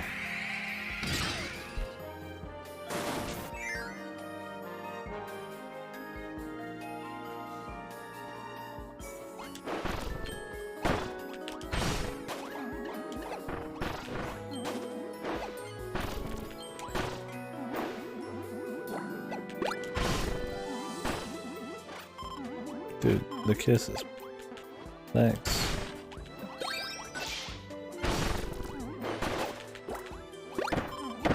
Ooh, try to dodge him. Ooh, I like this power. No. Okay, good.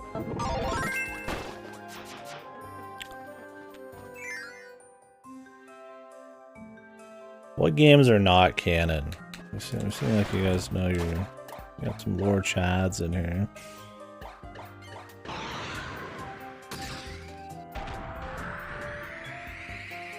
Is there canon and not canon Kirby games? I feel like Super Kirby Clash. Not canon.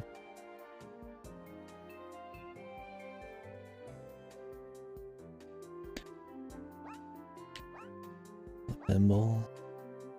Something tells me the pinball is not canon.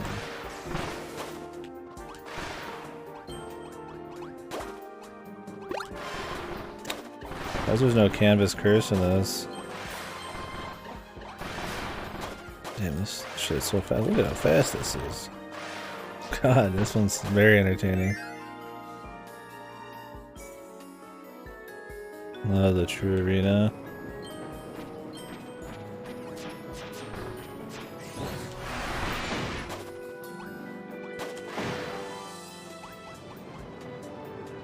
Somebody cut it.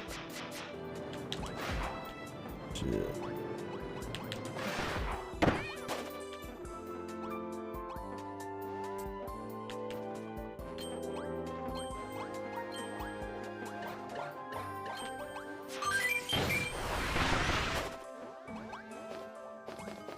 The Sectonia not in like an arena or something? Is that the implication there? I didn't do an arena in Triple Deluxe.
Let's get a new friend.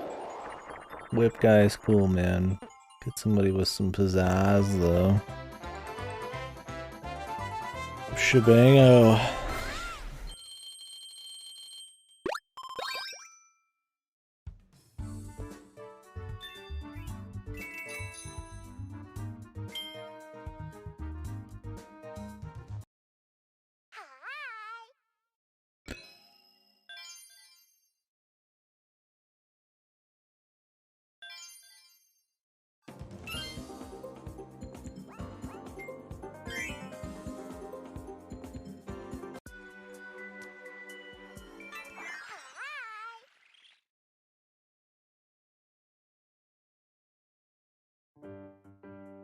So what all else did they patch in this other than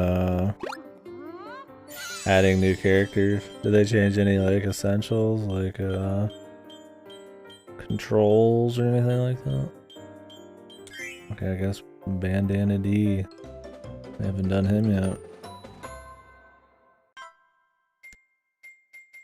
That random guy who had a few lines in Superstar Ultra that's turned into a fucking like huge co-op character. Tweaks.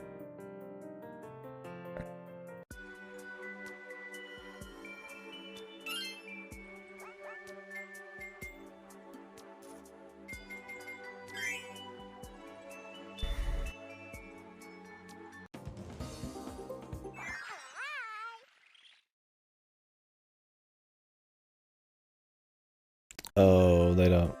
Yeah, I guess Nintendo's never been one for patch notes, except in a Smash, right?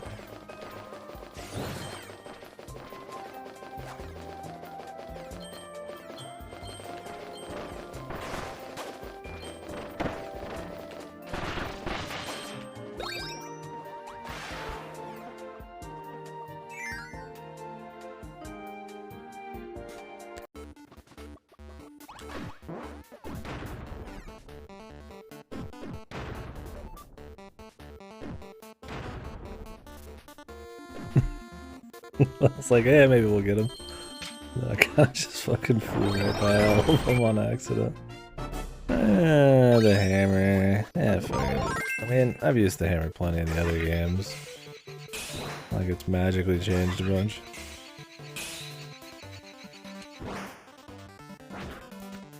That's good. Maybe the reception made them do some shit, or maybe they'd already always planned on having a lot of that. I imagine the characters being patched in was always planned. Nintendo likes their not game as a service, but their free update type of stuff nowadays. In some of their games. Speaking of Splatoon 3, I don't know if I'm gonna buy that one or just try out the campaign. I think it depends on if I'll have anybody else for salmon run. I bought the second one like real cheap. I'll rent it first and then maybe buy it. Hammer Twirl, Giant Swing. It's just the classics. Nothing crazy.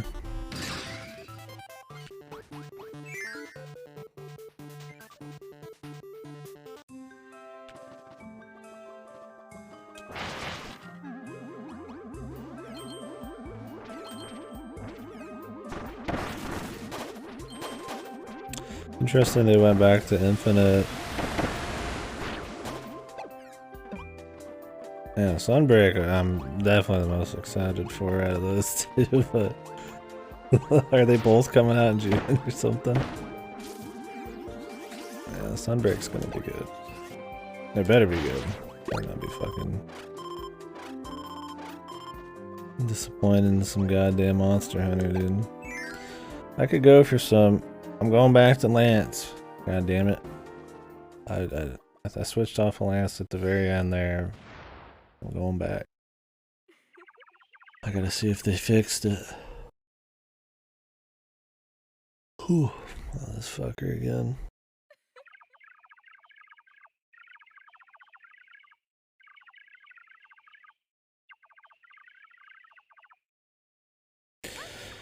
The 2 upcoming Switch multiplayer game, yeah. I guess there's not many of those, huh? Was that new Star Wars Lego game on Switch?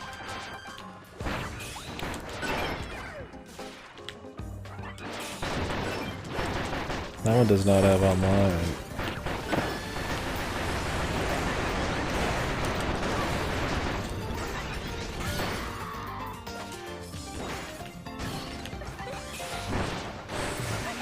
Yeah, it feels like such an obvious Switch game to have. Yeah. People are like, oh, it's Lego, it's gotta be good, but then it's like, I mean, some of those Lego games got some stuff going on, man.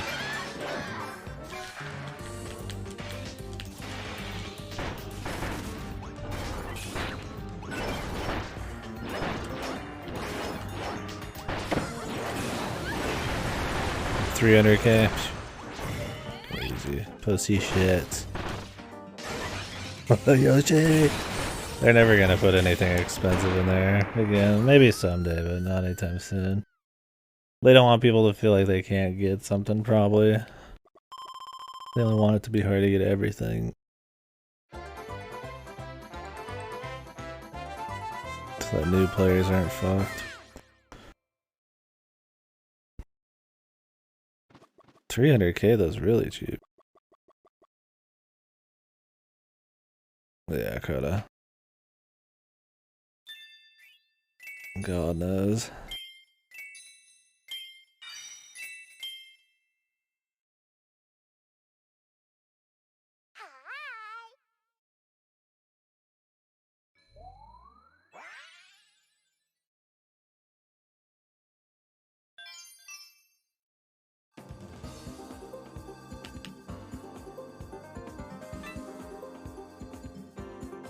Planet Caverna.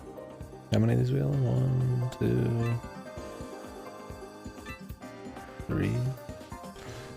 Bosses to boot.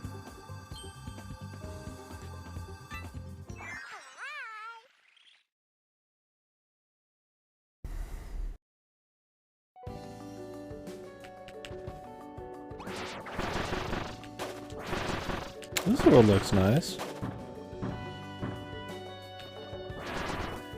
Music might be nice too.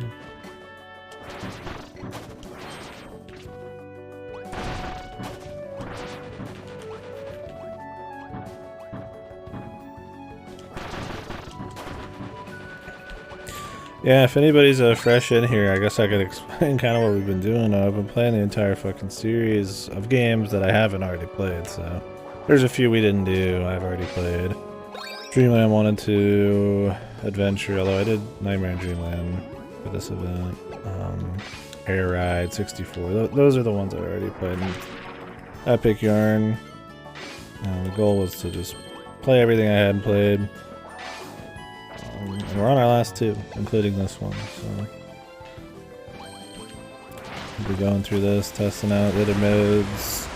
I might get on FF14 after we do the story of this, and then maybe go deeper into the other modes tomorrow. Depending on if I get Rainbow Curse in. But anyways, Rainbow Curse is the only other one we haven't done. And then we'll be doing a big ol' tier list discussion, which will be a lot of fun. Yeah, Rainbow Curse is the last one. Technically, I'm not doing Kirby Fighters 2. I would be willing to play it at some point, but I do not want to buy that game full price. I've heard it's like a decent little Smash clone type of thing, but I cannot justify buying it just for this to play alone, right? maybe down the line. It never got a physical, so it's like I can't.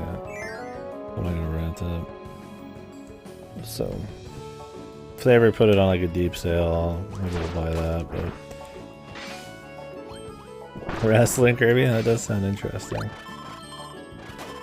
Does that have a story mode? Yeah, that's gonna be the only one I don't get.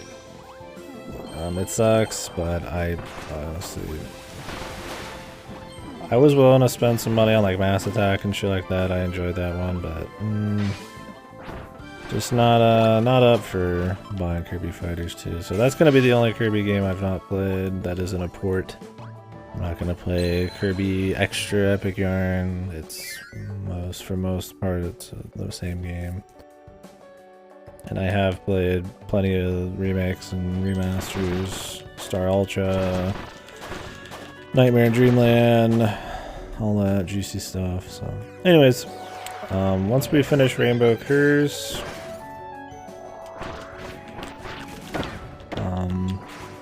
we'll be doing a big old series discussion. I rank all the games just for fun against each other, and then kind of talk about my thoughts, I guess, on the series as a whole. So if that interests you guys, it'll happen this week, unless I don't get Rainbow Curse in somehow.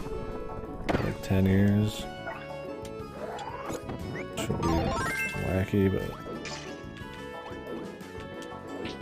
possible. Oh wait, I wanted to test this out again.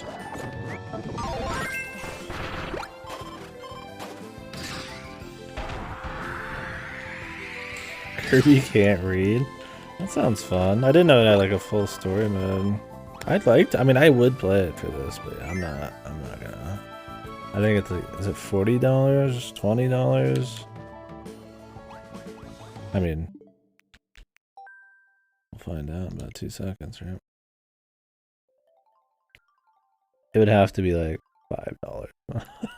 I'm not, because I'm not gonna play with anybody, and that's like the big thing, right?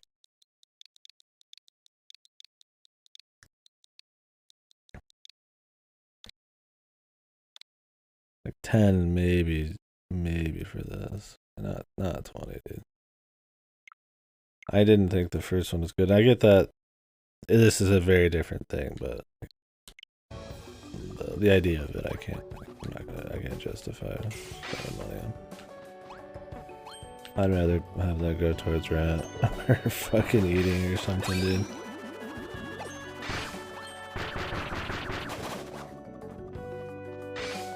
I would do 10, probably. Like I did with Mass Attack.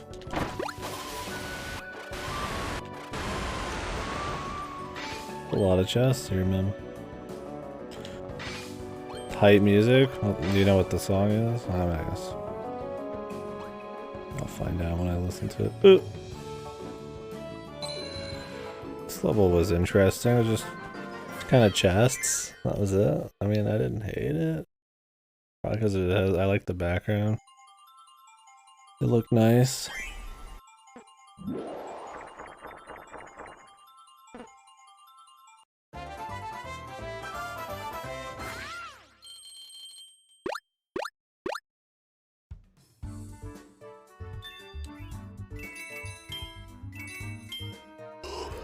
What if there's like a tier list of partners? These are the best partners. Wispy. I think out of all the reused and every single game bosses, Wispy, the one I never mind seeing. I think it's just fun. You're just fighting a tree. And a lot of times they'll try to be creative with him, where Krakow like almost never changes. Like they had the fucking Hawaiian Wispy. Wispy and 2 is like sick, you know, the double Wispies. There's like Mass Attack has like the totem Wispy thing going on. They try to do some stuff which I think is cute. Can't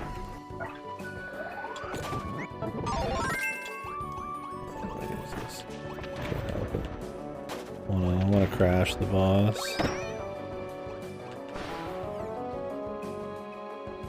Don't wanna lose it though.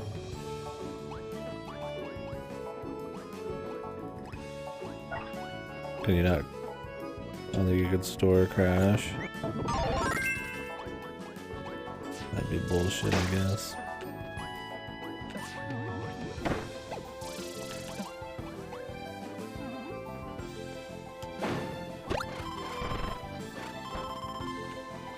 Dragon Quest music, yeah.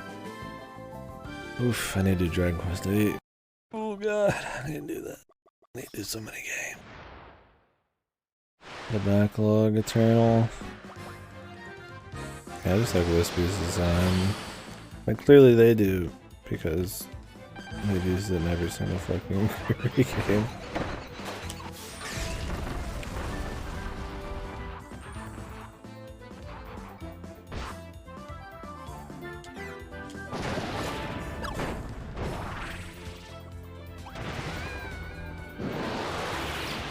I don't remember, maybe Wispy has not been in every single one. I'm pretty sure it's pretty fucking damn close. Krakow's in almost all of them too.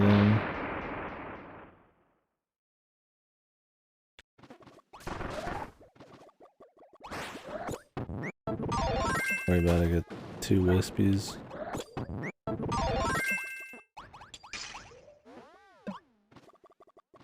Oh, we're getting...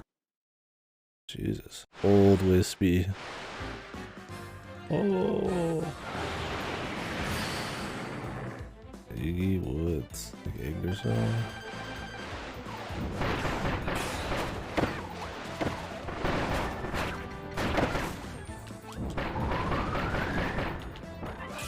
You ate me, dude.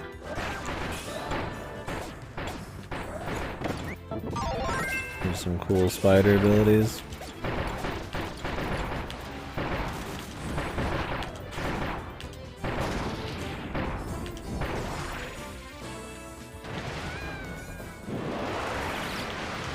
I don't remember a spider ability in the other games, that'd be kind of cool.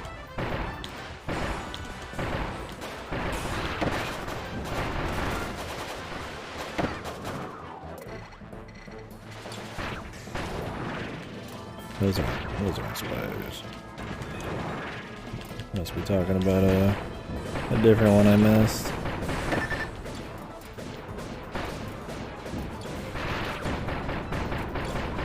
Well, let's see if he has another one for us.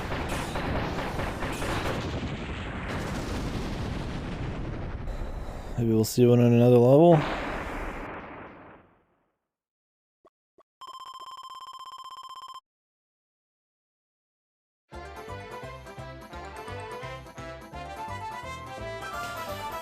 There's a spider ability, it sounds creative.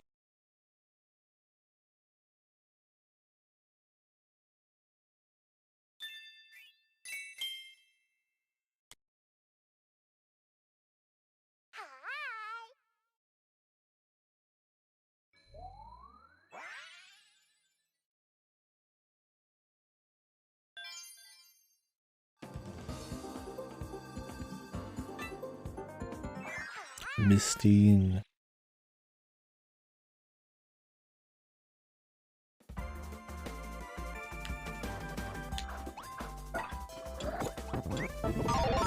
Actually, whatever. I recognize this. I mean, from where I just recognize it. Like, we're going in the water. I guess I'd want the sword, but I kind of want to just play with the fire again. I mean, the sword's always a good time. Can't go too wrong with it. It's just a solid fun one.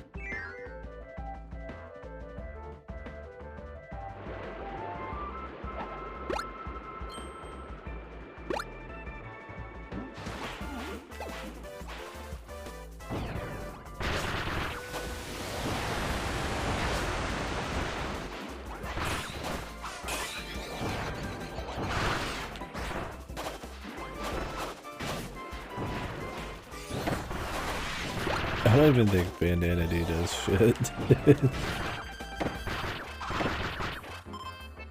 I'm gonna try getting Bonkers as a party member.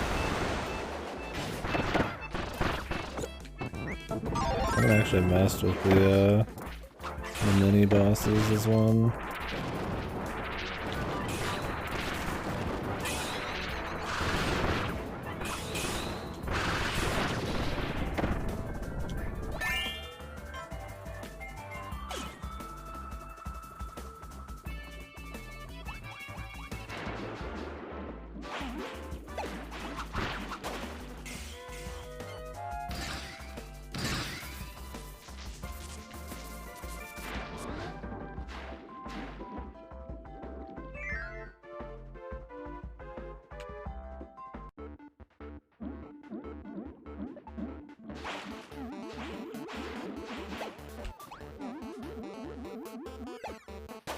What do we got here? The bridge. Terabithia.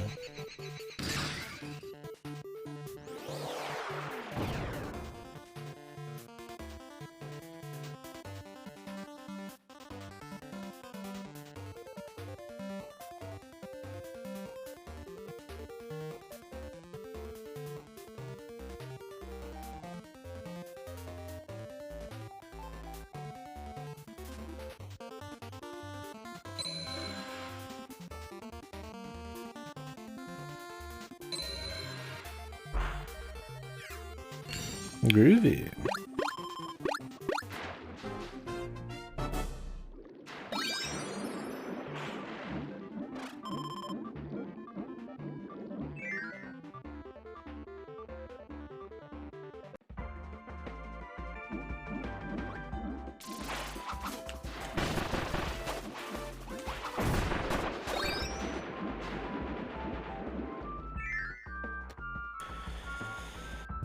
We fight a water boss? Are we fighting a... Alright, we gotta fight the other one of the sisters or friends or whatever the fuck they are. Lovers. I don't know which... It was an ice one, a fire one, an electric one, so I guess... I mean, they could count this as an ice one. Water, ice... There might have been an actual ice world though. I might have already done it. I'm already kind of forgetting some of the shit we've done. The button.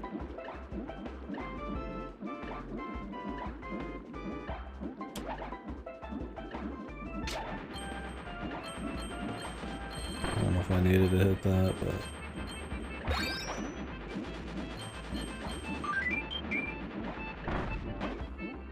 I think I did.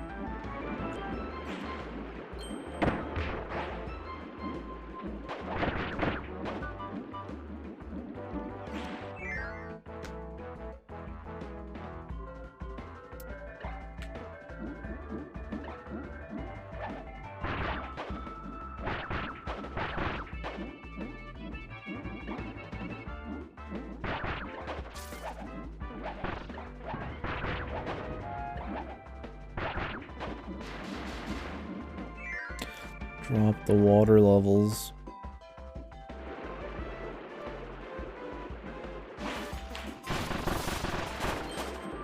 Need a little bit of health.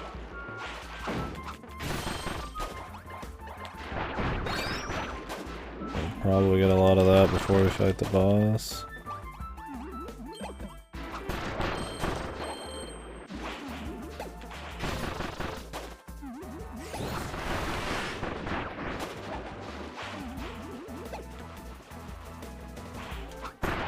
That might have been health right there.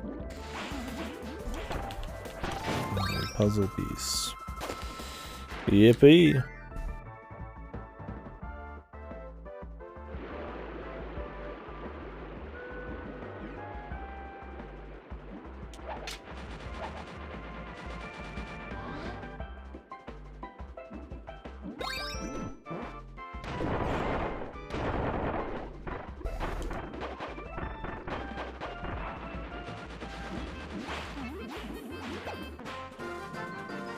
Stages don't feel too...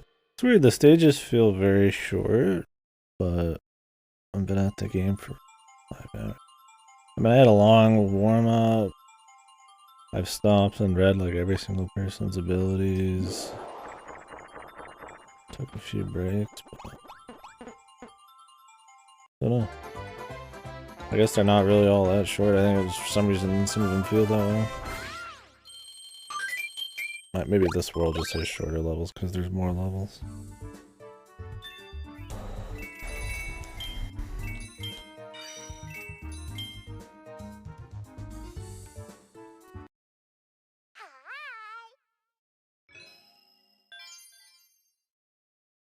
What's that?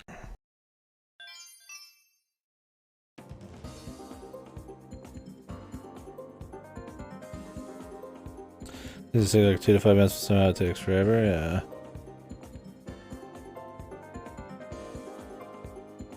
See, I think in that it's like, because there's a lot of time where you go back to like the town and you do the side challenges and you redo levels. But if you just bust through a level, yeah, it takes like 2 seconds. Yeah, it feels odd. Like in this, I mean, yeah, somehow it's been 5 hours, but I feel like we've been busting through them. I don't got anything to draw from that. I just kind of, just how it's felt. Time flies when you're having fun. Classic.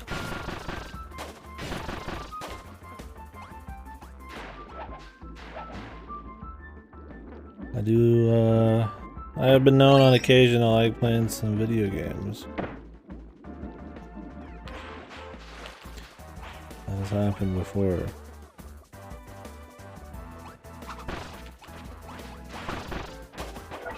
You know what? Actually, I haven't done many fights with the sword in this one, I don't think. I would have grabbed the pole if I killed him instantly. Like, I see an enemy. Sometimes I forget there's new abilities some of these guys got. I kill. For these new guys, right? I mean, I'm used to killing like anything that doesn't look like a very particular type of dude. Oh, this fight.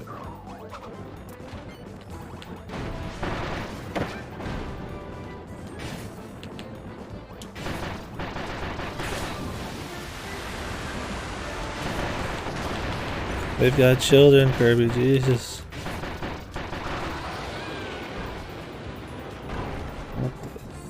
This reminds me of the Lolo and whatever the fuck.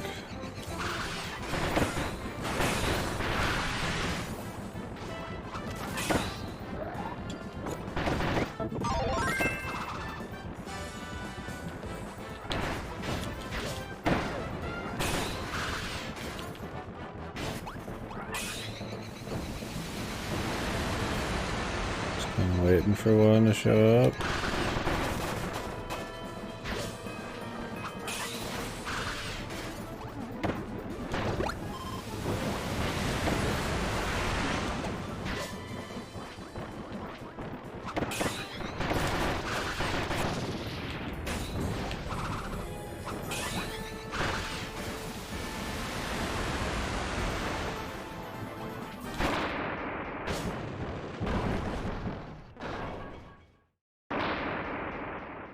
Why did they want to fight me this time? Were they not my friends? I guess my friendship beam wore off. To me, this looks like they were protecting their kids, and Kirby just came and killed them for no reason.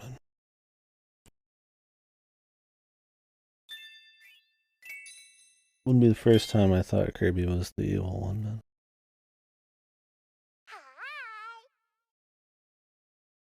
He's always just laying waste to, like, seemingly just natural, chill-looking places like forests and stuff that I don't even think, like, any of DDD's boys are usually in. But he kills them anyways.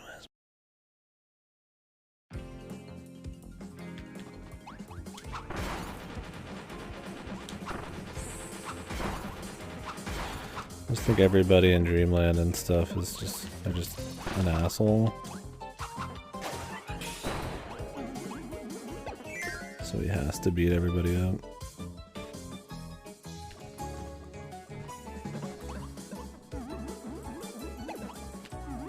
Well, they're all playful.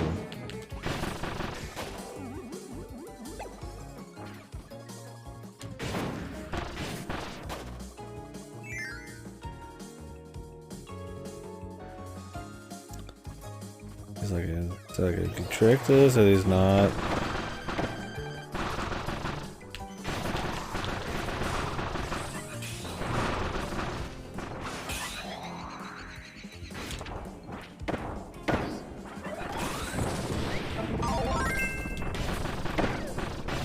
Yeah, you have to do them all or something?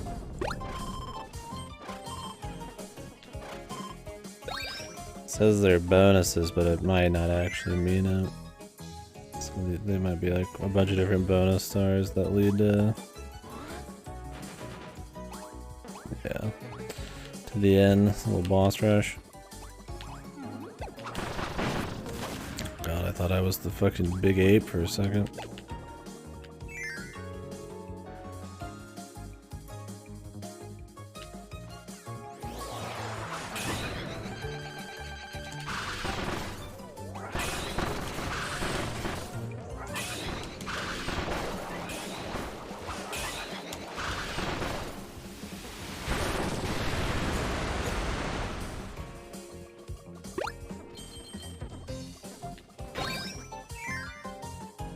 Jackin'.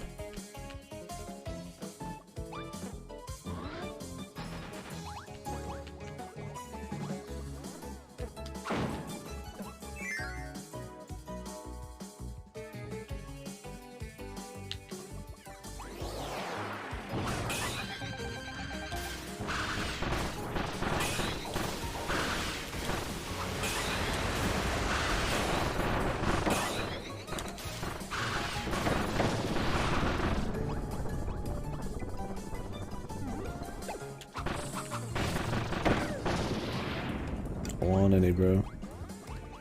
Got plenty of health, man.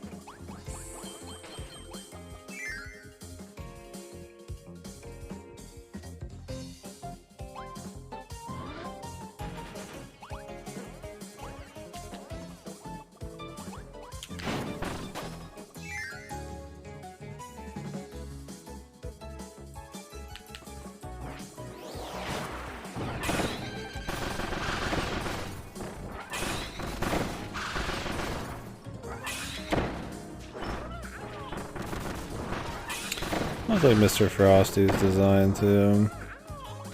They did a good job in the original games of having these like cute, mischievous kind of boss designs. Frosty and shit.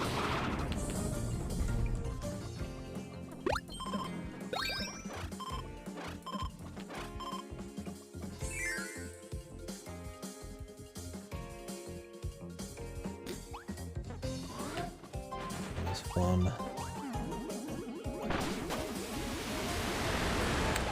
I broke this open, but I don't think we went in it, so...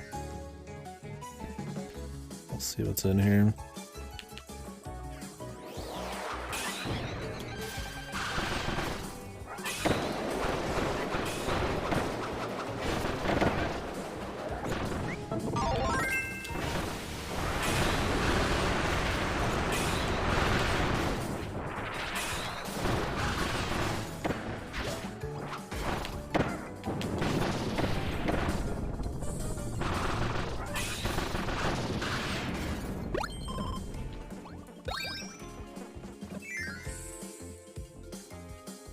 Wild Frosty, yeah.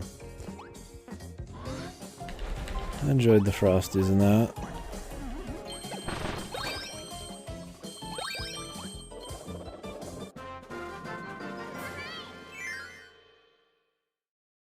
I liked the bosses in that in general, for the most part. The big ones and stuff. A bit more to learn. I also liked when they asked me to fight them without using powers. That's some cool stuff. I mean, the souls, I don't know what I call it souls, but the dodge was very OP. But, fights were still cool. They were fun. Rot Moon.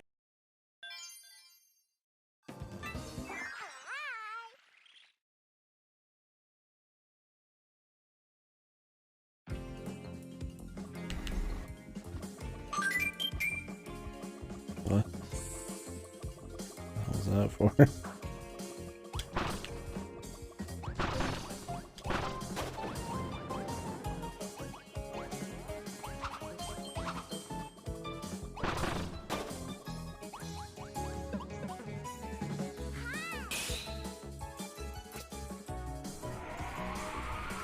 Friendship, love, star.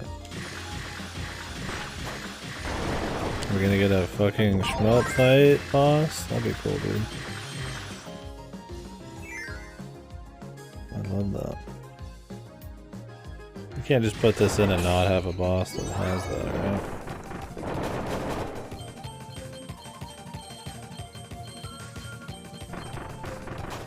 Or are they just gonna have an area right before the boss we do it? But how are you gonna use all the friends if you don't?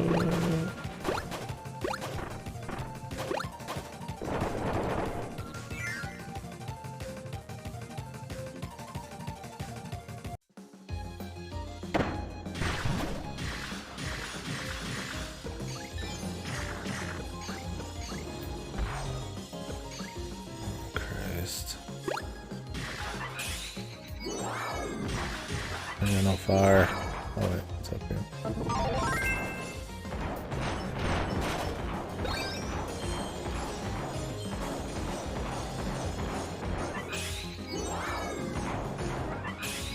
Get the cutter, I guess.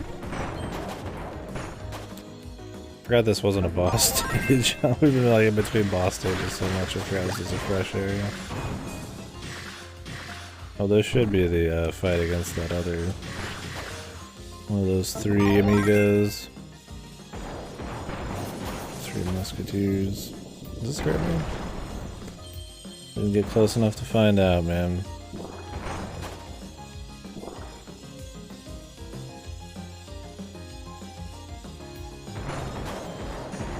I need the cutter again.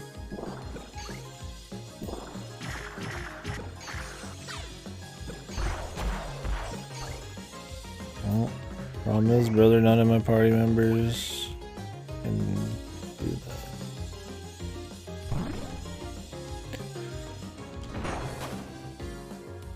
I mean, I guess I could just switch the gorilla out for a cutter, but I mean, I like having mini bosses and stuff as party members.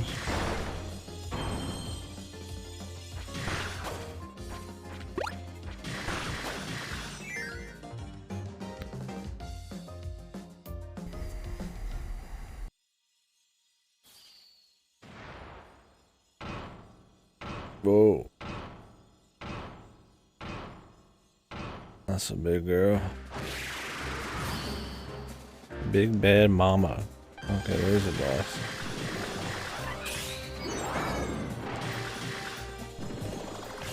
So they expect me to have fire. You're gonna be in for a fucking mistake, dude. And they've got to pretty much give me some, yeah.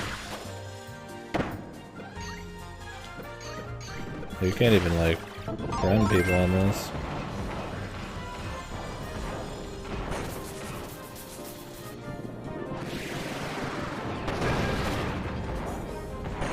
Whoa, panties.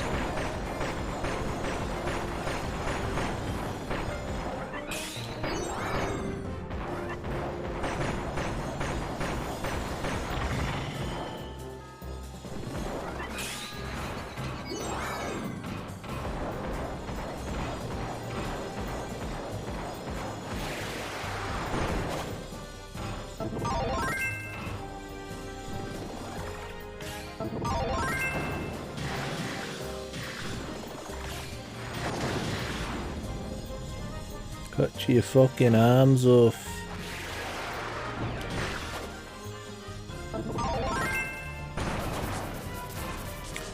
Walks at you menacingly. 20 glam plates, dude. Squeeze it. Oh, you guys can't see my health there. My bad. Not that we'll probably ever get to be in that thing again. Near the very end. Yeah, I gotta think up some new glam ideas for the classes I don't have unique stuff on. We'll see. I'll think of some shit as we go. We get more dresser plates, or dresser slots, right? As well. Like 90% sure.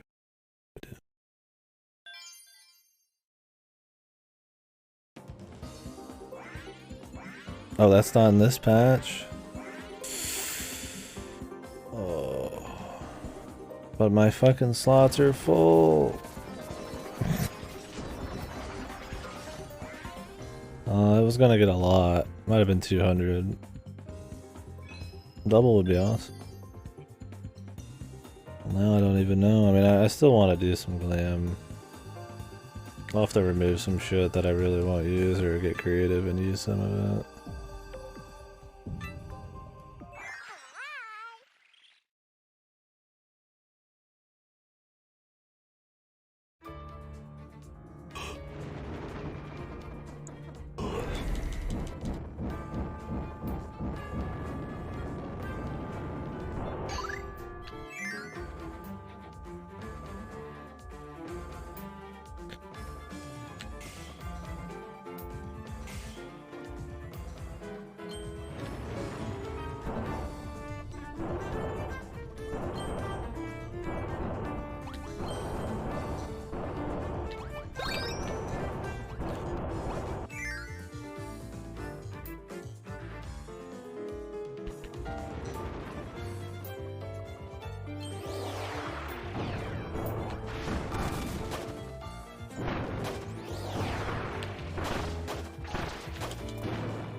Wind.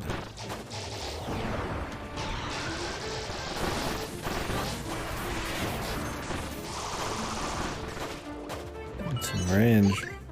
Range is always good. Yeah, hopefully that comes sooner than later, man. I mean, more slots is great, but I need more dresser space too.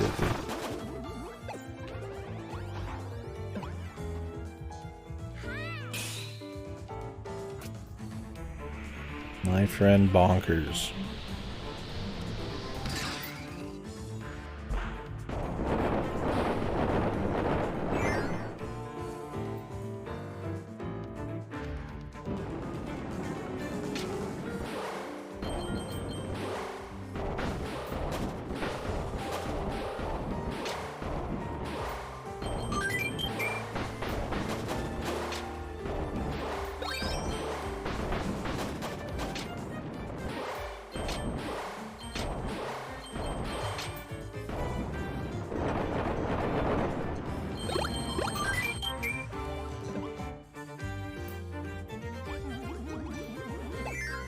What could possibly be up here?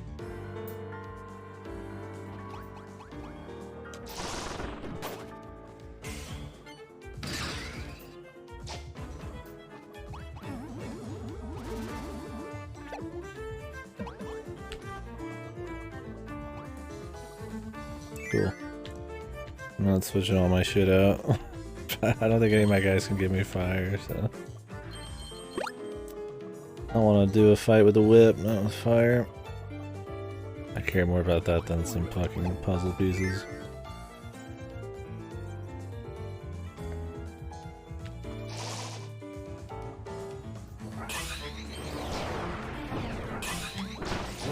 Nope. No. I wanted to fucking... I would have been willing to do the spear though, for sure.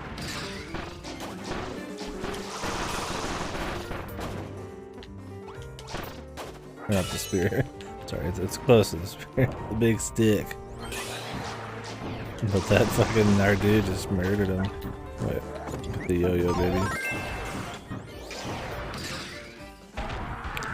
Electric yo-yo. That fits the yo-yo, man. Oh damn. This shit. It's not powerful at all.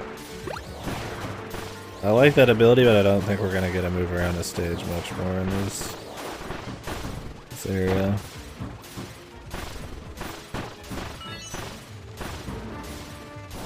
I could just walk the yo-yo forever, man.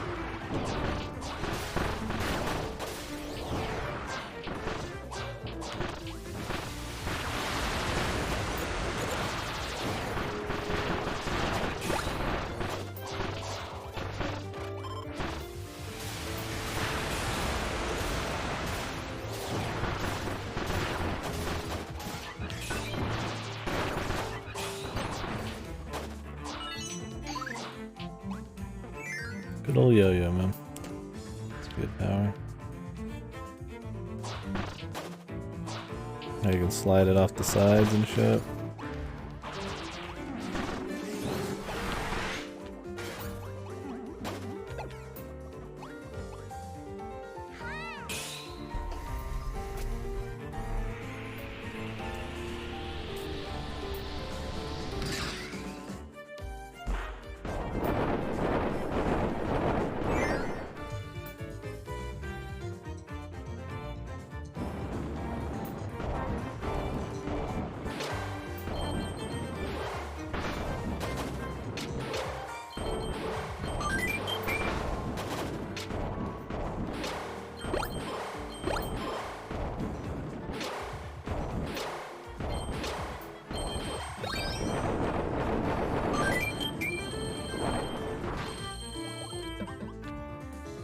Whole lot of loot.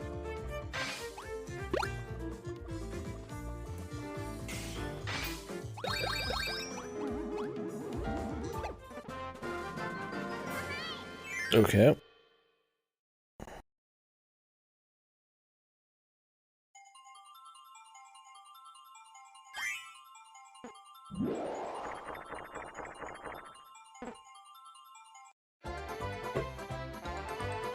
Schmoove.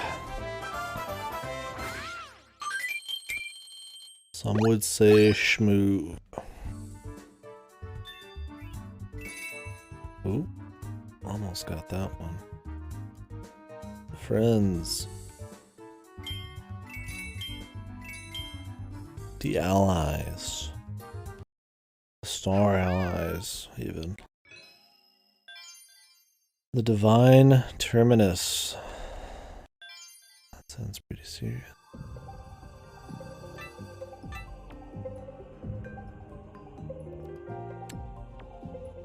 There. I'll be right back.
Let's do it. This portrait does not look like a final boss. Might be one of those where we defeat it. And I thought we still had another one of those like lieutenants to fight. Remember we fought it and I forgot. Oh wait. Ripper. Ripper, where's the stream, man? When was the last time you streamed, brother?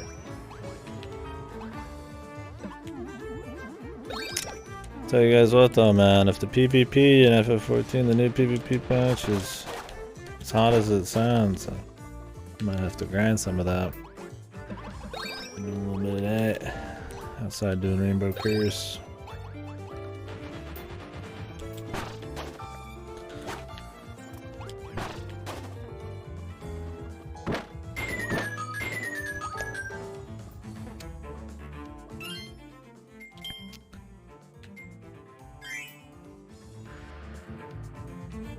Find the proper mindset.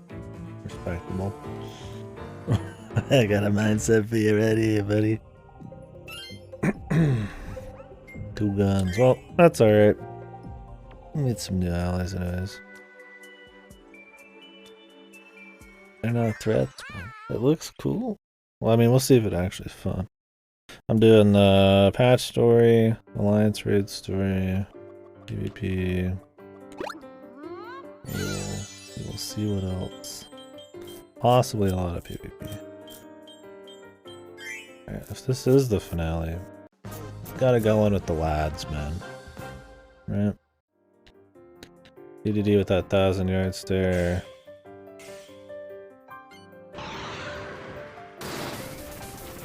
Yeah, I did not mean to murder them. They kinda just fell under a bot.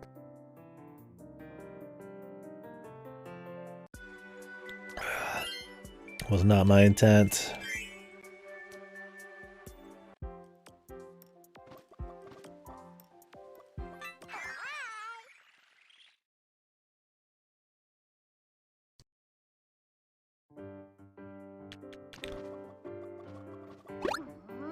So this game saves on exit, but I think it only saves the shit you fucked up. I'll need to read that again. And clearly it saved these 2 deaths.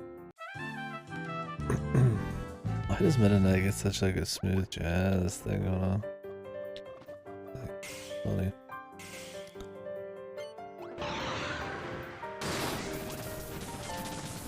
Such devastation. Oh, I want to see the new Castrum stuff too. I might do a run through those. I'm not gonna do New Game Plus to test out the other shit though.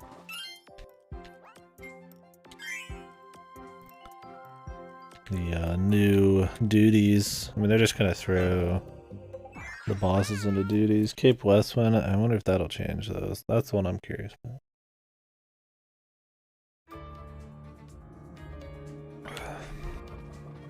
Alright, this time, do not walk the squad under some shit.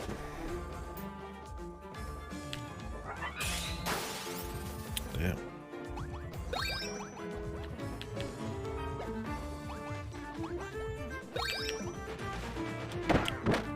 Jesus, dude, what were they thinking?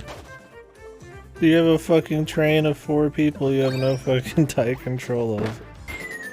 I mean, are you kidding me, dude? Whatever, we're doing it without them.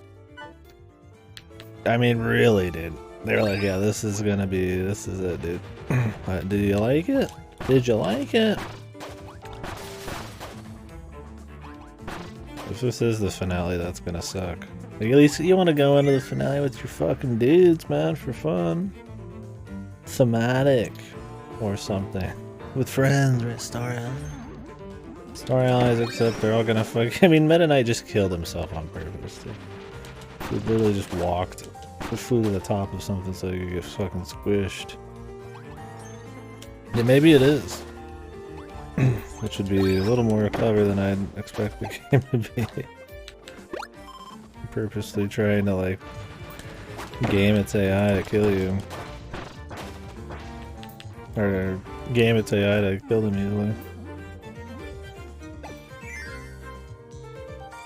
I need to make some new allies. I guess we could do that. I almost forget about the ability. We've been using the signature people so much. The famous people.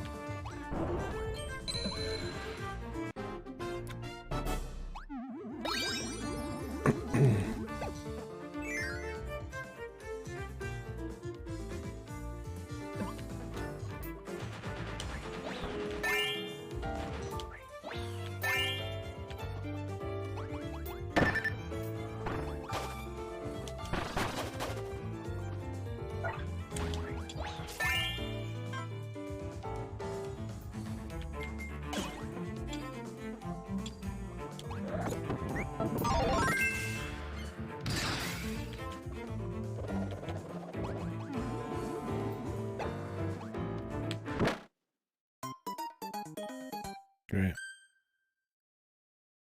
At least it was just me. I was gonna try to dash over real quick, but it didn't work out.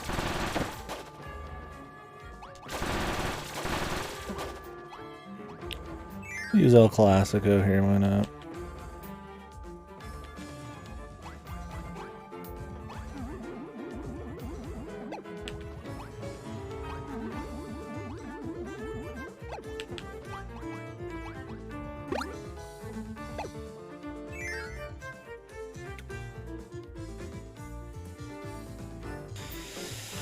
Some of these run-ups are pretty dry, man. But I think we're at the boss. Ooh. Huh.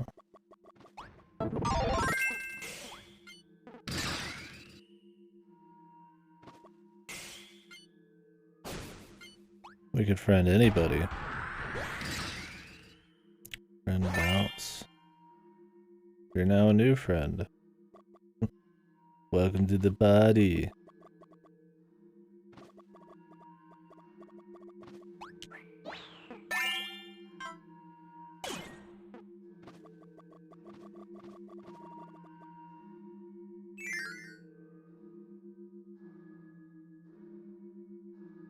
Oh, was Spider Kirby sitting there? I didn't even notice.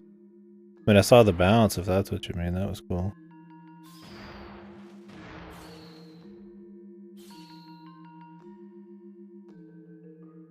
I was just picking out friend.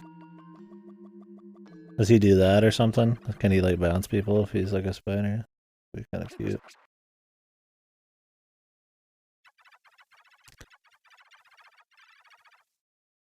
Zen Partisan.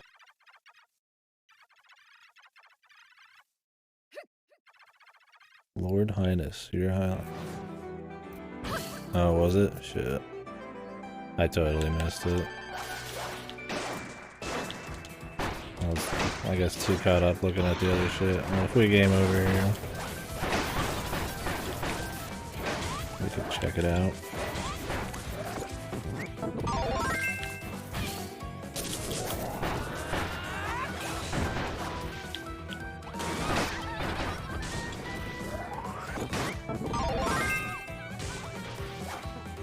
Maybe they'll give me like a free test area at some point.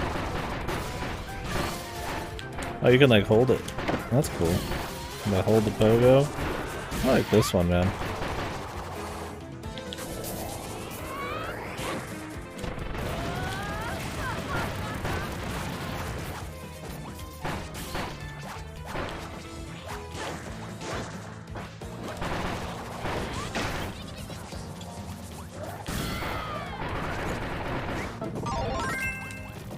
I don't think a lot of these friends are doing much, man.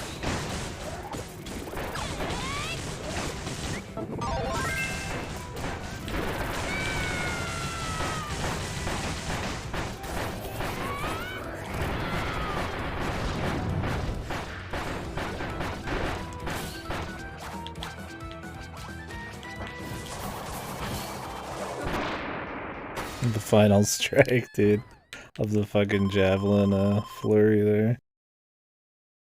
Is that our final man in the back?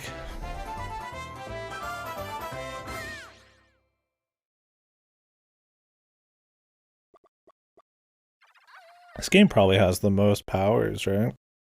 Especially ones that are all developed, fleshed out. I mean, I'll definitely give it that. It's pretty cool, and all the different characters and shit. And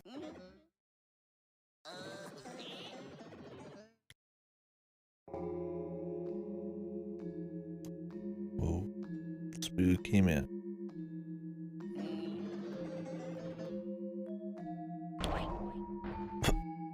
Wonder how long it is in between each Kirby game. If Kirby's just back to back beating up people, or if it's like hundreds of years.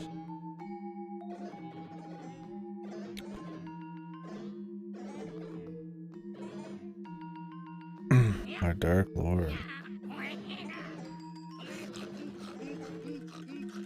Zant shit here.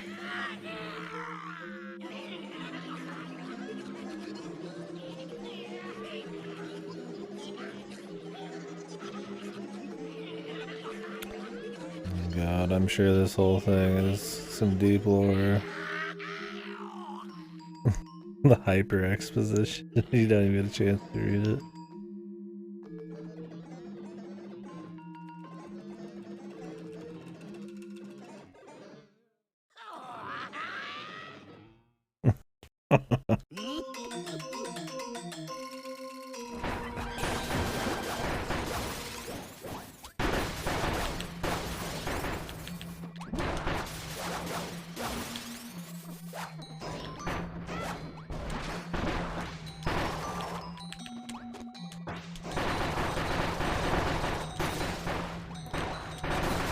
Suicide cult. You mentioned something about the end of the fucking world, but I mean, who knows how just loony it is.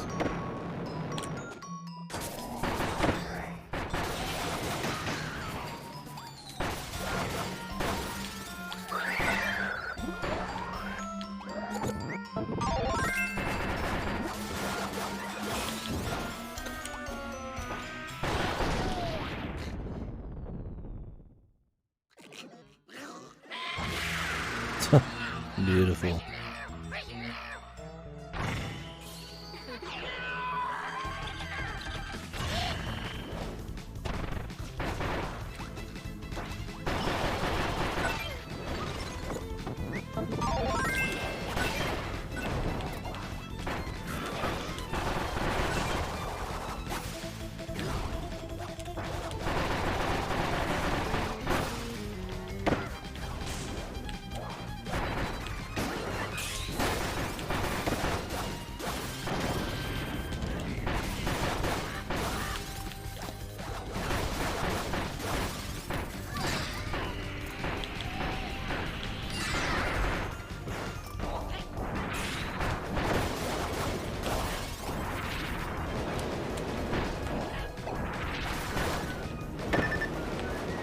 Jesus, how long is he gonna go for?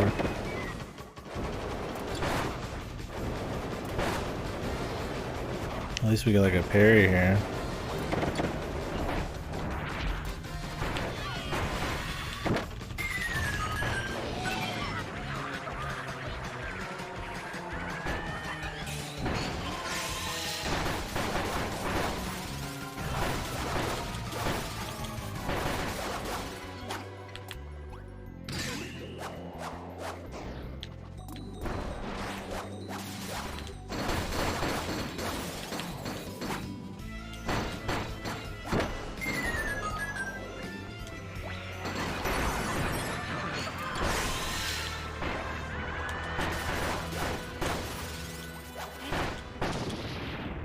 Close one. But he's talking about his Dark Lords. Even that I don't think is enough. That's not very over the top, man. It'd be kind of bizarre to pop this in between fucking Forgotten Land and Robobot. And he's prepping up here.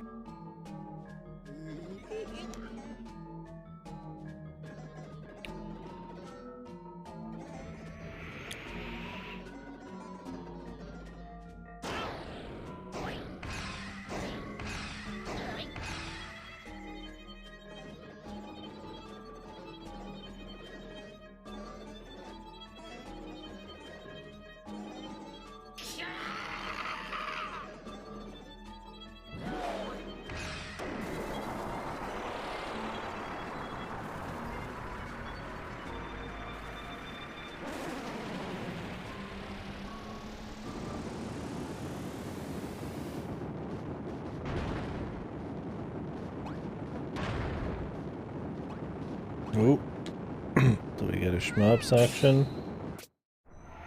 Finisher, dude.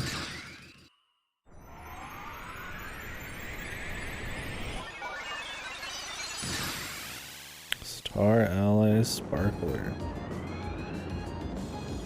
Yeehaw. Fucking music. Onward.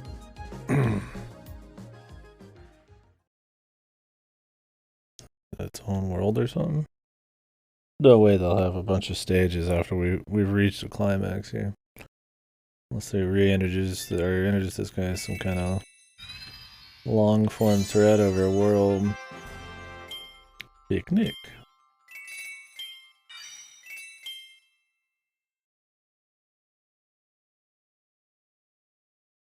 Okay, the final battle, the chaotic darkness. Kirby Star Allies.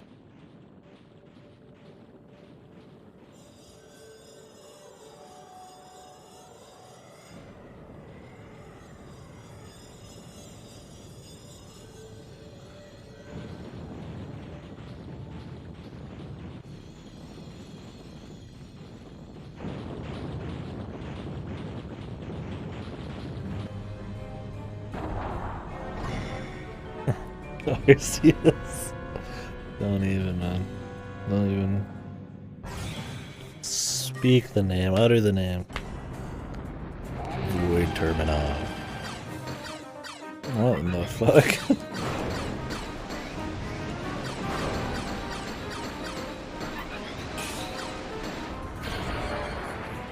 Holy.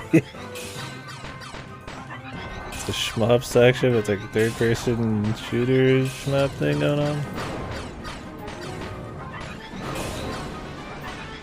Yeah, exactly. I mean, that's one of the good things I would say that they've either kept from the old ones or gone even crazier on is the absolute fucking apeshit ending. So for no fucking reason. Always exciting. Yeah, he looks like some kind of Majora's Mask looking at. I don't even know. Big iron motherfucking. I don't even know what to call him, honestly.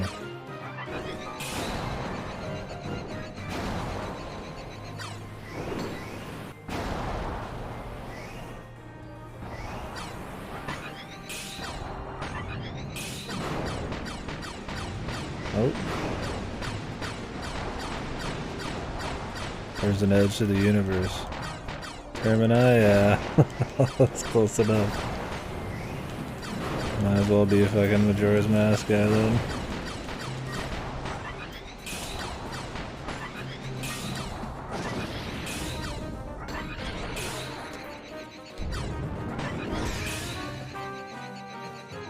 He kind of has the stone mask on, it fucking looks like, man.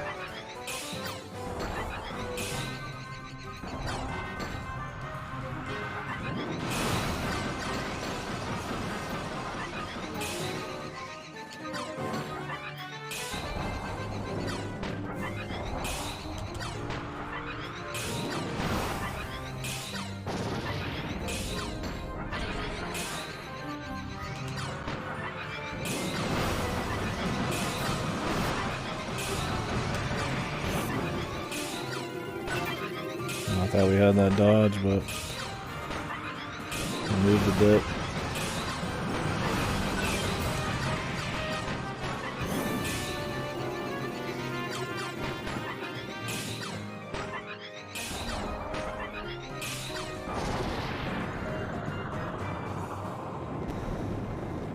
Your head looks like a peach and an ass cheek. What the hell? Why would we go in? So that we could fight on the ground one last time. I would take the shmup gameplay. The heart of the beast. The heart of Sabik.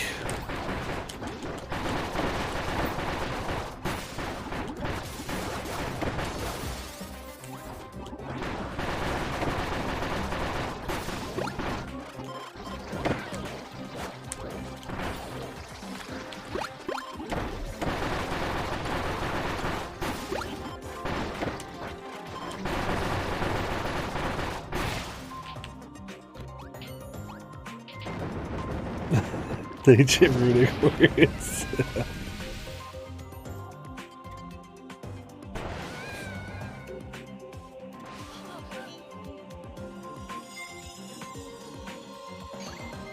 Oh, we getting another shade of this. What are we doing this time? Surely not the same thing. Unvoid, dude. I unvoid myself. I can do this. Because I'm Kirby.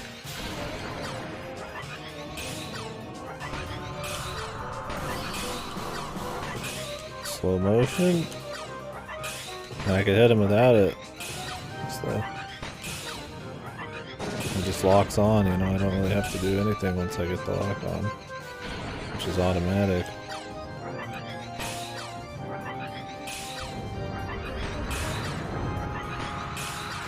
Cinematic, the Kino angles. Fucking Kirby.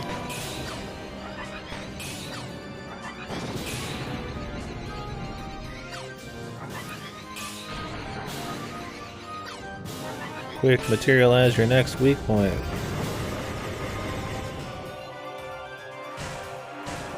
What the fuck?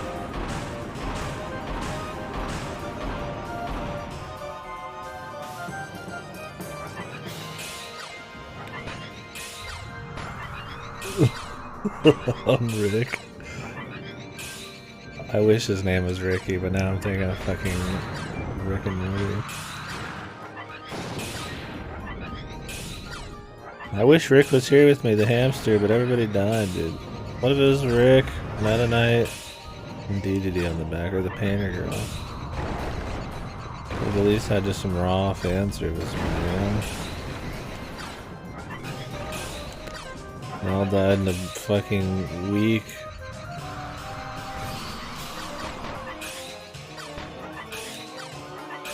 Not even a blaze of glory, they just got smooshed.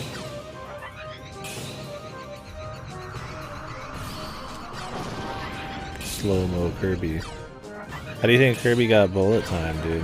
You think that's just one of his basic powers when he teams up with his friends again? How does Kirby get anything though? He kind of just decides he's getting a new power in each game. Unless it's like Candace Curse or something and he's cursed, but then it's actually a power. Or mass attack.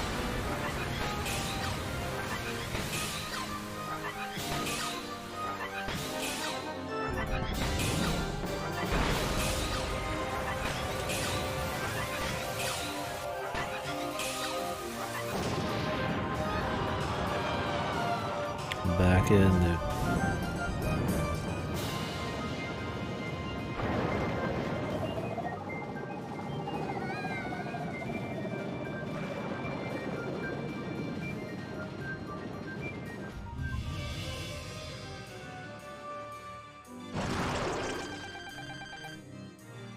It's Kirby, but crazy.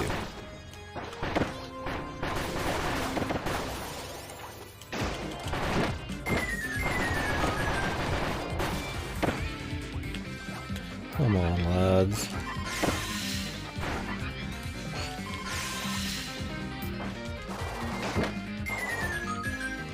Oh, it's because they got fucking mind controlled.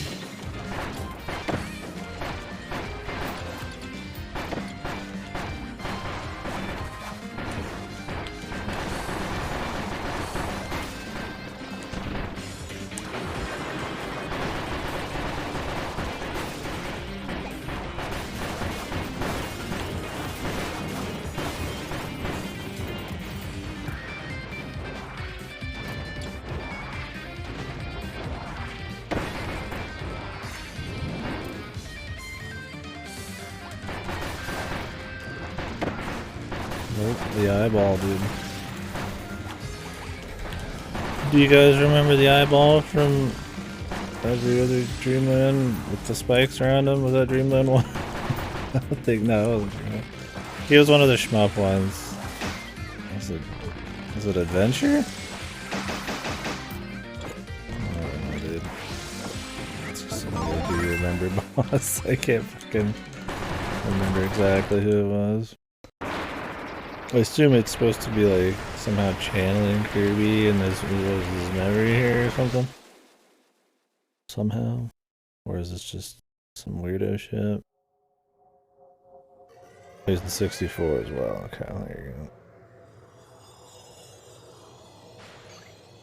Don't know the lore implications there, but break his fucking neck or something, dude.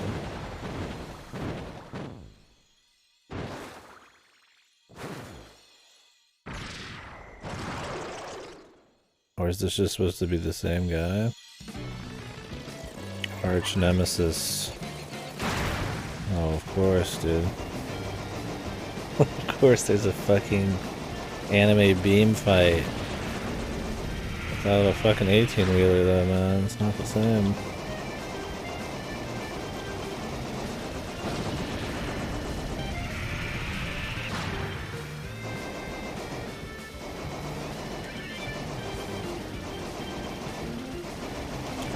I could just press every button, couldn't I?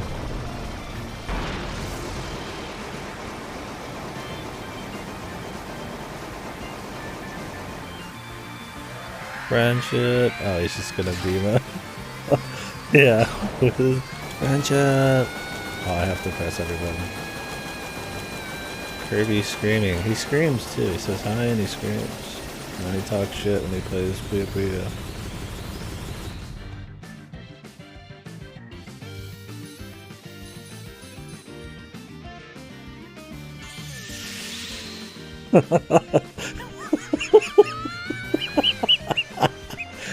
This all his friends come in and the game's FPS takes to like 5.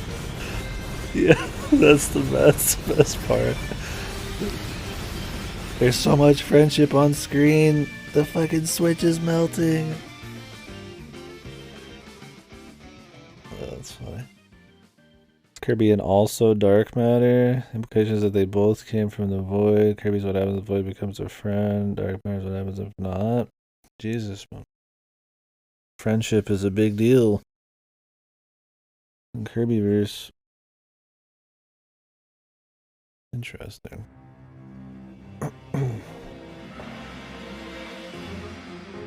Is there implications here? Or is this just some random void creature?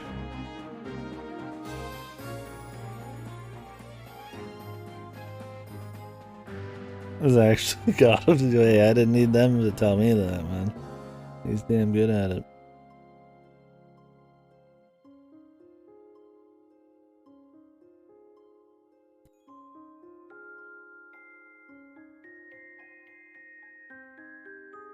Dude, what if these were DDD and Meta Knight, everybody? This is so much more lame. Who are these fuck?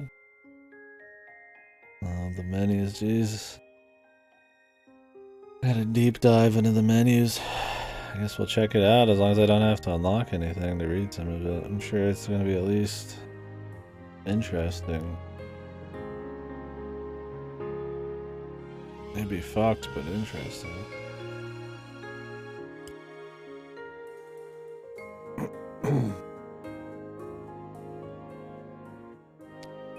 I think it's funny though because they don't introduce any of that into the main thing.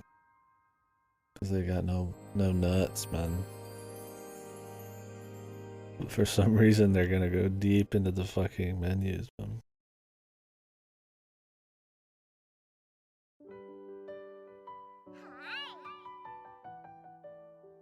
Like I said, only in like a little bit of this, and then like some of the final bosses, and then like Forbidden Lands setting really even like gives you any feeling of like, I wonder how the world works in Kirby.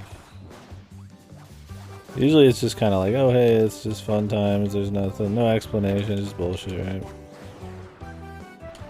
So I think, while it's interesting that there is some lore in this one we'll read, and it's kind of a hollow thing when they clearly don't actually give a fuck about even making you want to ask some of these questions. Yeah, Kirby just doesn't care, dude. The Squeak Squad story, that's my favorite Kirby story. Dude just wants some cake. Yeah. I guess that's a good way of like canonically kind of putting it, right? Kirby just does shit. There's some there if you want it, but I mean, as like an adventure, as an actual experience, right? They don't care about you even knowing. Begs the question: do we need lore in Kirby? That's an interesting question. Like, do some games need lore? Do they need to be fleshed out? We'll have to see what it's like.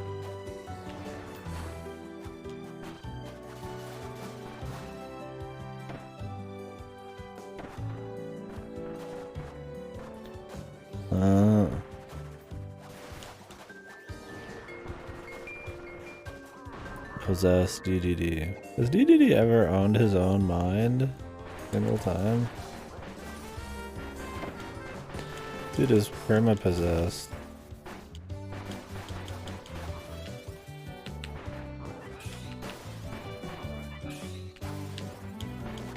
Swear to God, man, he rarely is not possessed by something. I feel like that has to be some kind of like meme at this point. Kirby people.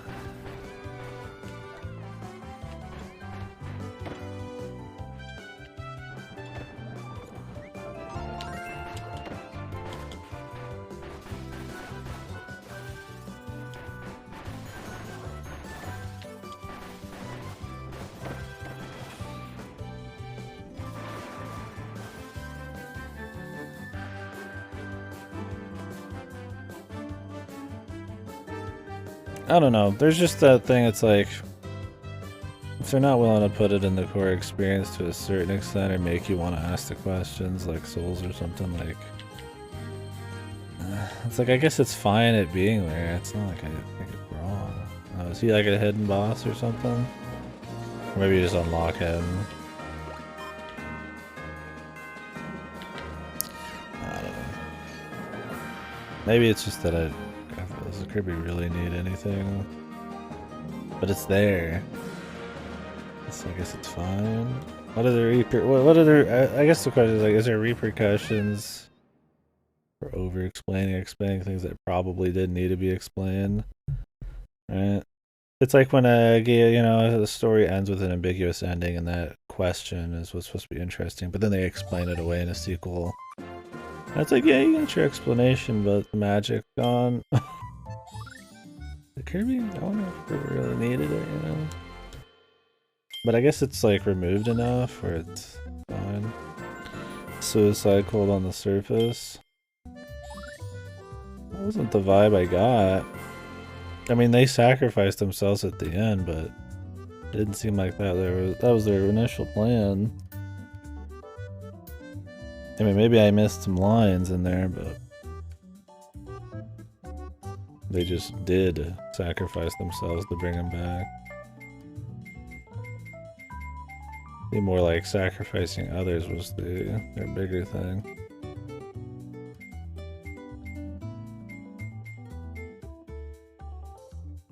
The ultimate choice.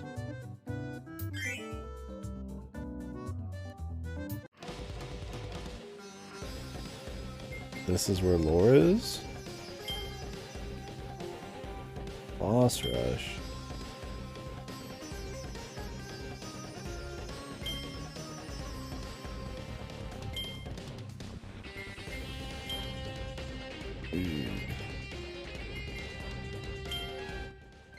Oh, I have to have 4 real people.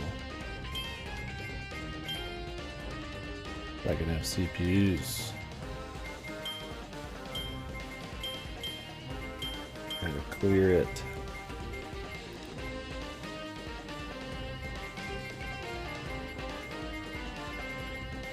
Yeah, but unless the game doesn't have, whatever,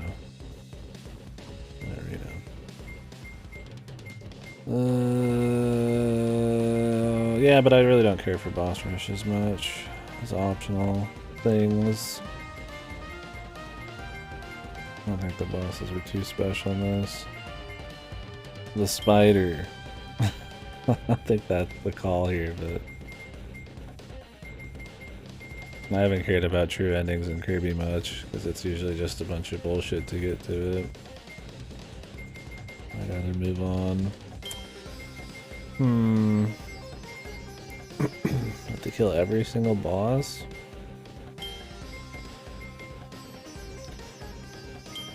Two psychics. Whoa. I mean, I respect the boss rush, but I'm just not terribly impressed. Sweet Breeze. Consume all in Sweet Breeze. Bon appetit. More. I like the old lady hat we got here.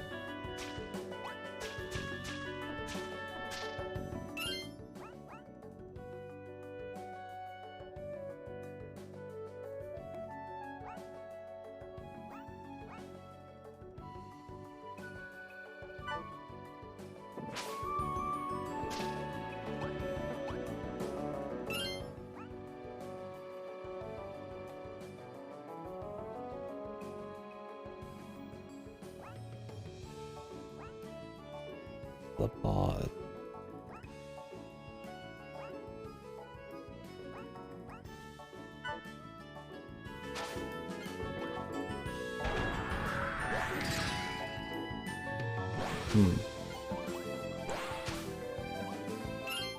Run bounds. How do I make the pod? Might have to like string together like a normal enemy or something.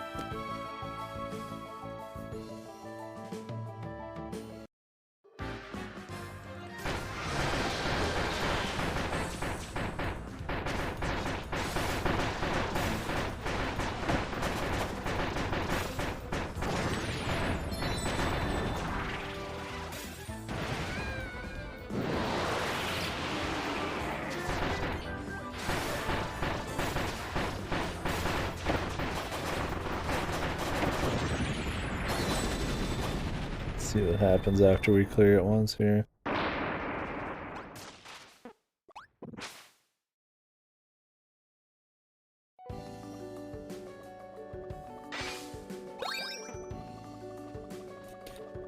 don't know exactly like what we get. They're gonna like give us like some more pages or something.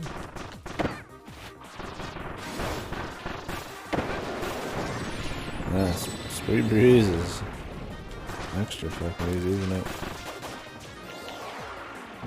It's in the highest difficulty. We won't be seeing it. I'm not that interested. I'll watch it. We could read up on it. I'm not 100%ing these. I don't think they're fun enough. Yeah, that sounds like you have to clear. I mean, I don't even have the highest difficulty unlocked, do I? Do I have to like clear the other difficulties? Or the highest and keep grinding up or something? Yeah, fuck that. No, hey. DDD hanging out in his little case. That's some rotten ass looking fruit, isn't it?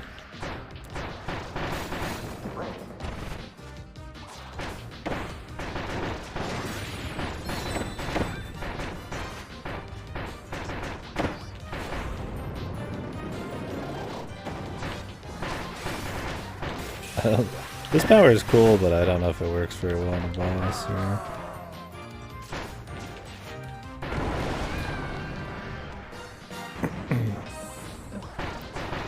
I'll let the fellas take care of this one. Stick to shooting.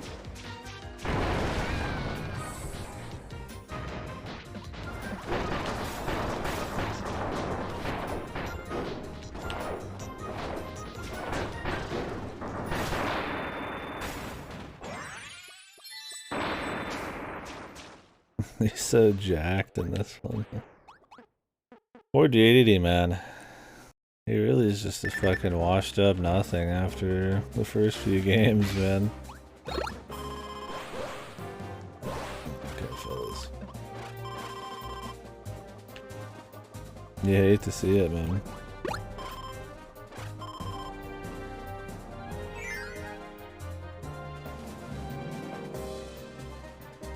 What is it though? Like, is it just like a... I'm guessing a new boss or something?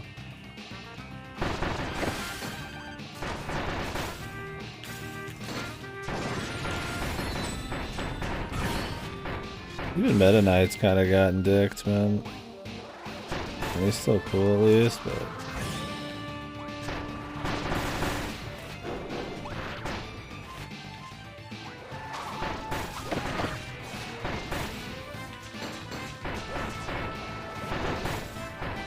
Void Soul. Interesting.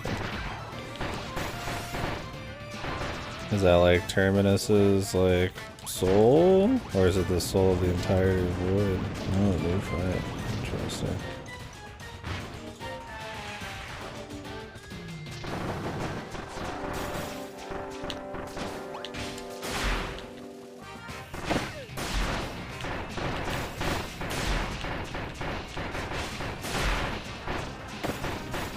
On the war page, hopes the next time he comes back and be a friend. Oh, and that explains indirectly Kirby.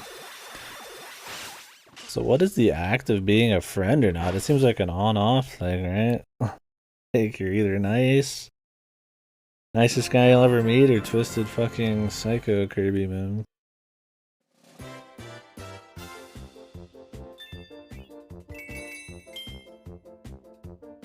That's interesting.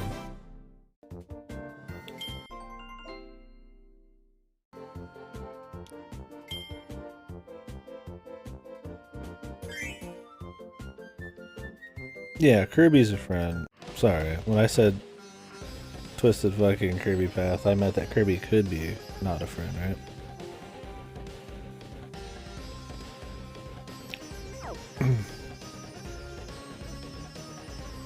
Nothing else. What's Meta Knight? He looks like Kirby.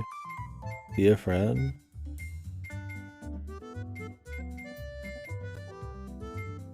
Oh, excuse me. Of course, I mixed up my words. Freudian slip or something, right? Kirby, totally not a force of evil destroying everything, man, in his path and almost all the games. Remember when Meta Knight wanted to eliminate laziness from the world, and then Kirby killed him and all of his friends, and then everybody in the world as he was going up to beat up Meta Knight? That was cool, dude. Remember when he killed all those innocent people in the forest to get his fucking cake? He just happens to also look exactly like Kirby underneath. Bravissimo Hall.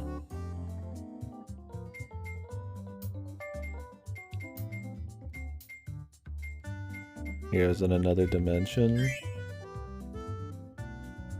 But I'm guessing it's not simple to get what we want either. I thought there was like weird lore and like, what was it, loading screens or something at one point?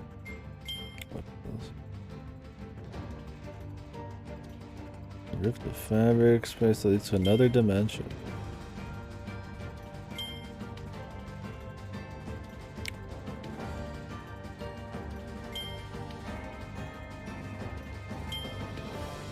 Interesting. Seems like it'd be long. I mean, I at least want to check all these out, right? Even if we don't go through them.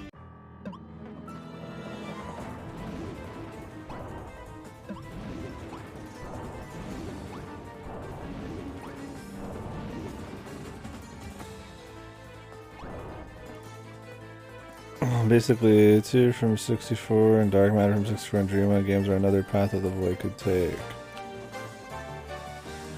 So anything with like a giant freaky eyeball could be like a Void thing. Well, I guess that would include Kratos. That doesn't work. Where's Kratos from the Void?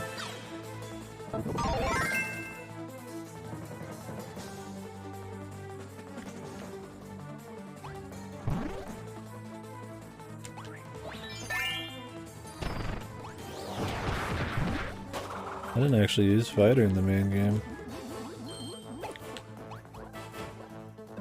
But Kirby's a friend. So so it's okay. Jesus Christ. Is that what Kirby does to his friend? Is that a friend to you? I guess they're smiling afterwards. If they're not, I mean, Kirby will fucking mindfuck them.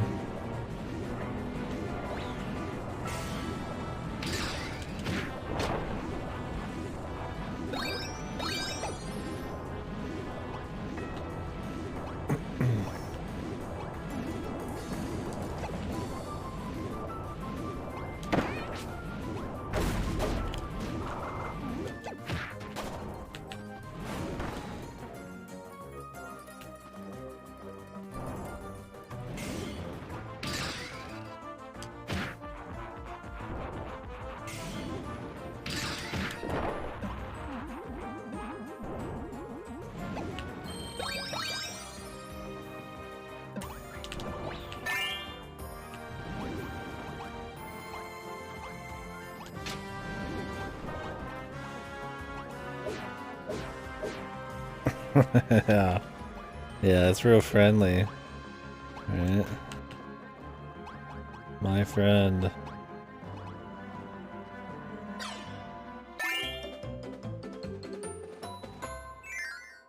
My friend Kirby, dude.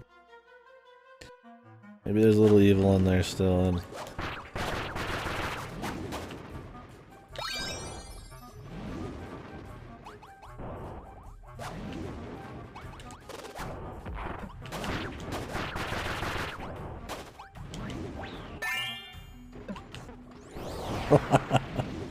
oh no! What was that, Sakura's? Was Will right there?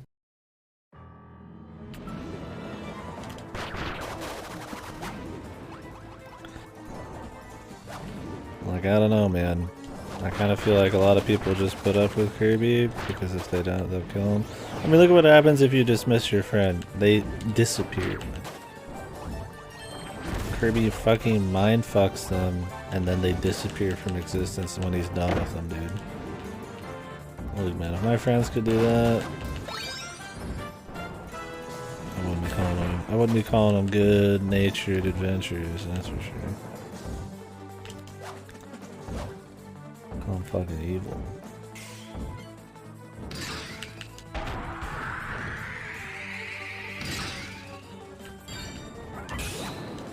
Oh, man, I just played the whole fucking series, and I tell you right now, Kirby doesn't seem like that nice of a guy, man. Like the games might want you to think that way because they put a nice little fun peppy look on, you know, to him on screen, but Jesus, dude.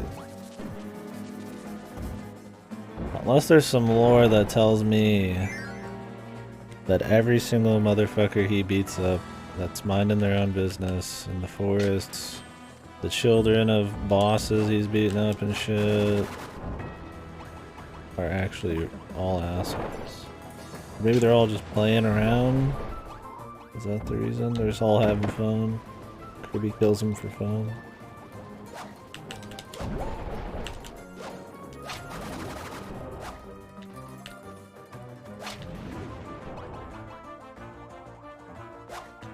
We have to restart this.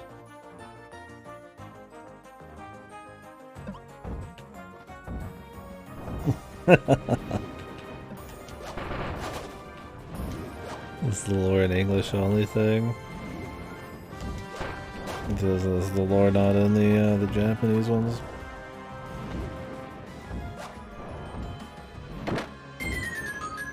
They're dead.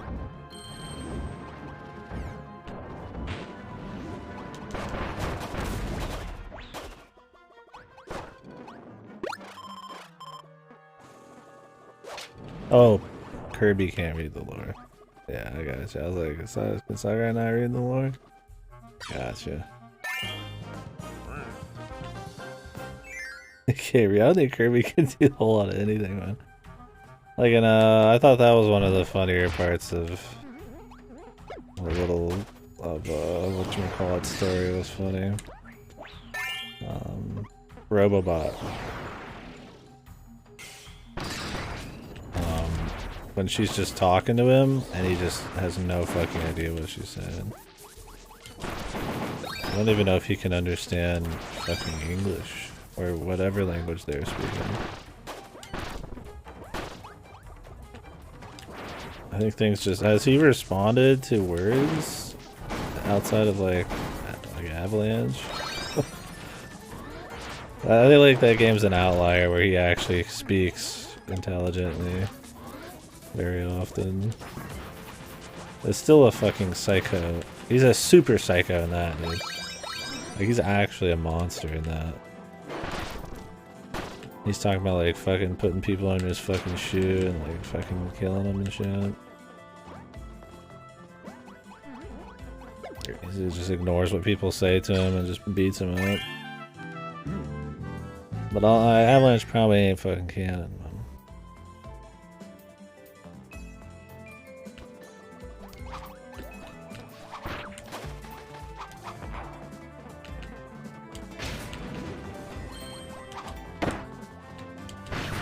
Kaboo! I learned that guy's name from Avalanche.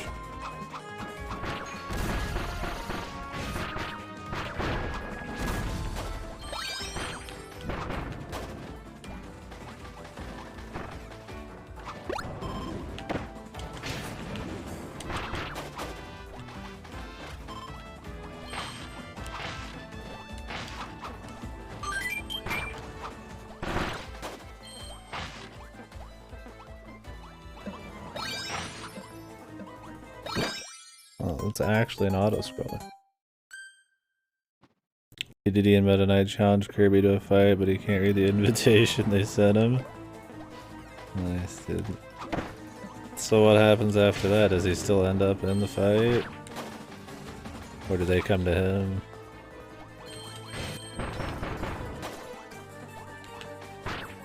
Like I said, I'd still like to play that one, it's just... it's too rich for my blood, man.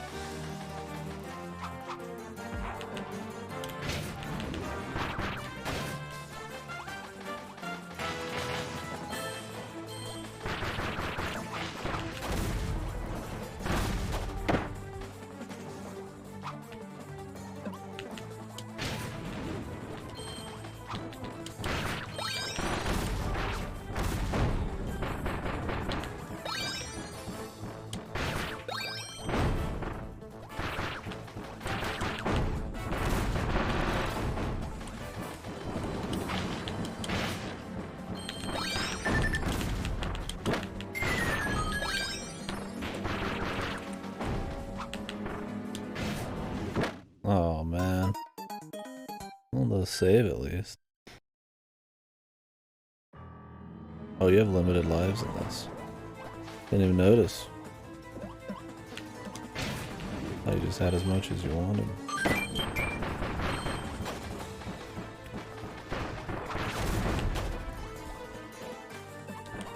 What happened to my million lives?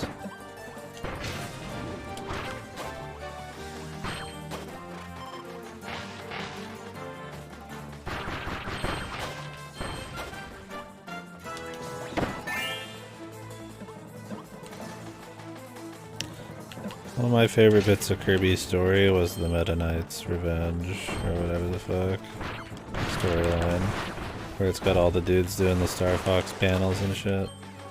That was fun, man. I like the charm. Just fun little, silly, expressive shit like that. They used to do.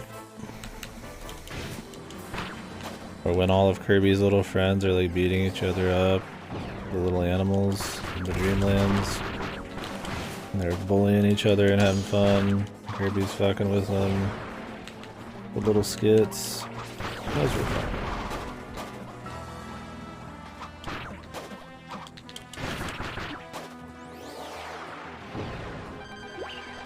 The chef.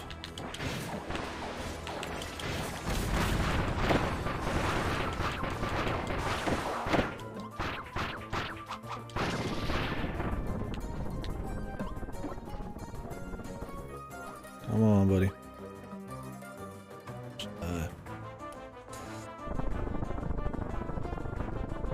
Jesus, I should have just killed him myself. God. Can Meta Knight use this? Oh, Chef Kawasaki's in the group now. Cool. I like Chef Kawasaki, man. Just gets addicted over in the fucking puzzle game.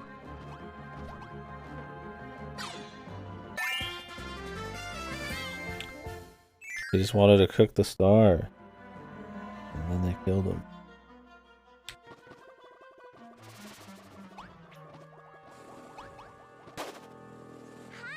And Super Star Stacker, the English fan translation we played.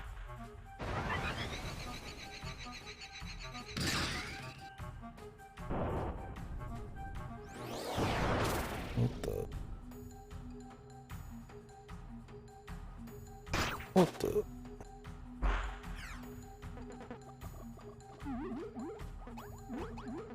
After that one.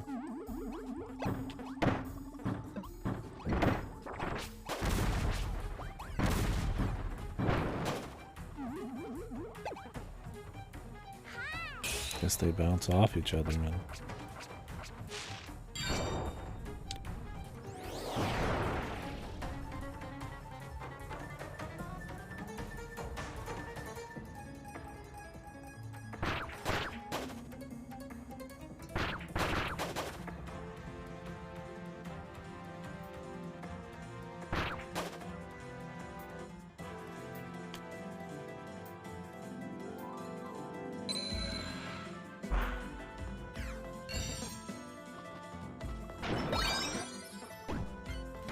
What happens when I get 30 of these? Or just in the first area if there's 30 in this entire storyline. Yeah, Star Rod. Nice.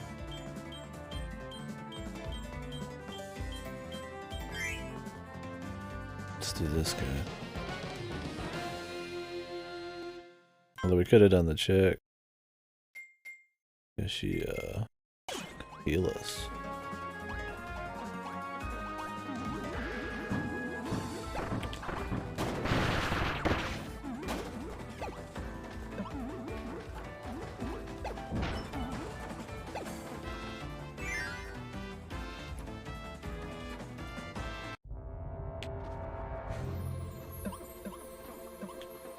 Because I had to have missed some by now. So there's just 30 total.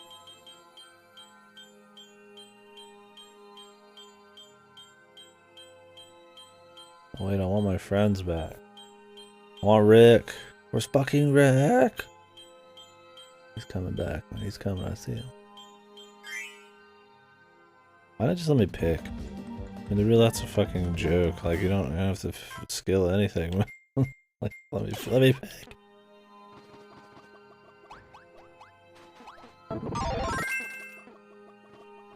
What does Chef Kawasaki do?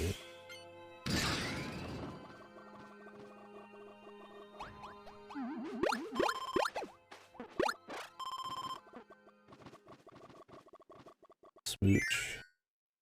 I like the smooch.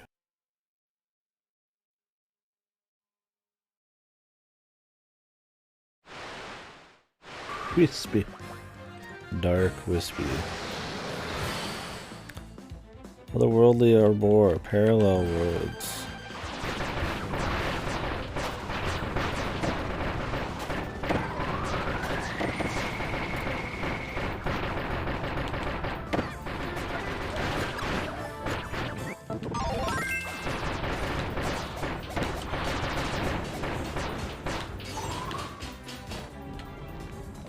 Shit.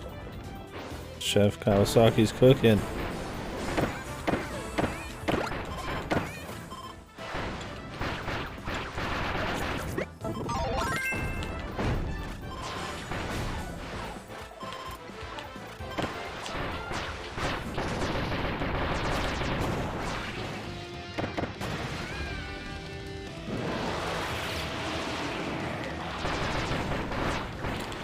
So do they dig in any lore on any of like the other random characters?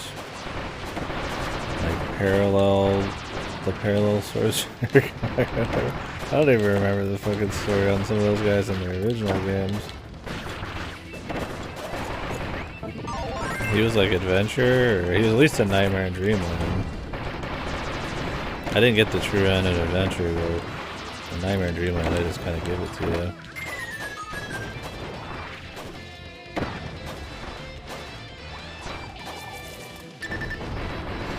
I gotta get the chef, brothers.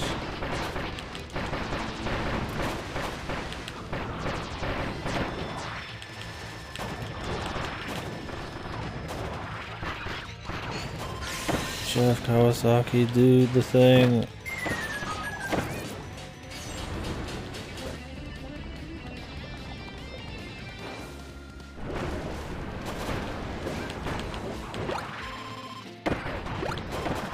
Where am I? Jesus Christ. So much shit going on, man. I have no idea where the fuck I am half the time. I mean, all the fucking Woody Wisps fucking shooting shit everywhere and...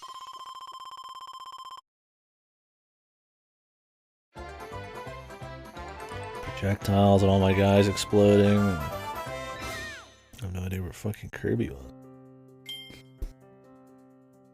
Dimension 1. Oh, okay. That'll be it for me on that then. I'm not gonna go through them all. Oh, you can start from there. That's cool. Interesting. So that's a lot like what they did in the post-game for Forgotten Land, huh? Although this is more like custom areas with their own visuals. I mean, they're very simple, but...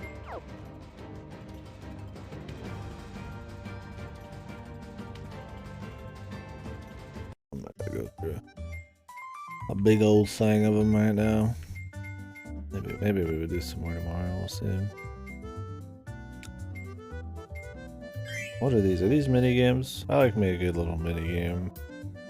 Although I don't know if any of them can compare to Mass Attack. Let's see.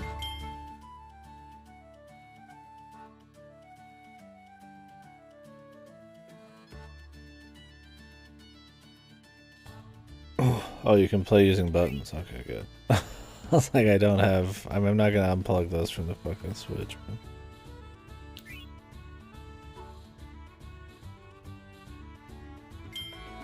Build a log house. Chop amateur.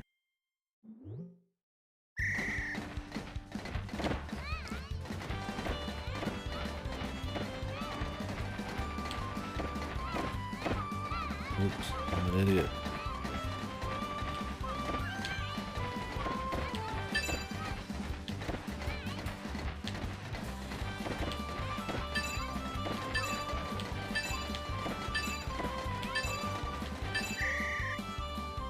Only one. That was a fun little minigame. Look at that. That's a fucking log cabin though. Try the other ones. Chop Chief.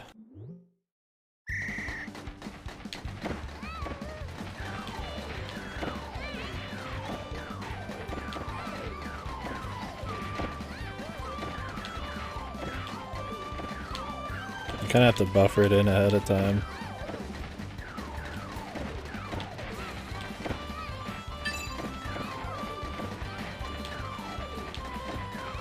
Imagine doing this with the fucking waggle, dude. Your wrist would explode. Like, what the hell are they thinking?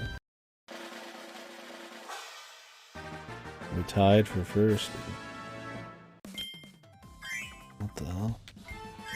Chop champion.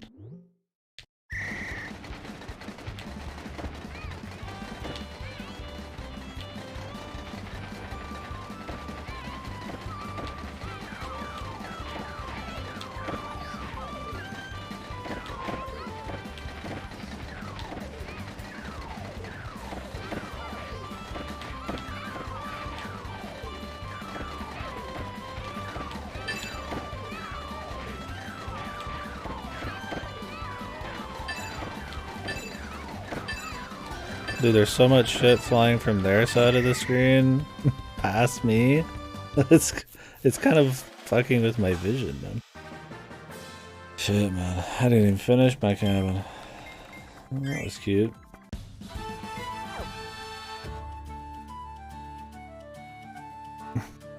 Like, there's so much crap. Star Slam here. Is this a basketball? I see a ball and I see a slam. Oh, of course it's Grand Slam. It's a Japanese game. Of course it's not basketball. The meteors come and smack it back. Is there lore on this one? I assume the minigames already canon, right? The fucking him fucking swinging a bat at the fucking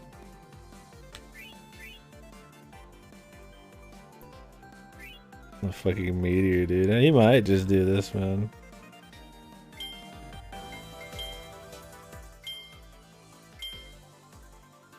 Town crisis, country crisis, world crisis. Jesus.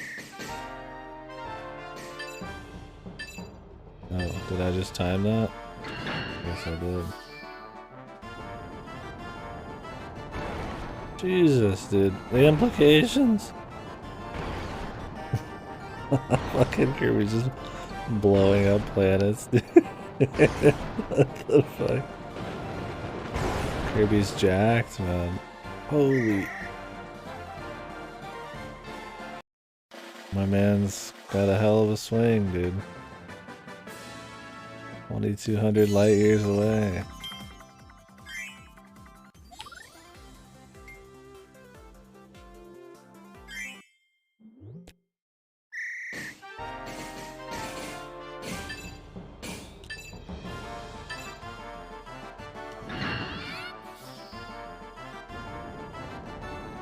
And 10% of his power. Yeah. If he used 100% every fucking time he'd walk, part of the planet would explode. You could take out Reinhardt. He's gonna be the king, dude. The Obsidian Round Table.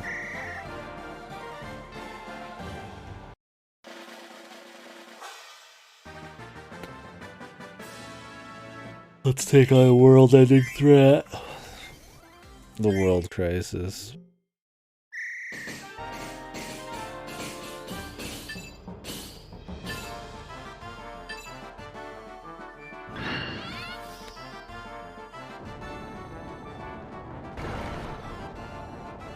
Fucking light years away, dude. How, like, imagine that. It's traveling this many light years in like a few seconds. Dude, I just got destroyed, man. This NPC is good.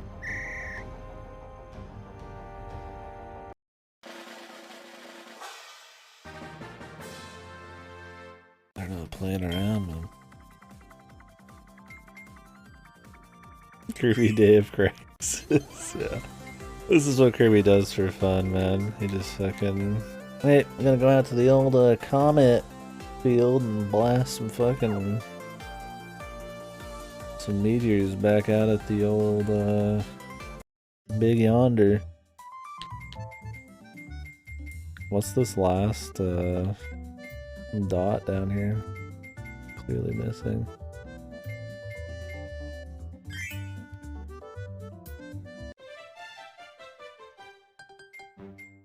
I assume this is the...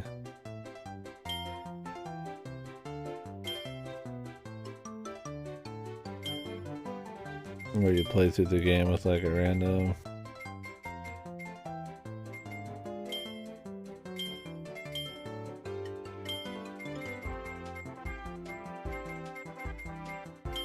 Chef Kawasaki.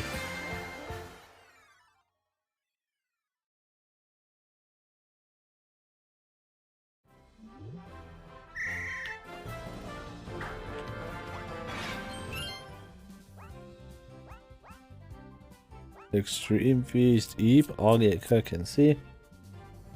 Eep. He's afraid.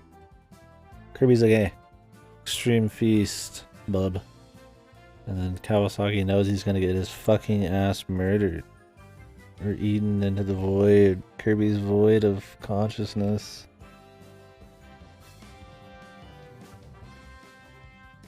Oh, classic Kirby toggle, okay. Maybe I'll look it up.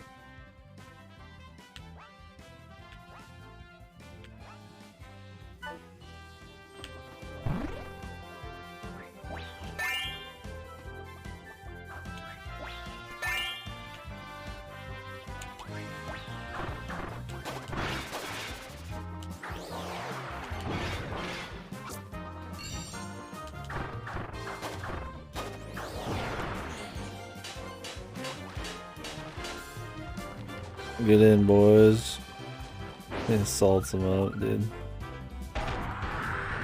My mind, boys, you make a hell of a fucking potluck. Oh, Jimmy, you are delicious. I like the idea of getting these power-ups, though, when we start speeding up. That would probably be the big thing for me. Let's make this more fun.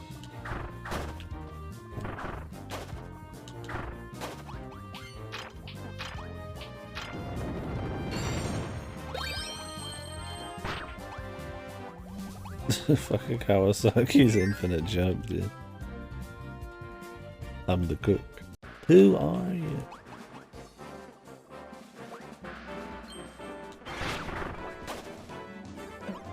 So is it just like one mode that you do the same levels, or does it like randomize the levels?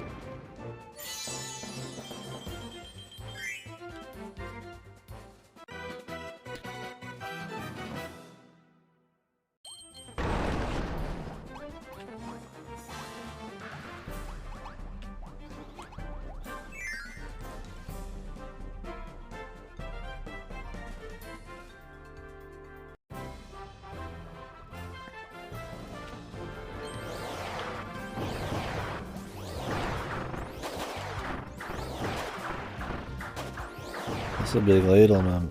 Extendo ladle. Okay.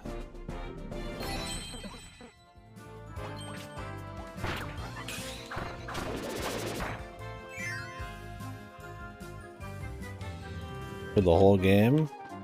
Or is there like chunks to this one you can like do different versions of it? I mean, I'd go to the end of Popstar or end of Dreamland, but I don't know. I'm not gonna go for one room of every fucking level in the game.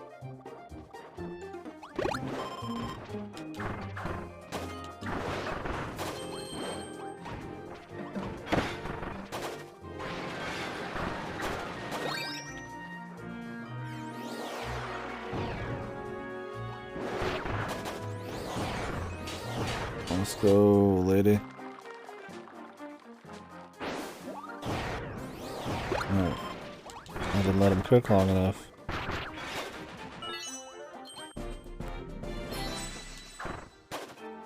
Speed up.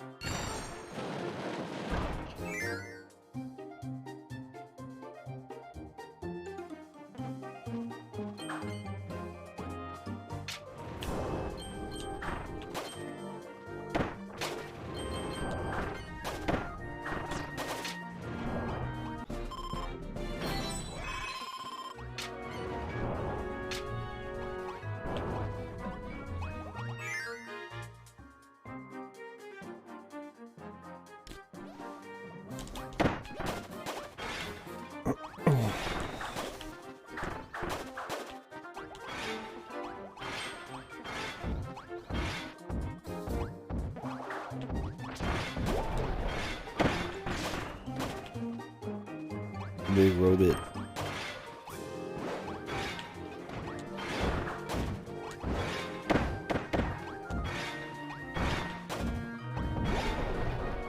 AI is definitely iffy sometimes. If the game were any harder, they might actually cause issues, but for the most part I didn't notice them being horrible. Because they don't need to do a whole lot, right?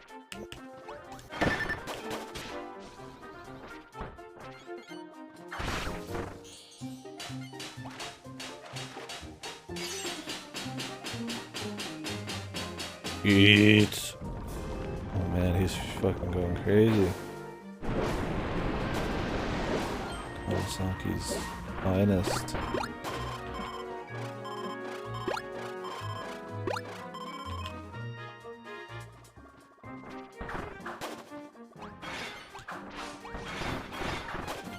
Oh, I don't think they're good. Yeah, definitely not. They're definitely not good AI, but they generally don't have to do anything crazy for you to notice they're not good, except those moments like that where you can finally tell that yeah, they kind of suck, right? that was funny.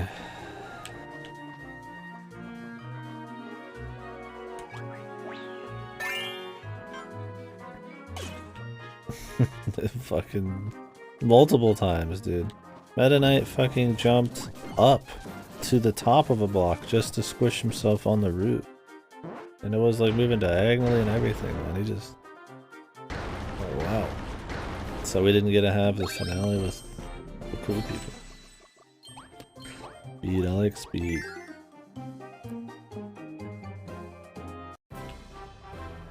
That he's even got like an after image, man. Well, not after image, but some speed trails.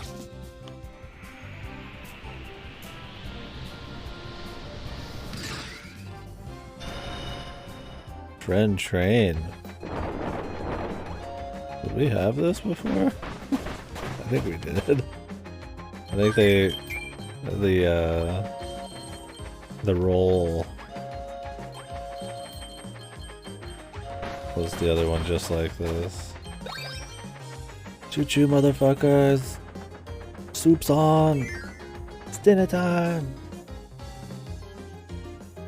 Hi hi.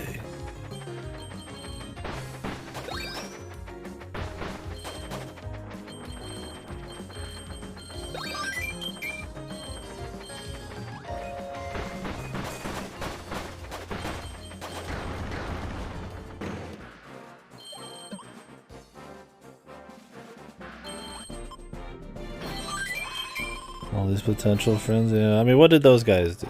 Really? Yeah, friend club's full, bud. Could let you go, but I think I'll kill you instead. I mean, they're clearly not, yeah, they attack on sight, but wouldn't you if all of your friends just fucking got murdered in droves by Kirby and his buds? And that you know Kirby can mind control you into being his friend?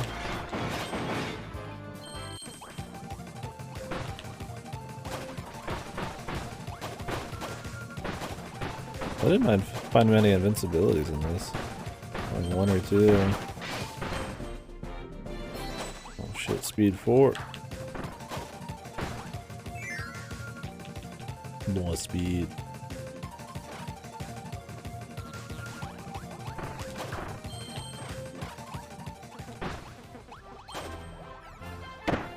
The fucking Kawasaki hover is so funny. He comes.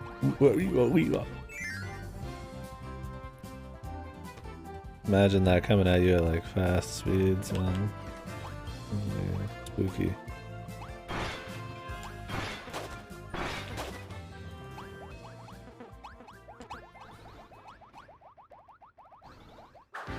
Crispy Woods number 50 million.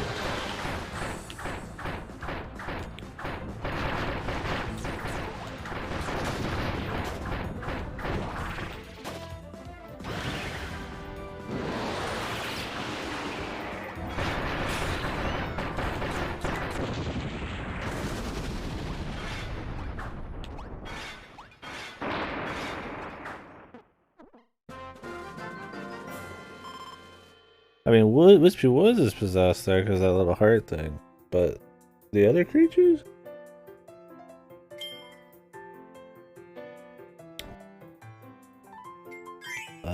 Did you see them? You know, shooting out little hearts afterwards?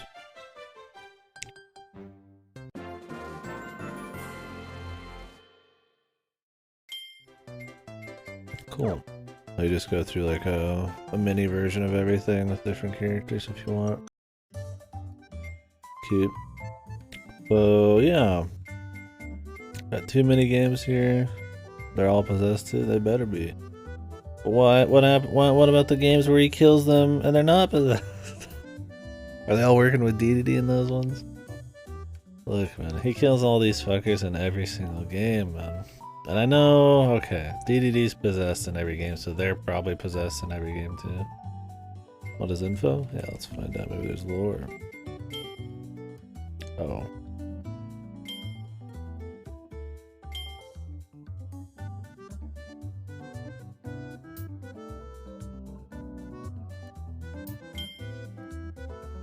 15 celebration picture. Take a look at these and then we'll review everything we saw. Oh, we got music. Nice. That's cool. And then I guess kind of, because I don't know if I'll end up playing any of this tomorrow. Oh, they have little hearts on them. I guess that means I finished them. But yeah, I think I'll say my piece on it. Like maybe we'll do more, but done a lot of Kirby and we got a lot of stuff left to do. And I don't know how much I'm interested in doing these. I mean, they're interesting. I don't think it's bad content per se, but doing these kind of implies that I want to come back for some more. I think I want to let this one lie here. I'm gonna go look up the lore and stuff because I'm just interested. And that'll weigh in a bit, but I was gonna look up how that classic. Where's the lore, man? That's what I'm saying, dude. I gotta beat all this shit for the lore.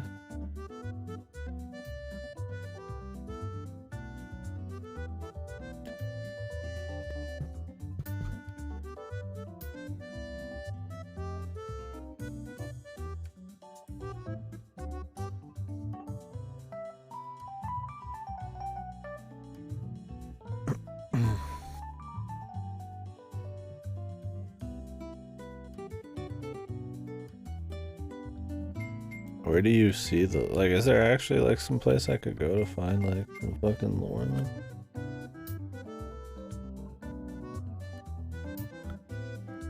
Oh, okay. Yeah, I was like, I thought maybe it was just the stuff you were saying like at the very end, but I was like, where is the lore?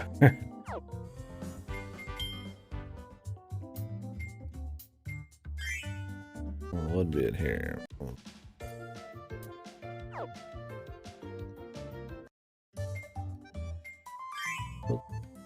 I meant to hit twice, and I hit once and then press.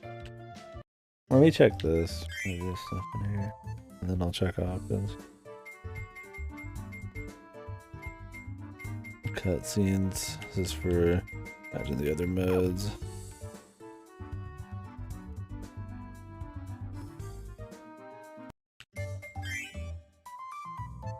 What's a fucking lore?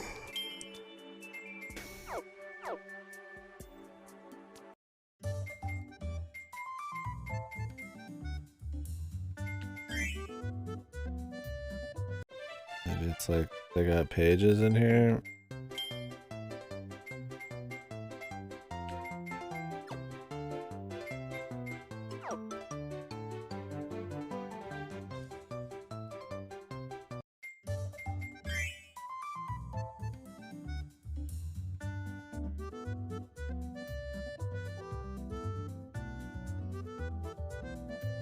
Also, I'm not cool enough and I haven't unlocked any lore.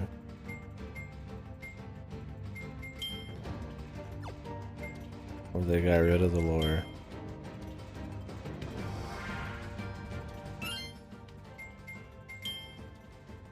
The hearts.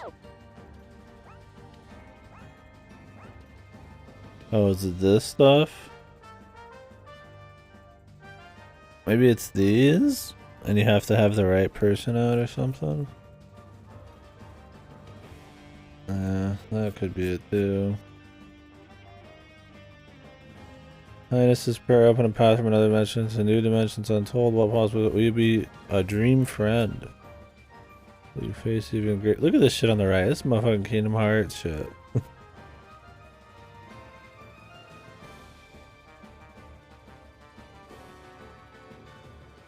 A lot of hope is yours to collect.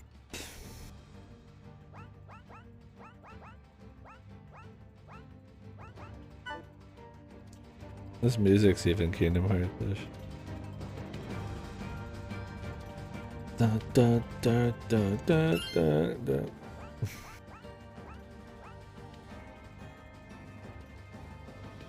Yeah, maybe it is. I don't know. I'll have to look it up then.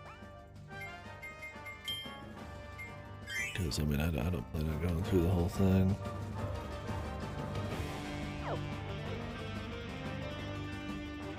My friend's destroying the ultimate heal. Taking the peace picture.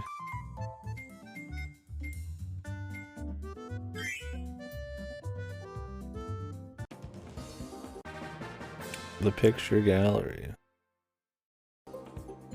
Ability planet and extra planet unlocked. Head for far-flung starlight heroes. The what planet? Who planet? Masaka. Delta. Delta.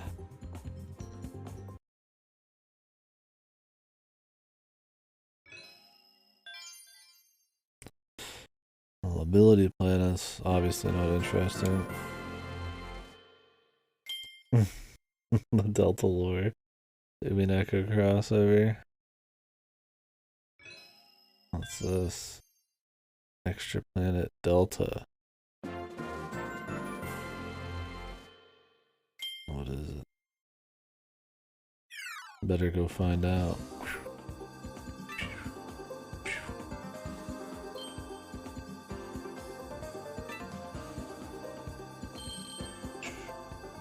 Oh, it saves your lives? That's a Kirby first, right?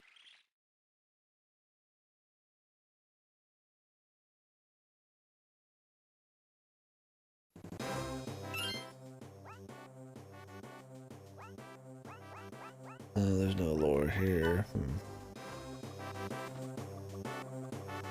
What is this shit, dude? It's like a challenge area. Heart.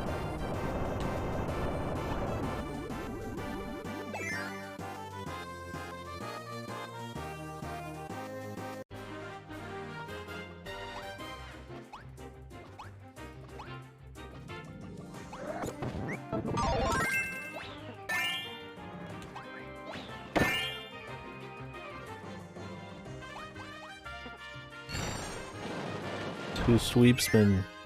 Hey, yo.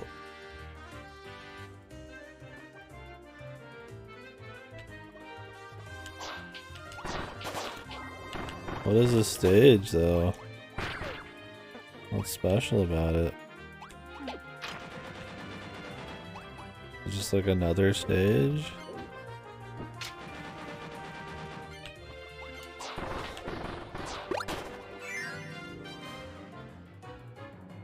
I know.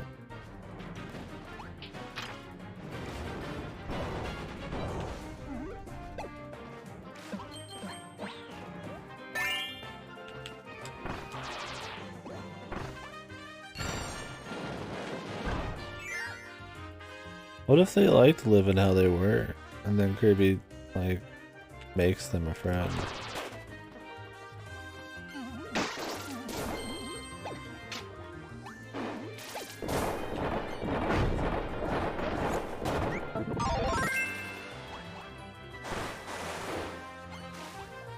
Me, man, the boys on planet Delta.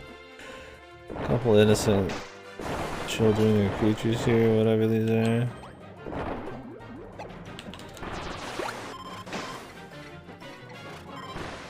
Fucking mind active. I mean, he throws his fucking heart. Like, look at this shit. I mean, does this look consensual, man? Like, I mean, this is... Maybe they're always like that, but they're mind controlled, so it's okay.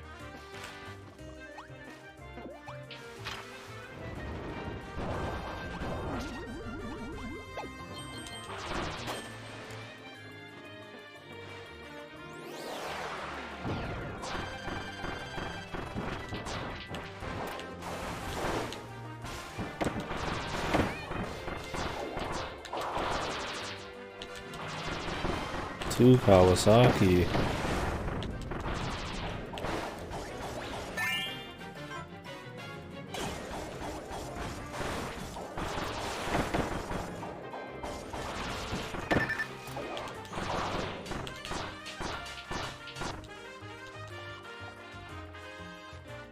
Cook 'em.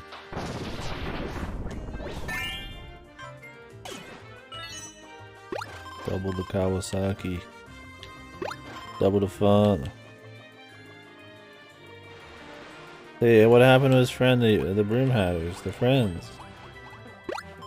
They're fucking dead. Dematerialized. I'm sure Kirby fucking teleported them back to their fucking homes. In peace. Of course not. They're dead as fuck. Sick! Makes me sick!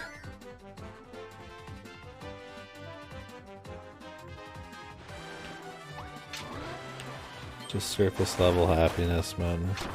Think about it for 1 second, man. That's over.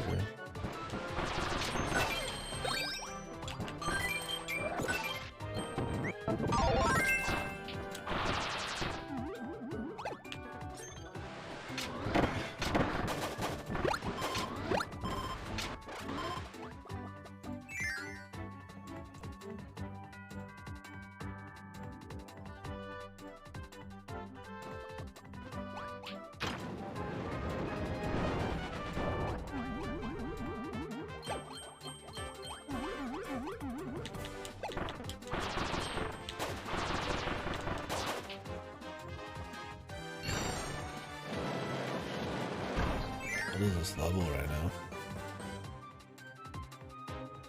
Already longer than most.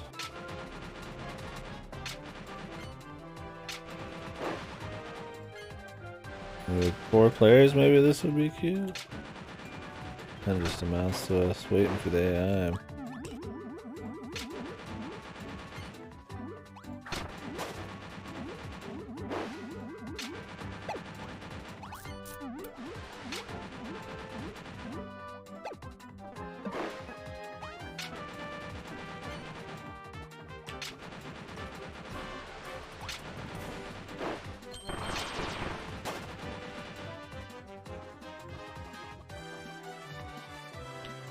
Chef, you good?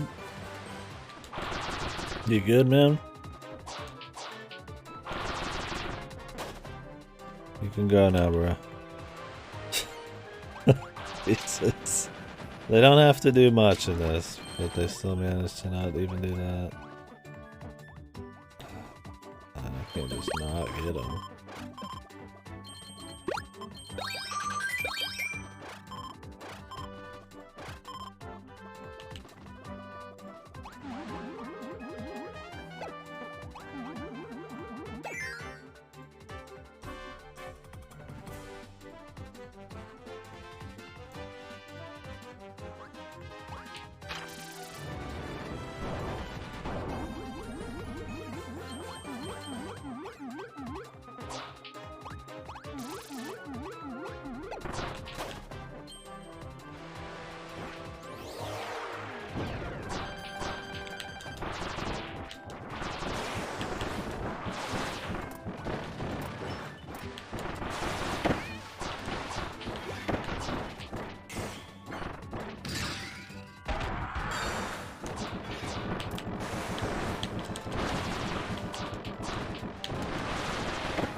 Oh, it just turns into a chili? You don't even get fucking goddamn frosty, dude.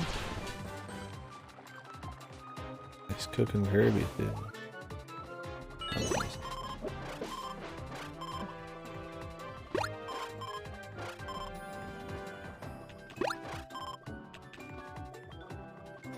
Alright. I'm good, man. It's... I don't know what the hell this is, man.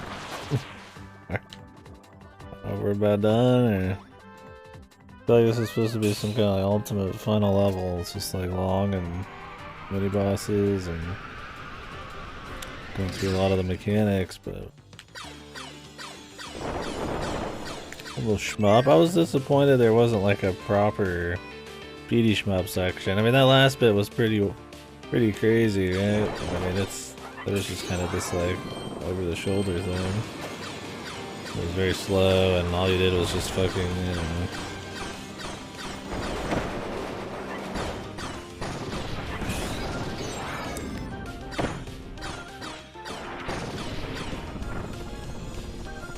all you did was just press the same button over and over and barely needed to dodge shit, right?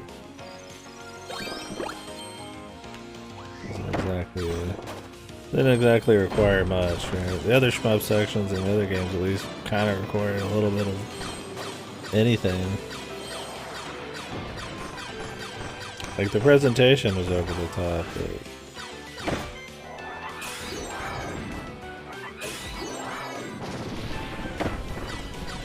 out of their recent efforts into shmup or third person, kind of rail shooter type of things, like I much preferred the Robobot.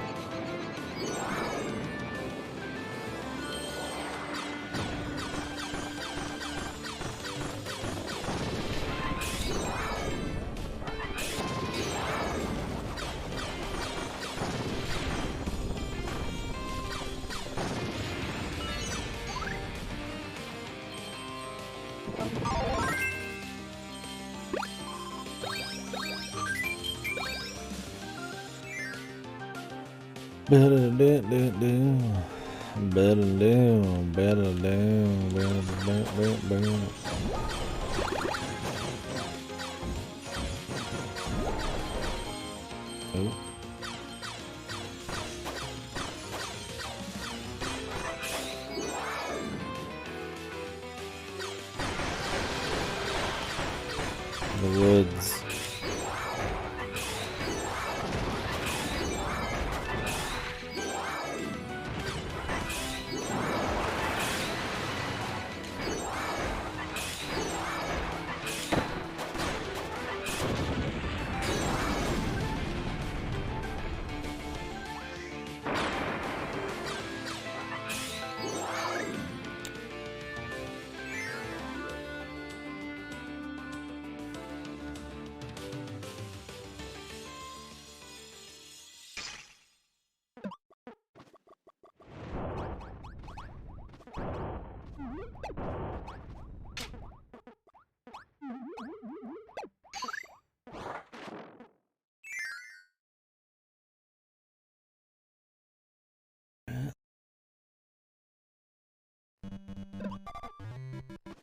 Hey, it's Dreamland.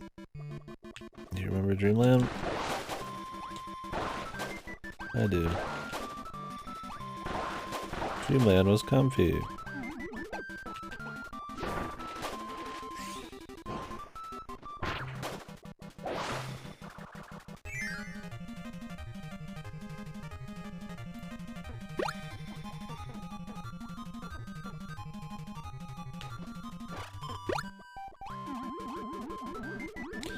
Wonder if there's lore on why Kirby is going into a retro theme Dreamland in his own universe. I don't think this is in another dimension.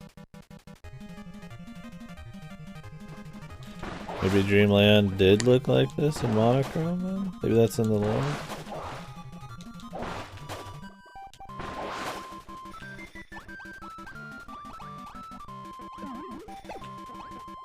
Yeah, maybe he brought color into the world with adventure after he destroyed, what's his face in Dreamland 1, maybe that brought color in.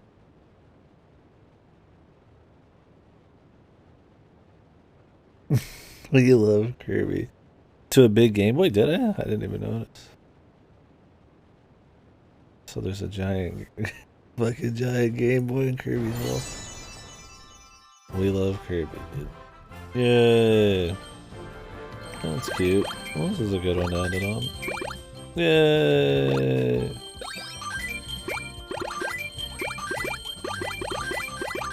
Do you remember in, do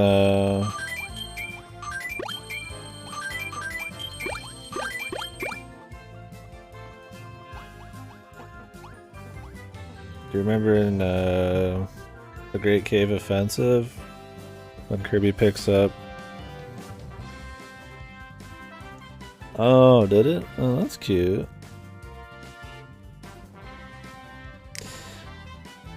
That's good. Yeah, do you guys remember the Great Cave Offensive where Kirby picks up, like, there's like Samus stuff, and there's like the Triforce You guys remember that? What's the explanation?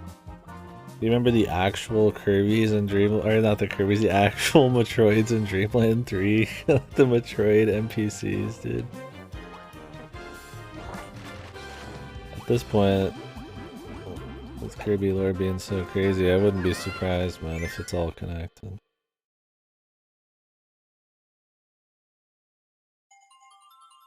Because what was it? There's Metroids in Kirby. F-Zero is supposed to be connected to... Oh, you know, people would often theorize. F-Zero is connected to Metroid. And then Star Fox is supposed to be an F-Zero because of Command. Because they go to F-Zero, the F-Zero Grand Prix. So, like, Kirby could be on Star Fox. That could be cool, man. He already has his own little shmup stuff. It's a Kirby game, dude. I'm telling you, man. Kirby's the most powerful video game character. He just happens to create other crazy new powers for him to use in each fucking... God. In each game, right? I think he gives himself just enough new powers to have some fun with, but not be too OP. He's like, oh, I can take over inanimate objects now. Okay. Okay, Kirby.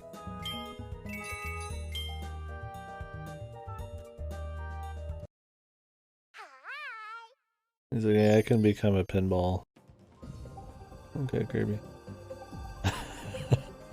It's like, whatever, dude. Just do what you fucking want. Leave us alone, don't kill us. This is a cool end one.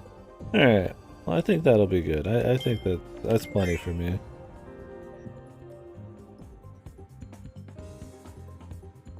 Yeah, he does stumble upon a lot of them.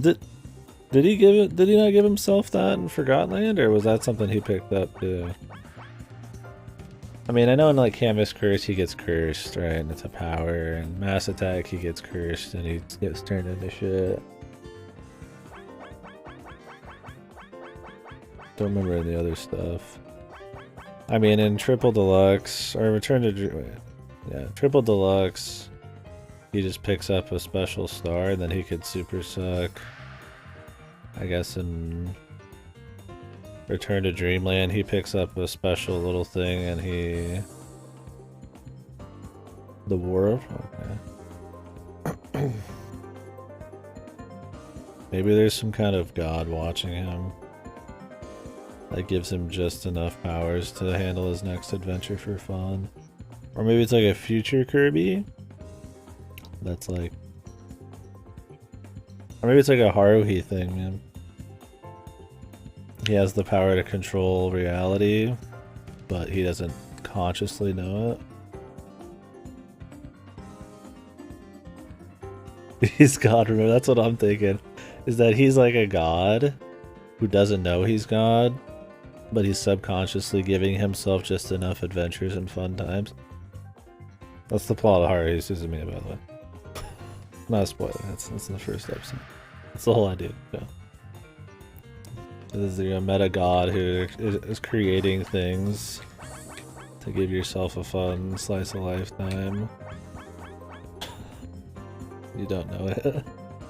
Consciously. I feel like that's maybe Kirby. Yeah, I mean, yeah, he's definitely a god. And he could be on Star Fox. And Zelda. Because he picked up the Triforce and the Great Cave Offensive. So. Is he round friend? Because he's Corby. He's a benevolent god, man. But if he ever went evil and killed innocents like in every single game he's been in droves, then we'd be afraid. Maybe when off screen, when Kirby's not on, you know, in the game, every animal and creature is like afraid. Maybe they're pretending to be happy when they see him, and they smile when they die because they know their families are gonna get fucking slaughtered by Kirby if they anger him, so they have to die with a smile. But when he's not around, everybody's just fucking sad and angry. I feel like that's more likely. That would explain a lot. And all of his allies here just playing along. I mean, some of these people are dead, evil. I mean, at this point, they're either just fucking like husks that he controls, or they're playing along because they don't have a choice, man. Kinda sad, man. Anyways, let's talk about the game. It was okay. I think that's the initial thoughts here. I think some of the pros are it has probably the most power line, the most powers. They're the fleshed out kind too. He's smiling. DDD's like, is DDD smiling or is he screaming? Everybody in the background. What's happening here in this picture? Is that the fucking Kirby's flinging the entire the boxing ring back down to the ground, and there's thousands underneath it getting fucking squished. Notice how they're all screaming in the back like Woody Wisps. DDD was the hero, he's trying to stop him. They failed. Yeah. Marks gets, yeah, he fucking hell. The wish device, man, that turns Marks into a fucking spooky god. I miss the spooky enemies like that, but I think there's something about just sprite work and the 2D stuff in general that creates more spooky Kirby final bosses. Like this last guy, I guess could have been spooky, but he just looked like a goofy goober, man. Anyways, yeah. So this game has a lot of powers, which is really cool. It's brought back most of the powers. They're obviously it doesn't have them all. I mean, you're not walking around with the carnival one or anything, but brings back quite a few, adds in a few new ones. I mean, in concept, he's spooky. Does he look spooky? You didn't even have to know who the guys were in the old ones. They just look crazy. DDD is fucking possessed, and his body is ripping open, and like, he's like a husk being like puppeteered around by this shit. And then you fight some crazy eyeball god thing or something. A little more spooky than I'm the guy with big muscles and my face looks like a fucking peach. Alright. You didn't even know who they were. DD's like, oh. Like fucking, I think it was Dreamland 3 or 2 or something. Yeah, it's a little more surprising.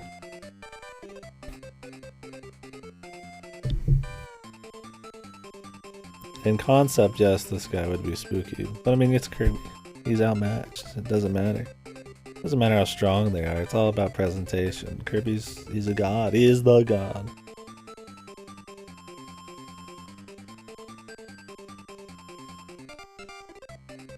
Yeah, and he looked kind of cool. Well, I mean, it was like Kirby turning into the other thing and all that.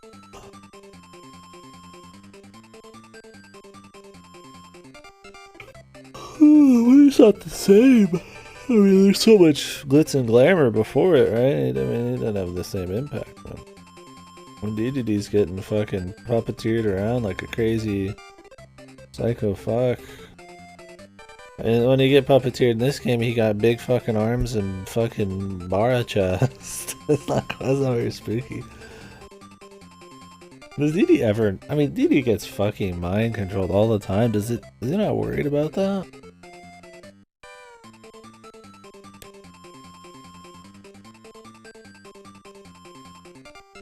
Anyways, jokes aside, yeah, there was a lot of powers in this. I think that was it was a plus.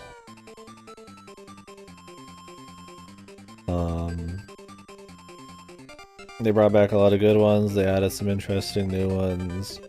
Being able to control these different characters is cool. In theory, all of this is good in theory. I would have preferred that, dude. I mean, at least it would have just been like silly, man. Just this fucking like roided out fucking monstrosity. Big arms, fucking barrel chest, DDD.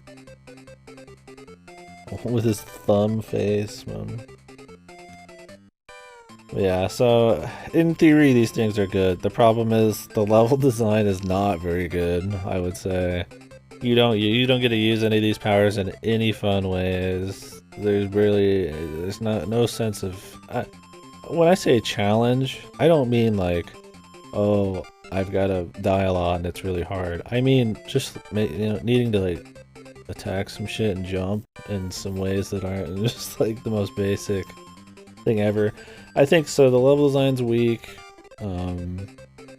It doesn't ask much of any of the powers. It doesn't ask you to do a whole lot outside of some side stuff. It's just not even that fun to like jump around, or there's not even that many great pace breaking set piece type of things. Like there's a few times you get okay, I can't just hear this. There's a few times that you know, you'll do the bridge thing, or you'll do a little mini shmup section, but they're few and far between. They're done better in a lot of other games. The level design's just kind of weak, and after, you know,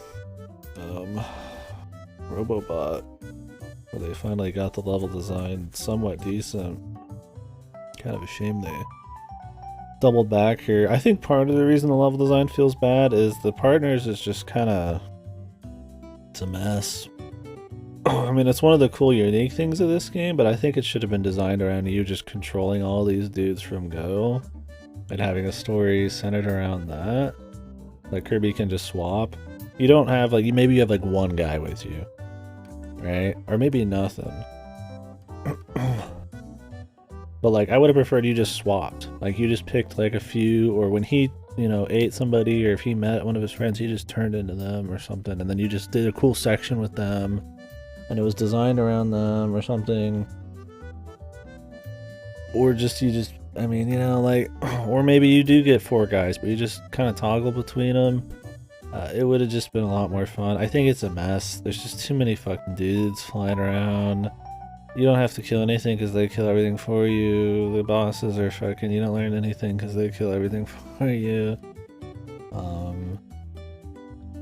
And, you know, it's like, you know, that's the game. It's like, I'm not just gonna, like, not use them. I mean, I wish it was designed a bit more with everything in mind. Yeah, but that's a fucking side mode you get after you beat the game. It's a cool thing, and I will get to that too. I think that's a cool thing, and I wish, yeah, that was more the actual game fleshed out. It wouldn't, I mean, it would be Kirby nostalgia, it'd be fan service, you'd get different powers, maybe you could have a couple heroes you could swap between on the fly. But, you know, it wouldn't be a mess like the story is. So yeah, it doesn't make the bosses as lame as like Amazing Mirror Friends. Those just insta-kill the boss and it's really boring and they're almost undoable without it, feels like, or without a power at least. Not undoable without it. Sorry, I've got fucking acid reflux going.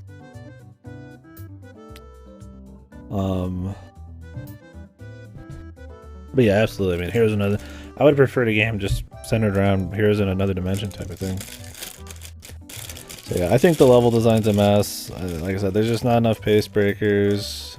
If you could just like get on one of their backs, like, and just attach yourself, and you just get to keep on them for as long as you wanted, just for fun. I mean, that's how Kirby is anyways. You just get on, or maybe after like 2 or 3 hits you fall off, like with the powers. I mean, that's how it is anyways. You just use them, right? It was just like you got to use your friends instead of powers, you know? I think that would be cool.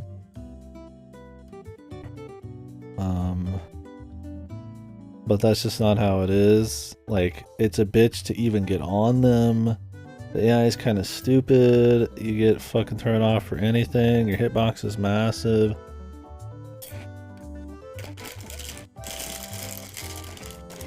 I think it's one of the cool things of the game. There's all these different powers and these different guys, but yeah, in the main story, you're just not using them a whole lot. And it's awesome they're in other modes, but they're weaker modes just in general. In concept, they're better. You know, they or you know in practice, maybe in practice they're maybe more interesting because you get to control these guys and there's content based around them. But here's in another dimension. I mean, the presentation it's just a bunch of fucking just square blocks, you know, with like the same tile set, and that's cool. But obviously, it's a less produced mode. I mean, it might be more fun. I think it's cool, but it's not the meat of what they've developed. And you know, guest star allies go. I mean, yeah, you gotta use the guys, but it's just stuff you've already seen at that point. Yeah, ultimate choice. I mean, it's boss rush. I mean, it's cool, but yeah. Definitely seems that the 3 challenge modes are what people like in this. The story's very mid. Ultimate choice can get nuts, and guest star in here lets you play around with other friends. Yeah, which I mean is cool. Like I said, I think those are good things. It's just, I don't think that some side modes, even if they're probably the highlights, can't help keep this from being a middling Kirby game. I don't think it's just outright bad. I do think the side modes keep it from being bad. Or just kind of weak, at least, is probably a better word for it. I don't think the story mode was bad. I think it was just kind of, it was kind of weak. But I think those side modes where they actually let you do stuff kind of save it a bit, but I mean, I don't know, man. They are side modes at the end of the day, so they're not going to have the same attention to detail and production value and variety and all that going with them. I mean, you get, what, 1 new boss with ultimate choice, and you just kind of get to use guys in more focused ways. What if we could just use all of them in the focused ways in a really cool story mode, right? Like, that'd just be better. It's not that what's here sucks, it's just that it could have been a lot better. The bosses, what else was I saying? Level design's not that good. I like all the powers, I like all the different dudes. I mean, I played this is the patch version, so there's like 15 new guys. The story, I mean, I didn't get to see a whole lot of the lore, but when I was going into this, I was expecting to be a lot more in your face about it. It's fun. It's fun to joke about. It's fun to kind of have it just be like, it's interesting to kind of like see them kind of dabble in Kirby lore. I'm fine with it. But yeah, I agree with you there. I think this kind of nostalgia, fan service, wankery, getting into slightly, you know, meta lore type of shit, totally fine. Because the Kirby, there's no fucking standards. It just does. There's no fucking story in any of them. It's all silly mumbo jumbo. You know, Squeak Squad, the whole story was he wanted to get his cake back. And there happened to be an evil god inside of a fucking chest at the end, and that was, I mean, like, that's the kind of stories we're talking about. I'm fine with wacky shit like this. But yeah, I don't know. So yeah, level design wasn't good. That's the only thing I ever heard about it. I mean, I heard people didn't care for it, and that I only hear negative things generally about it, but I do hear about lore. I mean, I had people in here, not just you, somebody else, talk about lore. It's clearly, people always want answers to everything, right? So, that this has any lore at all definitely has got people, you know. It's kind of weird, and I don't know if Kirby needs it, but it kind of turns, once you start introducing story and lore like that, like it creates, you know, you can't go back. Reminds me of like when they did the Zelda timeline, right? Like once you introduce the timeline thing, you can't go back, right? Once you put like fucking lore in Kirby, you can kind of ignore it. But I mean, yeah, there's always gonna be then those further questions. So that's kind of where it's like, does Kirby need it? It doesn't really matter because Kirby's just silly as fuck anyway. So I mean, I think it's funny. I think it's fun, and funny. Just, Kirby is this fucking ultra god, and it's also over the top at the end, which is juxtaposed against Kirby in such a bizarre way. It's just the contrast is just this is funny, man. The 18-wheeler ending and, you know, Forgotten Land. But yeah, I mean, for For the most part, though, I mean, the music's pretty decent. I mean, it's still mostly remixes. But there's some cool, semi-original stuff in there. I don't think it's bad. I liked some of the mini-games. Not the series' best mini-games. I mean, it's gonna be hard to beat Mass Attack. Those were like full hour-long games that I actually finished because I wanted to finish them. They were fun, right? Star Slam Heroes, Chop Champs, they're cute, but that's all they are, right? And then, like I said, all these are cool. Kind of just sort of done with it, so I'm not gonna do them. But you know, if you want more, it's fine. There's not much else. Well, I feel like there's so much more to say.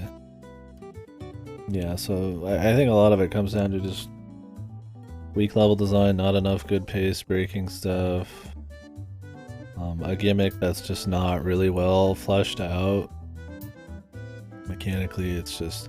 I've always considered Kirby mechanically just not that interesting in the first place.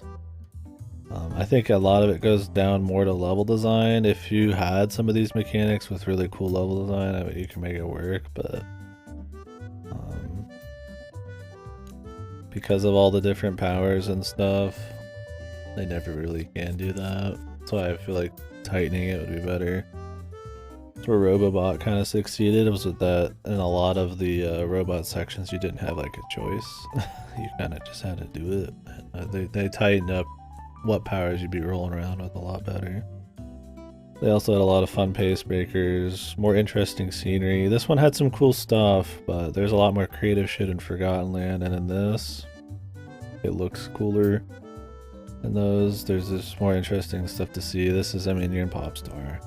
You're in the fire zone. You're in the fucking, you know, the forest zone. You're in, you know, I mean, it's cool, but it's nothing crazy. There's not any cool usage of like the environment to do things, right? You know, there's not cars driving down the street trying to hit you. There's not a parade in, you know, Forgotten Land or something, right? It's generally just there's enemies and these kind of like randomy maze things. It's not as bad as like Amazing Mirror. I hate the level design in Amazing Mirror, but you know, it's weak. Triple Deluxe's second run mode, you actually destroy the mirror finally after I thought it was destroying Amazing Mirror. Oh, really? I mean, Maglor's people made the Nova and Star Dream. The Dimension Mirror made sick Tony Evils. Like... There's always lore hiding around every corner, I guess, in the series, man.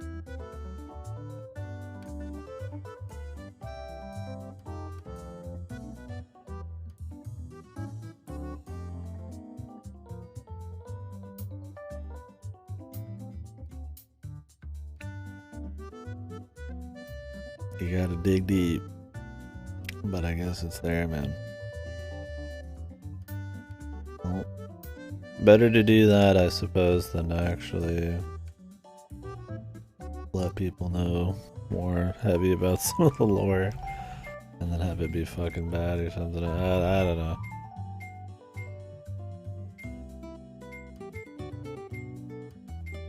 I don't think it's as deep of a hole as people would like to think. I think that it's because it is contrasted with Kirby, which is something that I feel like is people don't expect to have a whole lot of crazy lore, and his presentation is very happy fun, that it makes the lore more interesting, right?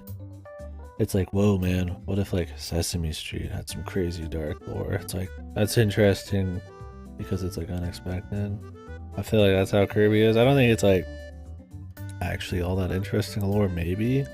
I mean, it is because it's so big in scale, but like, I feel like the contrast there is what makes it more interesting, which is fine. I mean, I guess that's not bad, but point is, I don't think the storytelling or anything is like any good, right? Like in any of these, I think it's shit. I mean, but the story is so nothing in these, it doesn't matter. I've never thought the story mattered in these. It's just there. There's usually like a total of like 5 text boxes in most of these games. So I think it's interesting there's little bits of lore, but you could tell they don't want that to be the overall face of the series, right? You gotta dig pretty deep, yeah, like you said, the rabbit hole. Kirby can't even read. He doesn't care about lore. Yeah, exactly. They give you the Kirby story. Yeah, he doesn't give a fuck. So they know the general. Maybe the general public doesn't care, so they hide the lore. I don't know. It's interesting. But like I said earlier, I feel like, you know, the setting and stuff can kind of make you ask questions. And Forgotten Land made you wonder. That one I was like kind of wondering what was going on, because you did take it slower. You were exploring more realized areas, not just, you know, wacky collections of platforming craziness and stuff. So that kind of made you wonder. So that was some of your interest in lore, but yeah, he does, dude.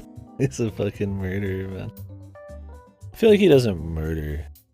He sucks them into his void, and then they're trapped there for eternity, melding into everybody else's consciousness that he sucks in.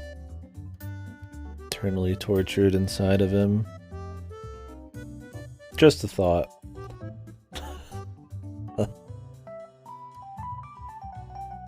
For DD. Can we get muscle DD on screen? I don't know if there's much else to say about it. I mean, yeah, like I said, the presentation, I mean, it didn't... The game, you know, art-wise isn't horrible, but I don't think there's really anything that was like, wow, this was really cool. I think the Earth area looked cool. The background was neat. I was like, because I actually said something. That's probably the only part where anybody probably pull from this whole VOD where I was like, oh yeah, that looks cool. You know, nothing really that wowed you. Robobot, I was like, oh, look at this, the city, and there's shit coming around, you know, there's a lot more. Oh, there's a casino, and it's cool, they're making a level of the casino, and there's gameplay with it, and, you know, where they meld the scenery and the location with gameplay, and they don't do that in this. I don't think there's anything really interesting, unique going on, and they sure as hell aren't melding into the gameplay much. I mean, there's some, like, throwaway, like, nostalgia bits, like the Game Boy thing, but... yeah, and another thing, yeah, is it's extremely easy. I think that gets into level design and stuff. That's kind of the whole idea, right? They're not asking much of you. You know, doesn't need to be hard, but yeah, I need to, you know. It's more fun to jump a few times than it is not to jump a few times, right? So it's like, you know, you gotta have some stuff going on. Yeah, it's just. Like, it felt like, you know, Return of Dreamland's level design was, but it's got all the powers back, you know. I liked the music. It kind of reminded me, not of 64 exactly music, but, you know, there's some cool stuff. The camera was zoomed out a bit. You're getting some speed again, kind of like Squeak Squad. And I was like, okay, you know. And then Triple Deluxe is like, it got rid of the super gimmick, but it got the suck gimmick, and they couldn't get the gimmicks right, but some of the level design was still maybe a little better.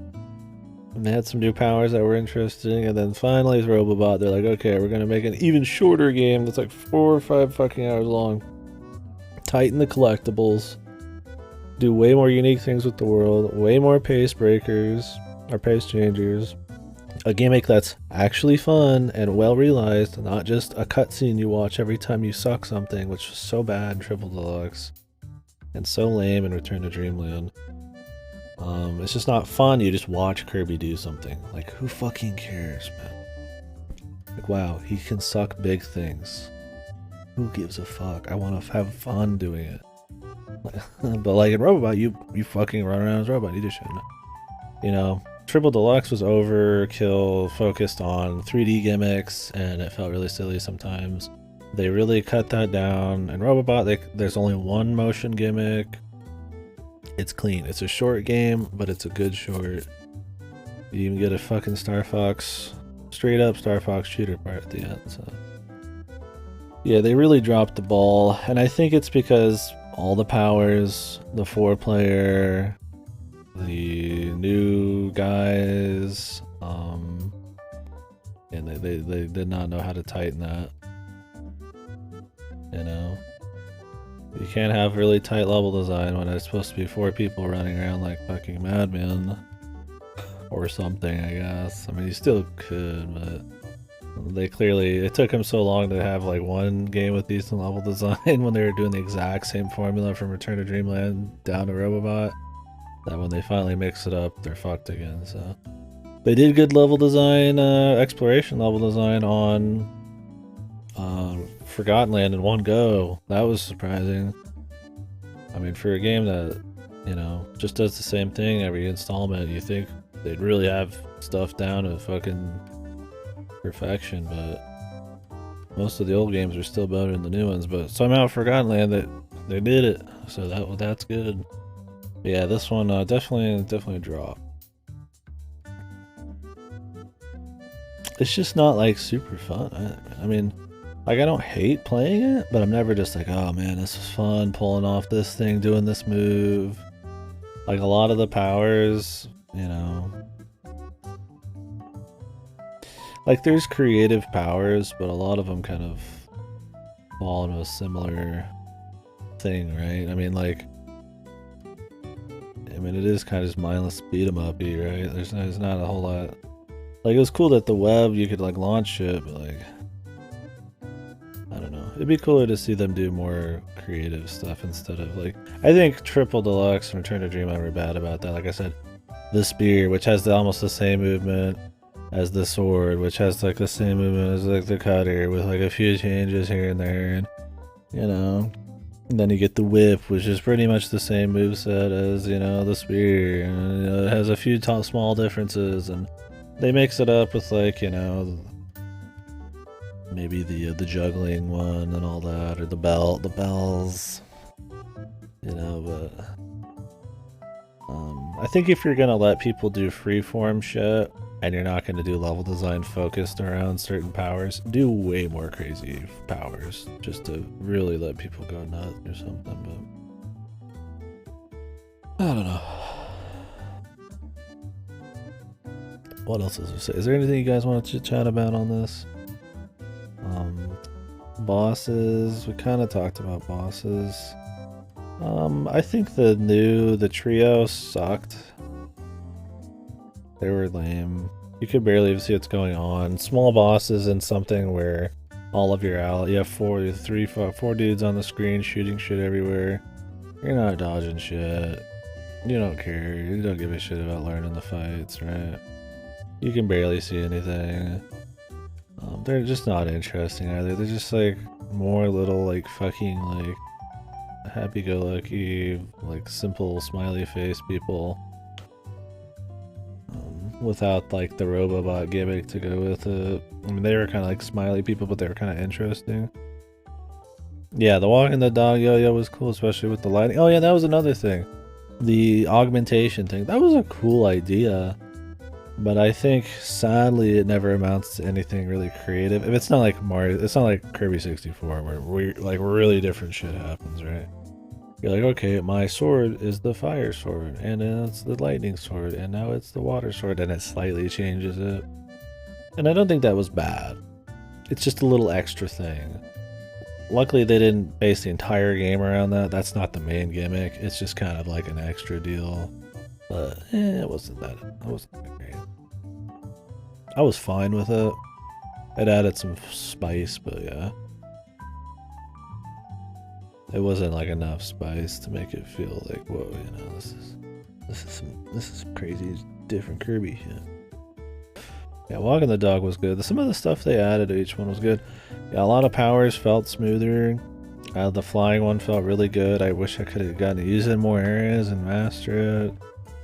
I mean, the game's also fucking super short. Like, we did the campaign, I mean, it wasn't 100%. I didn't even do every stage, but in like, what, 5 hours? We've been doing bonus shit since then.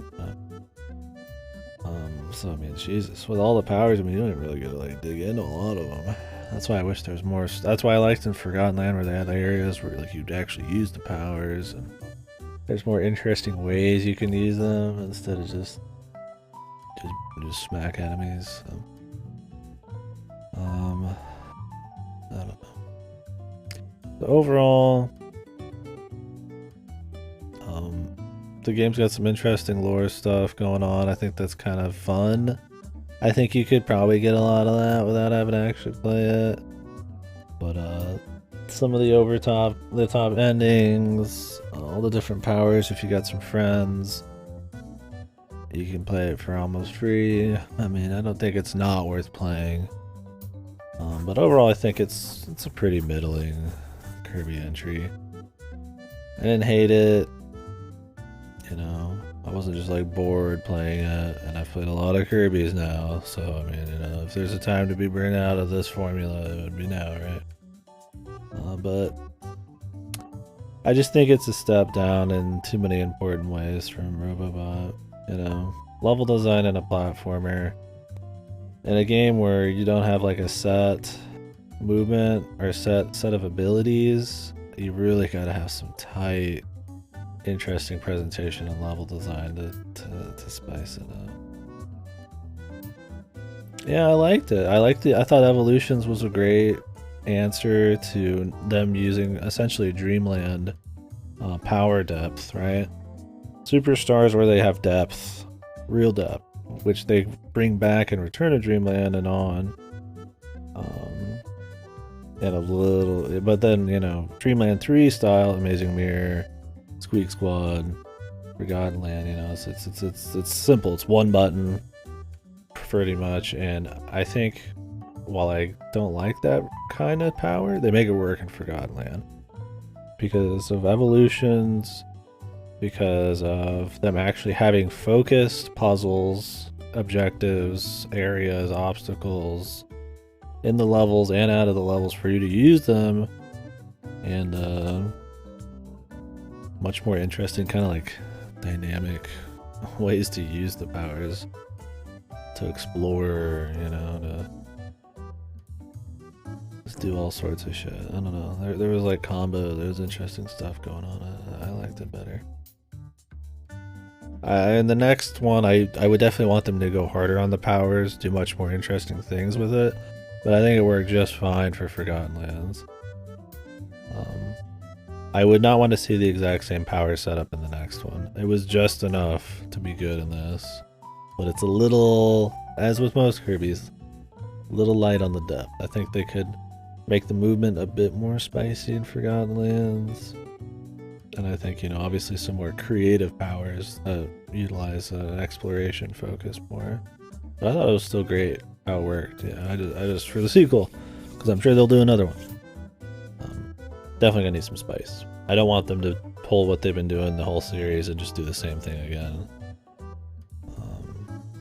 Because they got something good finally going, and I'd like them to keep making it good and not just, you know, let the mechanics do some talking too, right? Like, anyways, that's a different.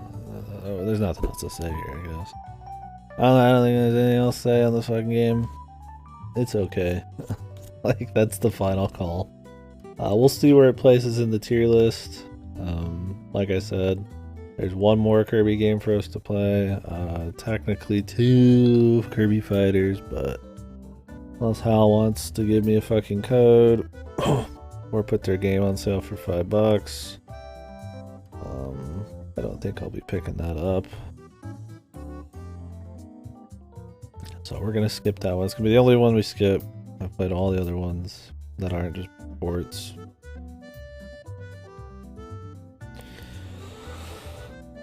And I've even played some of the ports still. I did Nightmare in Dreamland, which is just adventure, so like an hour and a half.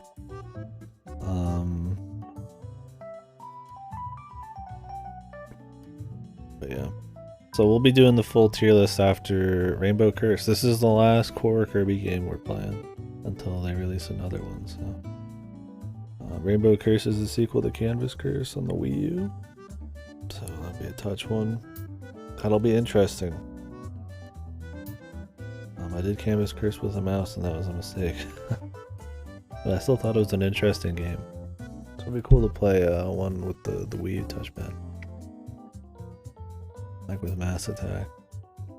Yeah, if you guys are interested, definitely come in for the discussion for the tier list. It'll be about the whole series. My thoughts on the entire series, my take on just how it is as a series, and then how each game is compared to each other, you know, the must plays, the trash, People say Kirby doesn't have a bad game. They're wrong. You just haven't played all the Kirby games. Well, we'll find out, right? If you've been watching this whole event, you already know, but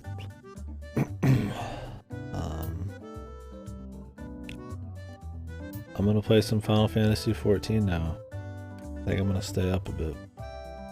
There's nothing going on tomorrow, so I'm gonna switch my setup. Then we're gonna do that. So, give me a few here, huh? Yeah, treasure roads were... I mean, the thing is, it's not even just the treasure road. It's in the levels, too. The levels make better use of powers. You know? The inanimate objects is cool. They have stuff that use those. Camera's curse with the mouse. No? I could look beyond how the mouse made me feel about Canvas Curse. I think Canvas Curse is still neat. But, yeah, the mouse was not a good call there. I mean, it did the job, but there was definitely some parts that were... I couldn't be as tricky as I wanted. I don't know what the worst Kirby game would be. I mean, probably some trash, like DDD's Rhythm game or something, right? We'll see, though. I think Amazing Mirror is pretty bad, too. People put that at the top. I don't get how people put Amazing Mirror at the top. It's got Dreamland mechanics, which are simplified, right? It's not even Superstar.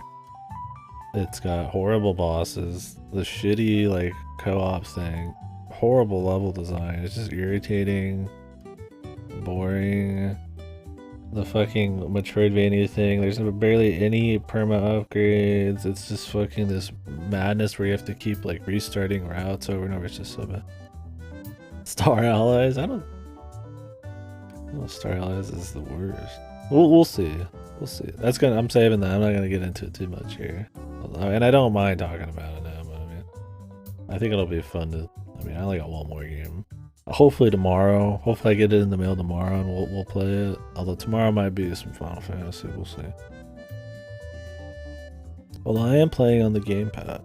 Well, does it use both?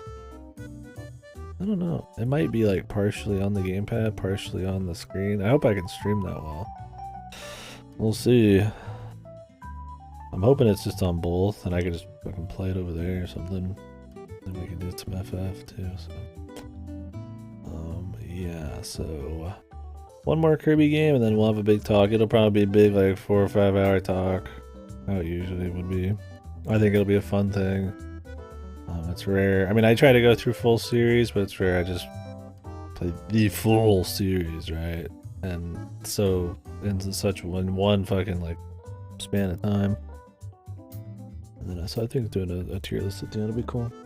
Anyways, nothing else to say here. I'm going to move all my stuff around. It's gonna take a few. I could turn the stream off and back on. I am gonna do that. So if you guys are interested in the Final Fantasy stuff, I think I'm gonna jump in.